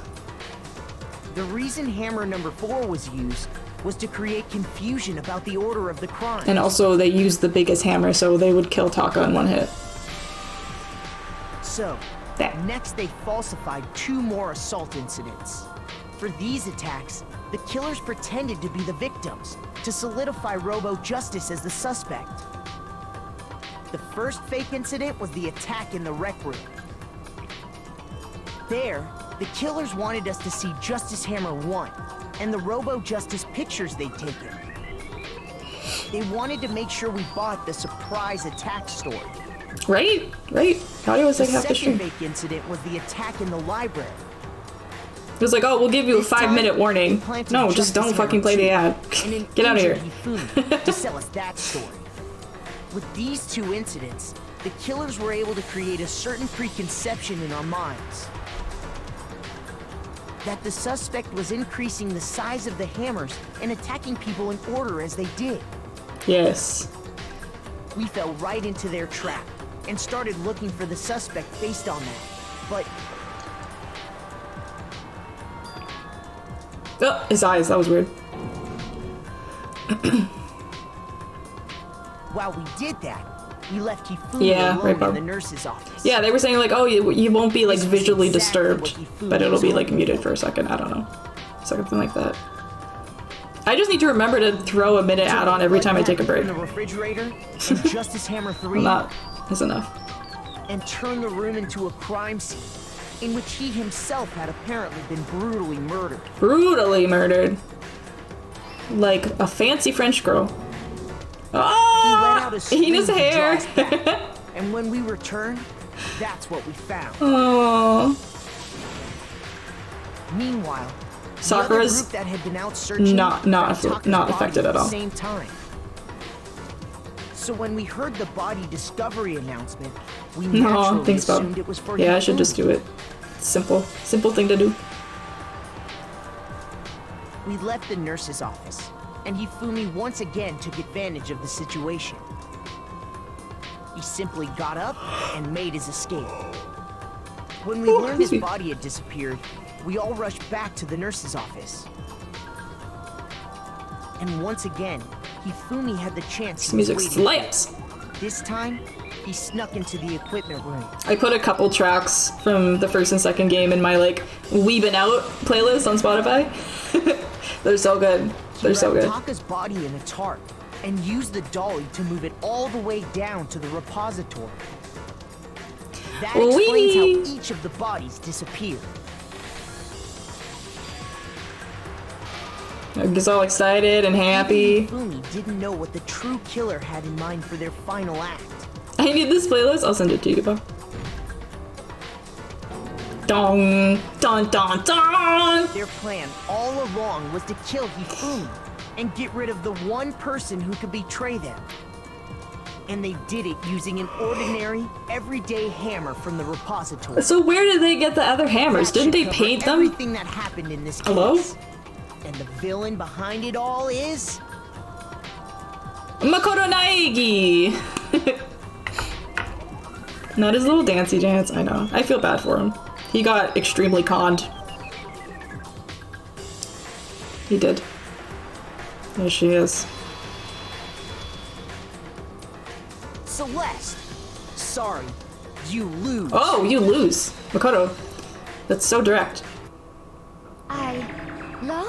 I lost? She doesn't lose. When was the last time I was forced to utter such words? She's the ultimate gambler. Heavy around my neck. Game over. Then you admit it? You're the killer? Listen to you, trying to take charge, as if you're my private instructor. I, Celestia Ludenberg. Actually, no, Taiko Yasuhiro is fine. Taiko. So, you finally accepted it. I'm the kind of person, once I've lost, I don't like things to drag on. Interesting. She was just trying to live her Lolita dreams. You know? Can't knock her for that. Am I still an A student? Yeah! Heck yeah. I wonder if one of the achievements is get like an S rank in all of them. Money forgives. Okay, Monokuma. I'm ready to begin. Her voice is so different. Or, no. I suppose this is the end, isn't it? It is indeed the moment we've all been waiting for. Time to vote. Okay? Okay. If you would, please locate your lever and cast your vote. And when the votes are tallied, who will become the blackened? Will you make the right choice? Or the dreadfully wrong one? I know. Can we... What's it gonna be? Stop talking, Monokuma. Just shut up. Oh, I'm goddamn sick of you.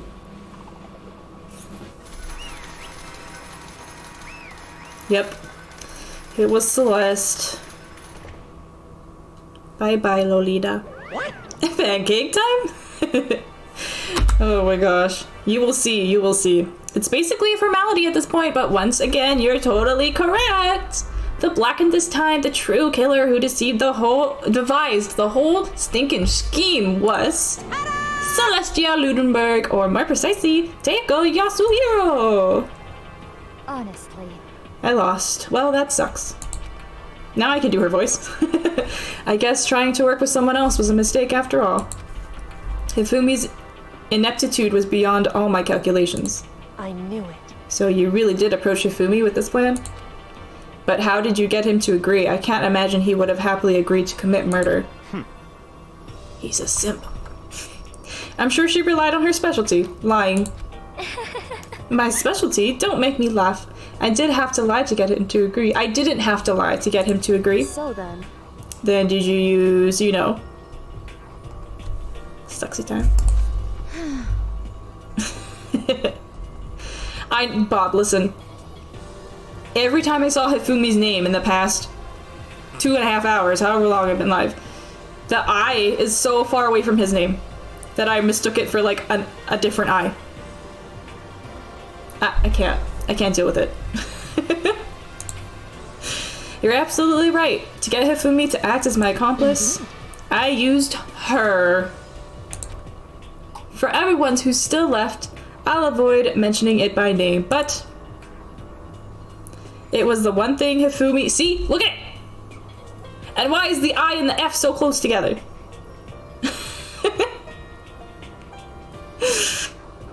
See, I'm not going crazy. No. Yeah, I had a whole like 5-minute rant when I first noticed how fucked up this font was. I had to, in college, I had to painstakingly go in between every letter and make sure they were all perfectly spaced out by the pixel. And you're gonna release a game like this? I can't believe it. I can't believe it. Who okayed this font? Exactly. See, this looks fine. It's just certain letters that are like all fucked up. It's really weird. Does she mean alter ego? Is she talking about alter ego? Yeah. Say what? What? What are you talking about? Just a second. Don't interrupt. We're in the middle of a very important conversation here, Monokuma. You need to back up, sit down, and shut up. Okay? None your business. None your business. The audacity. I know, it's really painful to look at. I'm totally out of the loop, as usual. How sad. In other words... Then you're the one that stole it? Indeed. That's right. I see. And you used it to drag Hifumi into the plan you'd come up with. Right again. Last night, after we had our meeting about how it disappeared, I paid Hifumi a little visit. What are you doing here? Actually, I was hoping I could talk to you alone. It was about what was stolen. I know who did it. What?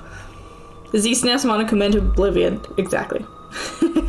are you okay with this? It was Taka. He stole it. What? So then... And I have proof. Would you like to see it? As it turned out, I found a use for the digital camera. I taken you-know-what to Taka's room earlier and took pictures of it there. Oof, I deleted the pictures as soon as I showed it to Hifumi, of course. Damnation! Grr, so it was him! But how did he do it? She was supposed to yell if either of us got close to her. You are correct, which is why Taka forced me to steal it. Say what? As for me... Please forgive me, he threatened me. Oh, He did. As for me... He came to my room last night unannounced, and then it's hard for me to even say. He abused me. What? Oh. And he took pictures. Whoa, Celeste. Whoa. He said if I did not do as he asked, he would show them to everyone. So I had no choice. Damnation! It's a crime, an absolute crime! I knew he'd gone a little crazy, but... Say what? I never imagined he would go this far! It was amazing how completely he bought it. I can't express how enjoyable that was. I'm about to say something I've never said before in my life. Completely unforgivable! I'm going to kill him. I'm going to fucking kill him. Most unfortunate. Spicy. He's a spicy boy. Wait, please, if you go now, you'll be playing right into his hands. Actually, Taka is planning to use her to escape. And he has made you his target. What? Escape, you don't mean. Taka is going to try to kill you. What? And all he had to do, and all he can, what? And also he can keep her to himself, sorry. That bastard. Bastard. honestly. Can we allow him to continue with these barbaric acts? Absolutely not. Absolutely not. How could I? She... I swear, I will save her! Actually... Then, would you like to join with me? It just so happens I have come up with a plan. I have devised a way to reclaim what he has stolen and escape this dreadful school. Don't worry, I read that in circles in my head too. Just kept missing the one word. And with that, it is complete. What are you talking about? Oh, nothing. Ifumi agreed without a second thought. The effect that item had on him was remarkable. The power of love, even a love as twisted as that, could still drive people mad, it would seem. You disgust me. Yeah. I see. I have another question for you. Was that strange costume Hifumi's creation? Indeed. Yes. It was a real pain in the butt, too. All I asked him to do was make something to hide the face and general body size. I had no idea he'd make something like that, but it's my fault for picking him in the first place. But... So why'd you decide to make me the suspect? Because you're stupid. That's it! Let's see. And in that regard, I made the right choice. I'm so glad your stupidity surpassed my every expectation. Life must have been tough on your parents, though. What was the item? Oh, the item was Chihiro. Can I? Yeah, I can.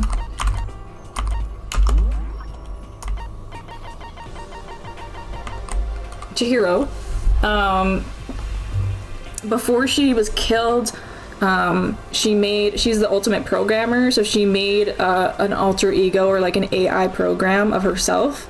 And Hifumi and Taka and Hifumi were both like in love with her because he's a pervert. And Taka and like Mondo kind of like mushed into one person, and Mondo was the one who killed Chihiro, so it was kind of like, oh, I want to protect her this time, I don't want to kill her, I need to like protect her even though she wasn't real and she was actually dead already. So yeah, they both like just wanted to be near the AI all the time, and they're trying to hide it from Monokuma, so if people are always going fucking in there to talk to the computer, Monokuma's gonna know that it's there, you know? They're gonna know that it's there. Ifumi fell in love because she was a 2D girl. Exactly. I feel like I could cry. Well. But when you were explaining your plan to Hifumi, how did you explain the part about him playing dead? What she's asking is, what was Hifumi supposed to do after that, assuming you had actually let him live? Are you okay with this? That's simple. After he did his part and pretended to be dead, once someone showed up, I told him to stay. He'd been seriously wounded. He was on the verge of death, but he just barely held on. And he really believed that? Well, of course, that wasn't all there was to it. As I explained it to Hifumi, the plan was, while you were all questioning him about what had happened to him, I was going to murder someone else. At that point, Hifumi would have an alibi, so nobody could doubt him. I told him that, and he believed it. Wow. That's not even a joke. No, yeah.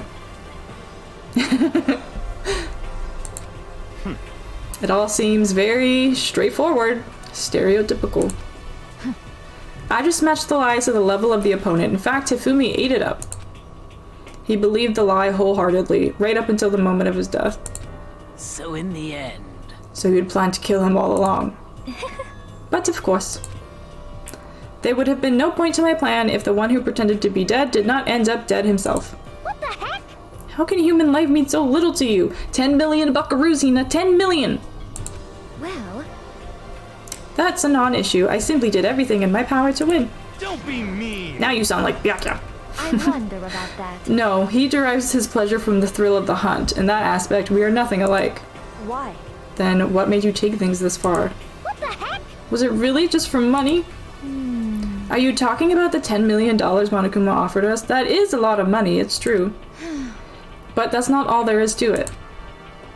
From the moment our new life here began, my only thought has been escape. And she's the one that's been like, just adapt. I don't remember this, so she actually was like becoming traumatized by being in here. But... Yeah, exactly. All along you've been saying how we have to accept living here. You little bitch. Obviously, that was a lie. Hey! I couldn't take it. I hated it from day one. More than anyone else in here. You little bitch. I wanted to get out every day was a fresh torture. And do you want to know why? Huh?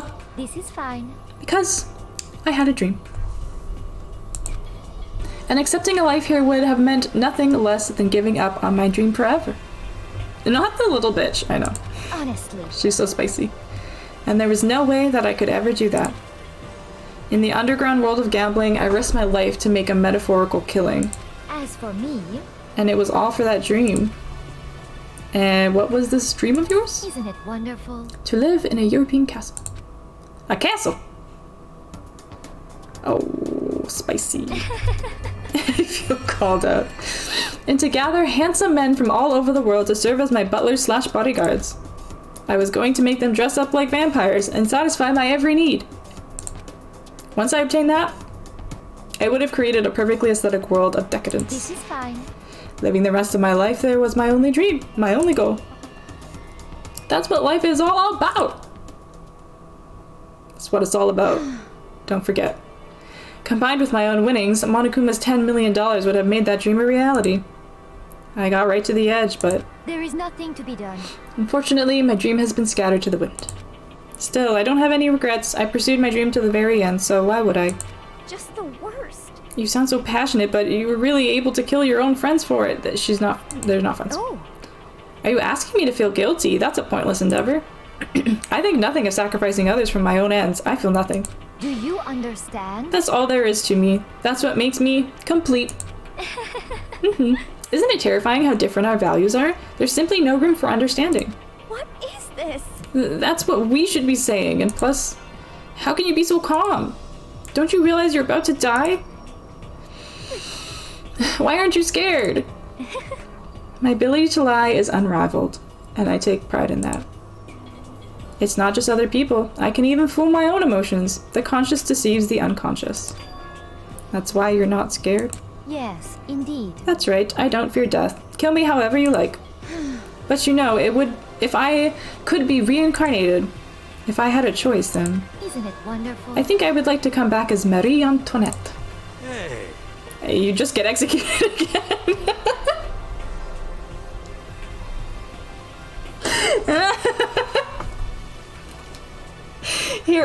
Hero, please, you're killing me.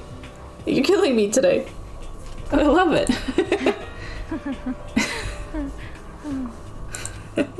Celeste smiled then. And when she did, it looked to me like a poor effort to force it. She claimed she could fool her own feelings. But that statement itself must have been her final lie. And that weak, fake smile is what betrayed her. Thrills, chills, kills! I was just thinking that. You all done? Okay, then let's get rolling. The black and disturbing the peace and must pay the price. Now then, I've prepared a very special punishment. For her, the ultimate gambler. Let's give it everything we've got. It's punishment time! I guess I'll let Kyoko hold on to this. What? Oh, the key for the computer. Will it really give you the hope you're looking for? I can't say I ever saw it that way. Which is why... Actually, it's not important. Well then... Take care, everyone. No. Perhaps we'll meet again. in another life. And I actually want to talk about her execution afterwards.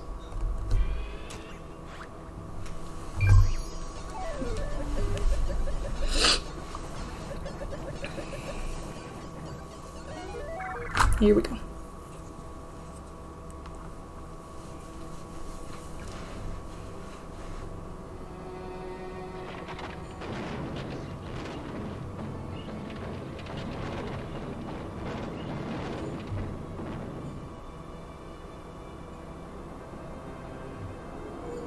The burning of the Versailles witch. Is that how you say that word? Versailles? Versailles? Versailles? I don't know.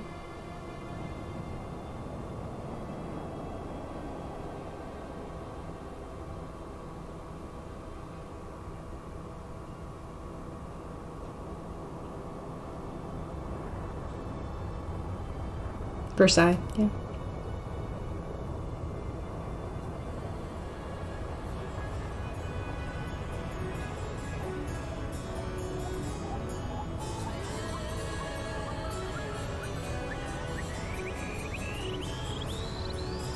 Yep.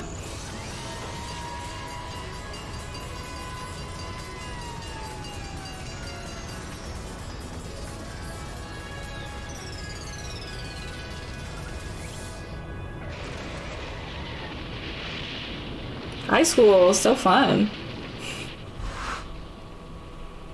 Love high school.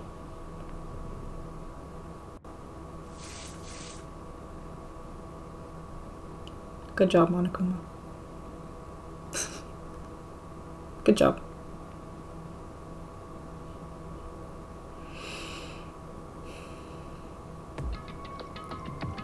Wow. So the reason I wanted to talk about that is because that execution is very, very well done. Only Monokuma can prevent witch trials. I know. Because she wasn't tied down. She wasn't buckled in. She stood there, ready to be burned to death. And because Monokuma was an asshole, he's like, well, you don't get what you want. Instead, I'm going to crush you with my fire truck. It's basically to shame her. You know, take another thing from her before she dies. So I just find that one really, really interesting. Because she's not like forced to stand there. She could have just like tried to run away or something, but she just stood there and took it. And then Monokuma fucked it up right at the end. So she could die miserable. As he intends. Yeah, it is a punishment. Yeah, exactly. It's pretty harsh. But I'm surprised they didn't do some like kind of interesting gambling thing. Like they could have like kakegiri'd their way with a deck of cards or something. That would have been really cool too. I wonder if there's like a like alternate.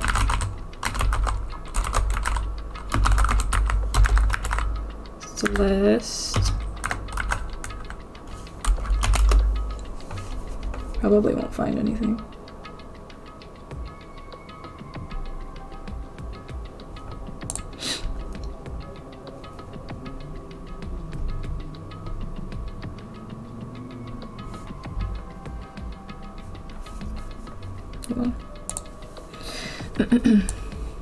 Hold on. This is interesting. Celeste seems somewhat happy to be burnt at the stake, as this particularly romanticized gothic kind of execution is the manner of death she would have imagined herself going through. However, while the fire continues to envelop Celestia, the Hope's Peak fire truck suddenly appears from behind the audience, surrounded by big red and blue lights, reading "Help, help, there's fire," and immediately rushes and jumps onto the stage, finally crashing into Celeste, ending her execution in an ironic fashion. In the end, Monokuma, dressed as a firefighter, is seen heroically putting out the last remaining bit of fire a little further away from the fire truck suspended in the debris of the destroyed stage, Celestia's death site. The drafts of Celestia's beta design revealed that the giant bunny rag doll adorning her stage for her execution was initially intended to be a regular-sized doll for Celestia to carry around as an accessory. There's a little fun fact. There's a little fun fact for you. Yeah, I like this one. I do. I mean, it's an execution, but I like it. In the terms of what we're working with, I like it. That's just good writing, honestly. I know, right? I don't know. All right, it's over. That was really well done. Yeah. Yeah. It definitely tugs at the heartstring and fits her character. Yeah. And too, I feel like with Leon and Mondo, they were very like directly connected to their ultimate, while she wasn't. It was more to her character and her personality. Because like I said, it would have been interesting if they did some kind of like cards or dice box or something like that, but they attacked her personality more, and that thing that she hated about herself, and then just fucking pulled that shit. Oh, you're gonna die. I may as well give you what you want, psych. Psych. But I have always found that so interesting, like watching like executions explained videos and stuff like that, and executions that weren't used and all that kind of stuff. It's really intriguing to me. It is. I think it was, I was saying to you, Bob, how like I love a game with a story, because like as a writer, seeing like your ideas come to life is so fucking cool. And just the way that they executed this game was really well done. It's a very well made game in its context, you know? I feel like adding an element of gambling would make sense, but this fits well overall. Yeah. And it's simplified, right? If it was fire and then gambling and then it would have been a big old mess. But yeah, I like this one. I'm trying to think what other one do I really like.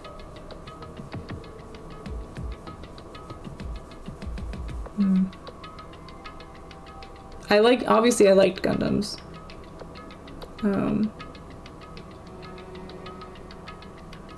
Teru. Trying to remember who died in the second game.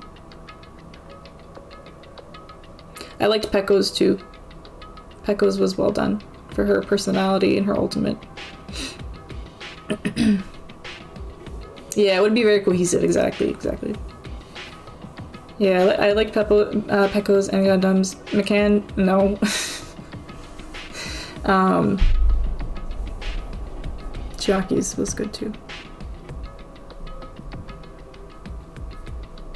Yeah, it's a kind of hit or miss with the executions. Like you either love them or you hate them. Even if they are traumatizing. Dude, I've learned if you want to not be traumatized, just watch it over and over and over again.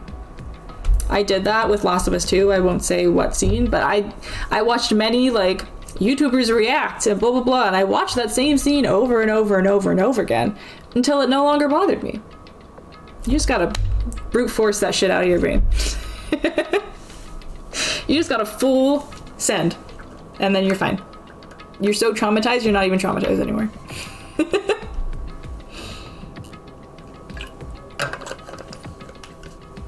Is the scene about 4 hours in? Yeah. That one.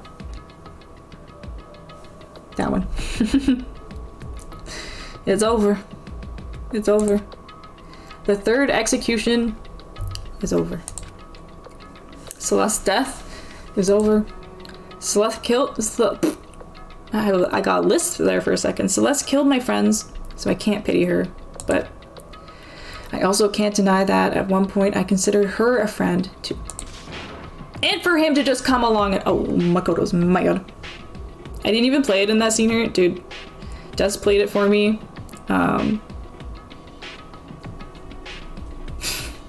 What a game. Isn't it just awful? Someone couldn't cut free from their regrets from the outside world, and so more people had to die. Extreme! Oh. You guys are still young. You need to place more value on your lives. What are you gonna do? Jeez, and here I thought you guys were gonna pass the torch of hope to the next generation. Let me out of here! Oh, what do I care about hope? I'll throw it in the trash if you just let me out of here. Too bad. You're all the embodiment of hope, whether you like it or not. And it's my destiny to knock you down one by one. It's sad, yes it is, but that reality just can't be avoided. Don't talk like you're not responsible. How long are you gonna make us keep going through this? What do you want from us? God, I'm so sick of people asking me that. Give it a rest already. So anyway. Anyway. I really want to play it for the story, but I just can't get over the gameplay. Oh yeah, you mentioned you don't like the Last of Us gameplay. Not very much. I feel like I remember you saying that. Kyoko, did I see you get some kind of key type object from Celeste? Hey! So, what's the deal with that? What? What's the matter? So then, I'll answer your question if you answer mine. you... What did you do? What did you do to me? Ooh. What? Hey, Answer me. What did you do to my body? Ooh. How exciting. Oh man, oh jeez, oh man, oh jeez. What do you mean? What did I do? I have no idea. I don't know anything about it. What was that just now? The mastermind did something to Kyoko's body? What does that mean? Hello. Okay, things are getting kind of awkward. I think it's about time I got out of here. Well? Meanwhile, you guys go on enjoying your school life. If you get lonely, give me a shout. Not that I'll do anything about it, of course. See ya later. Ooh, see ya. Sus much? I know. It's getting spicy. We're pushing the story along. Monokuma disappeared, leaving us all depressed and in despair, as he does. Although it wasn't all despair. There was one small hope called alter ego. Hey, Kyoko. Monokuma already mentioned it, but what's that key that Celeste gave you? so... Most likely. It's the key to one of the dressing room lockers. Huh? What? Then that means... Celeste probably hid it in there. Hey, I suppose sometimes it's easiest to miss what's right beneath your nose. Well then, we better go check. Indeed. Leaving us all depressed and in despair mood. Totally agree. Good idea. Let's go check. I finally see what you're talking about with the moons. Oh, the ones that are on the wall? Yeah, I like those. They were cool. We left the courtroom and rushed to the dressing room. We're here. As we approached the dressing room, Kyoko looked back at us and said, Hey. I'm going to go in alone from here. Everyone else head to the dining hall. I'll check in with you later. What? Why exactly are you going alone? So... Do you even have to ask? As she spoke, she glanced quickly at the surveillance camera. Come on. That's not what I mean. Why you? There's still the risk of a spy, you know. Then I'll go too. What? You. Please, let me go. Standing here arguing is just going to draw more attention to us. Goodbye. Do whatever you want. Space is a vibe, right? I want to do another Star Walk? What is that? That sounds amazing. Thank you, Byakuya. well then. Then it's up to you now. Yo! I'm gonna go to the dining hall, okay? So Makoto and Kyoko are gonna go together? Does that mean what I think it means? Okay. Good luck, Makoto. Girls like her are total pushovers when you show a little backbone. I tried to forget what Hina said. Everyone headed to the dining hall, leaving me and Kyoko there alone. Shall we go? Shall we? Yeah.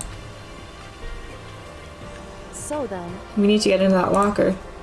Kyoko took the key Celeste had given her and unlocked the locker. And the locker swung open. We saw... You really came. Good morning! It's been a while, hasn't it? It's safe, thank goodness. I've never heard Kyoko sound so relieved. It was like she was speaking from the bottom of her heart. I did just what Celeste asked. I didn't say a word. I stayed quiet the entire time. So, Oh, and I think I might be able to open the last set of files soon, maybe as early as tomorrow. I'm doing my best, so please wait just a while longer. So now we can officially say the case is closed. Oh, go in the forest at night so you can see the galaxy. Oh, that sounds so nice. That sounds so nice.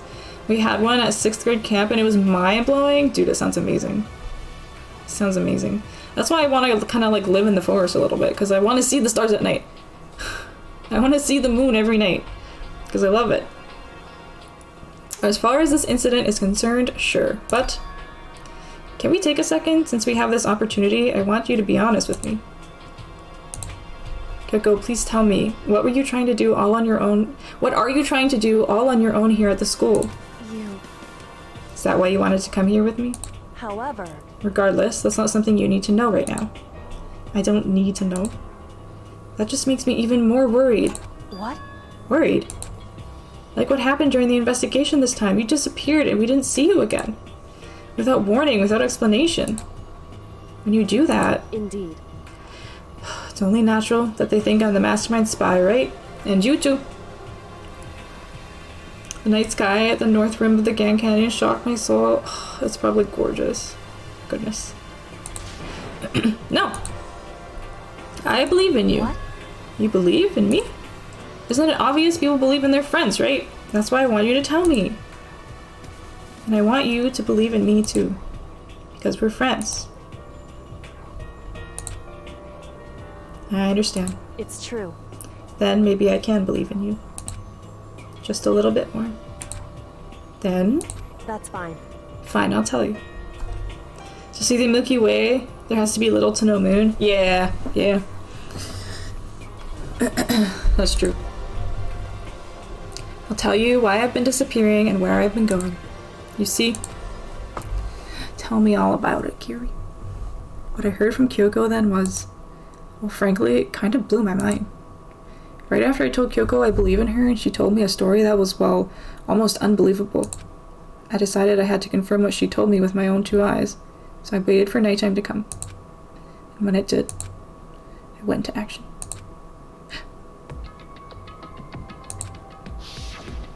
Correct. The boys' bathroom on the second floor doesn't have a surveillance camera or monitor in it. And in the storage closet there, way in the back, she said there was a way in the back of the boys' bathroom storage closet, but could Kyoko really be right about this? Let's check it out.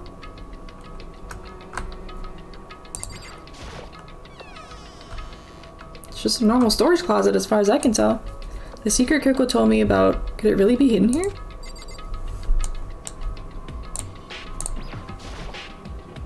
She said it was way in the back of the storage closet. But I mean, seriously? Without thinking, I placed my hand on the back of the storage closet. And suddenly, as if I were being yanked in... Oh. Gashunk! At the same time as I heard that sound, I fell through the wall. I had no idea what was going on. Bump bump. 1K. That sounds like it would be magical. I had fallen through the back of the storage closet. Huh? It turned out the back wall was like a revolving door and I'd made my way to the other side. Just like Kyoko had said. Correct. Yes. The way in the back. There's a secret room. So this is the secret room. But what's in here? Do we want to explore or do we want to save this till next time? Let's explore. It's just a normal desk with normal drawers. Okay. Good observation. There's a bunch of files, what looks like volume after volume of yearbooks. They're all covered in dust. Looking at everything, one file at the edge of the bookshelf caught my eye. Hope Peak Academy Student Registry? This is the only thing in here not covered in dust. Has someone been looking at it recently? I slipped the file into my hand. But before I had a chance to take a look at it, a slip of paper fell out of the file and I turned my attention to it. What's this? You must not leave? That's kind of weird. I could understand if it said, like, I can't leave, but you must not leave? What is this? My head feels funny. This strange sensation. It's like deja vu. Those words, you must not leave. I've seen them somewhere before. But I can't quite remember. What do I know? What don't I know?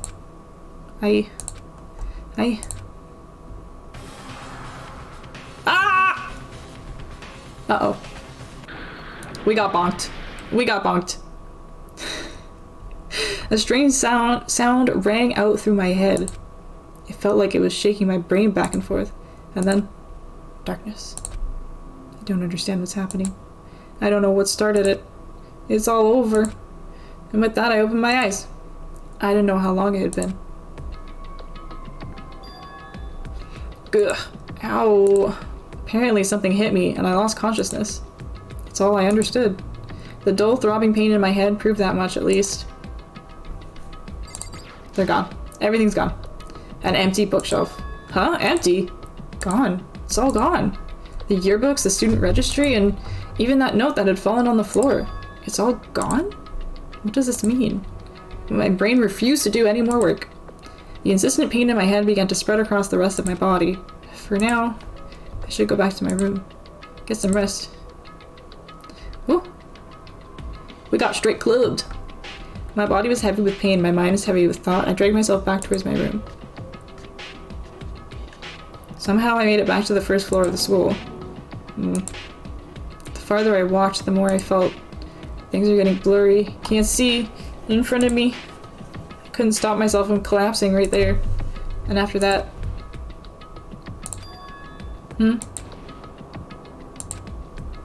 As if from a vast distance I heard a sound. It was faint but undeniable. What is happening? That sound. It's coming from the gym? Oh. As I desperately hauled my shaky frame towards the gym, the sound got stronger and stronger. Ah. What? What's going on? It can't be nothing. Here in the gym?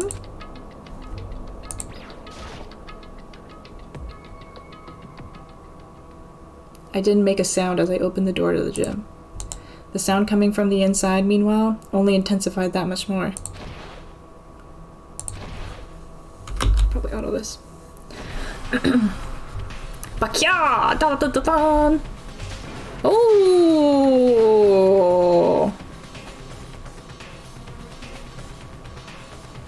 Before me, there raged a battle beyond anything humanly possible. No, one side's not human, that's for sure, but regardless, I couldn't stop staring.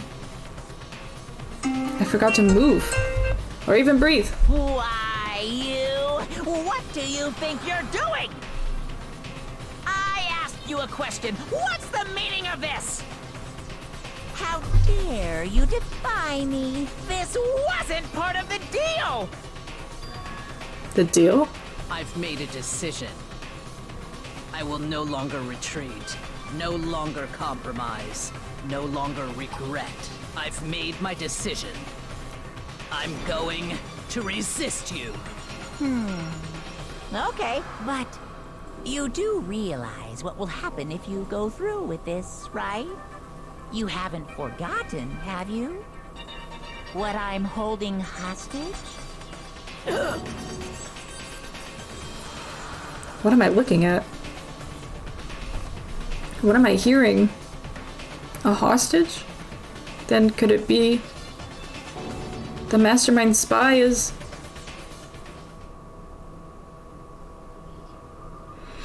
Chapter 3, The Next Generation Legend. The end. 3 more. Yep. Yep. Soccer is the spy. I received Super Rebel Justice present. Oh, heck yeah. 3's a crowd. Probably because I just completed chapter 3. That's my guess. Oh, nice, nice, nice, nice. I love coming back to this. I think that's great for me. Let's get the fun music. How about that? The fun music. That was fun. That was fun.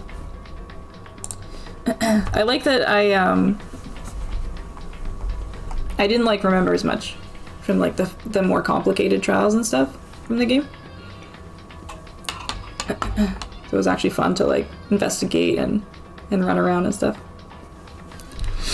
But I hope you had fun. I hope you had a good time. I'm excited. I'm excited to do more. I feel like we're getting close, but you know how Danganronpa is gonna be another like month of 6-hour streams. This is gonna be like an 8-hour stream, 12-hour stream for the fucking ending, you know. That's just how it goes. Super Robo Sparkling Justice for Pekka. Wow. Wow. What a tagline. Yeah, me too, me too. I love watching the stories unfold. Yeah, it's fun. It's a good time. I like it. Thanks for joining us. Cozy vibes. Yes. Yes. You know, except when people are getting murdered. But other than that. Other than that. It's good. It's good. I'm so excited because I keep like remembering stuff and noticing stuff. And I don't want to give any spoilers, but I'm like excited to watch the 2 series with you guys and Discord and like all that other shit. I'm really excited. I'm excited. It'll be so much fun. Because then you guys can love this series as much as I do. Right? And I think that'll be pretty dang cool. I think it will be cool. But yeah, let's Bob, thank you for all the support today. Like I don't even thank you. Thank you. Thank you. I'm gonna cry again, so I'm stopping. But thank you. Okay, let's see.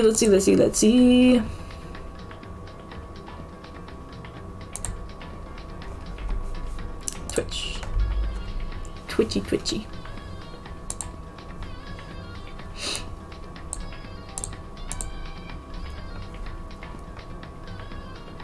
I love you. I love you. I love you. Thanks. Who's on? Should we make a new Dangan friend? Turtle's on, but she's playing Dead by Daylight. Dorks by Daylight. I love that.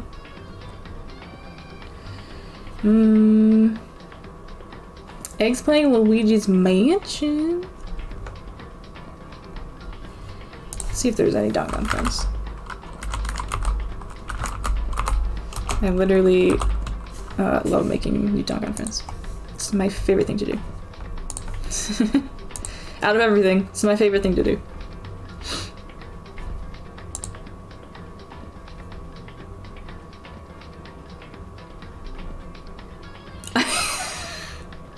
I hope I die next, smiley face. That's a mood. But she's further than us. Dang it. Loves you. Loves you. Grinding to rank up. Final.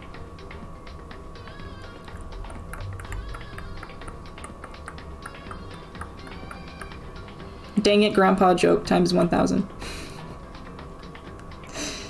Maybe we can go there. Looks like a good time. Chapter 6? We're not chapter 6 yet.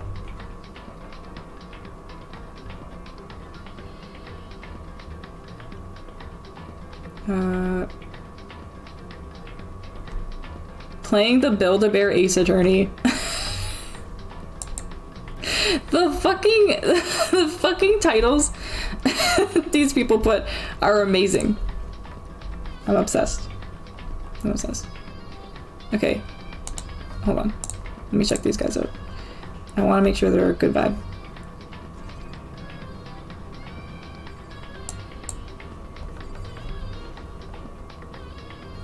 I can't hear her.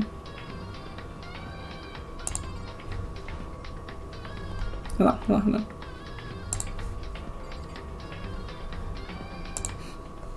Build-A-Bear Ace Attorney, isn't that great? How do I... Oh my god. I can't hear them very well.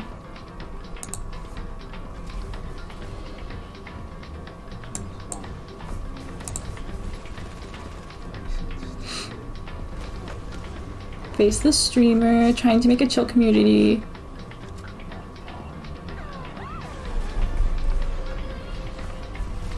I think we're gonna go... Oh. I think we're... Oh! Fuck, I just closed my browser.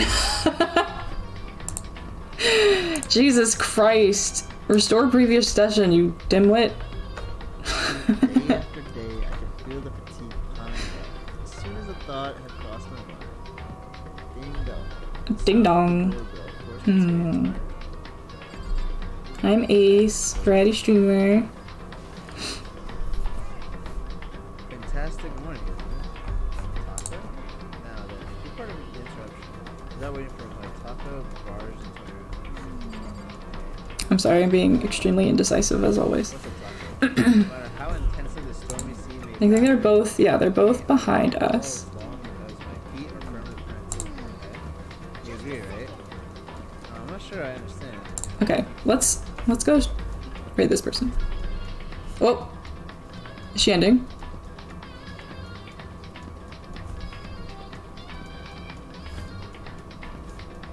I think she's ending. No, it's only been 30 minutes. Okay, she just closed the game for a sec. Okay. I was like, what? No. Okay. I'm here. Build different Ace Trinity. I know. Yeah, thank you for showing me my own chat rules, by the way. Thank you. I think we're good. I'm at Mythic TV. We're gonna go say hello. They seem super sweet. And you know, similar vibes. I love to see it. So let's go say hello. Thank you so much for hanging out with me. I literally love you all so much, by the way. And I appreciate you, and I love you, and I think you're all amazing, and doing the best with everything that you've got right now going on. And just like I'm struggling with job stuff, just know that I support you all so much. If you ever want to like message me on Discord, please do. I will send you gifts of cats or something like that.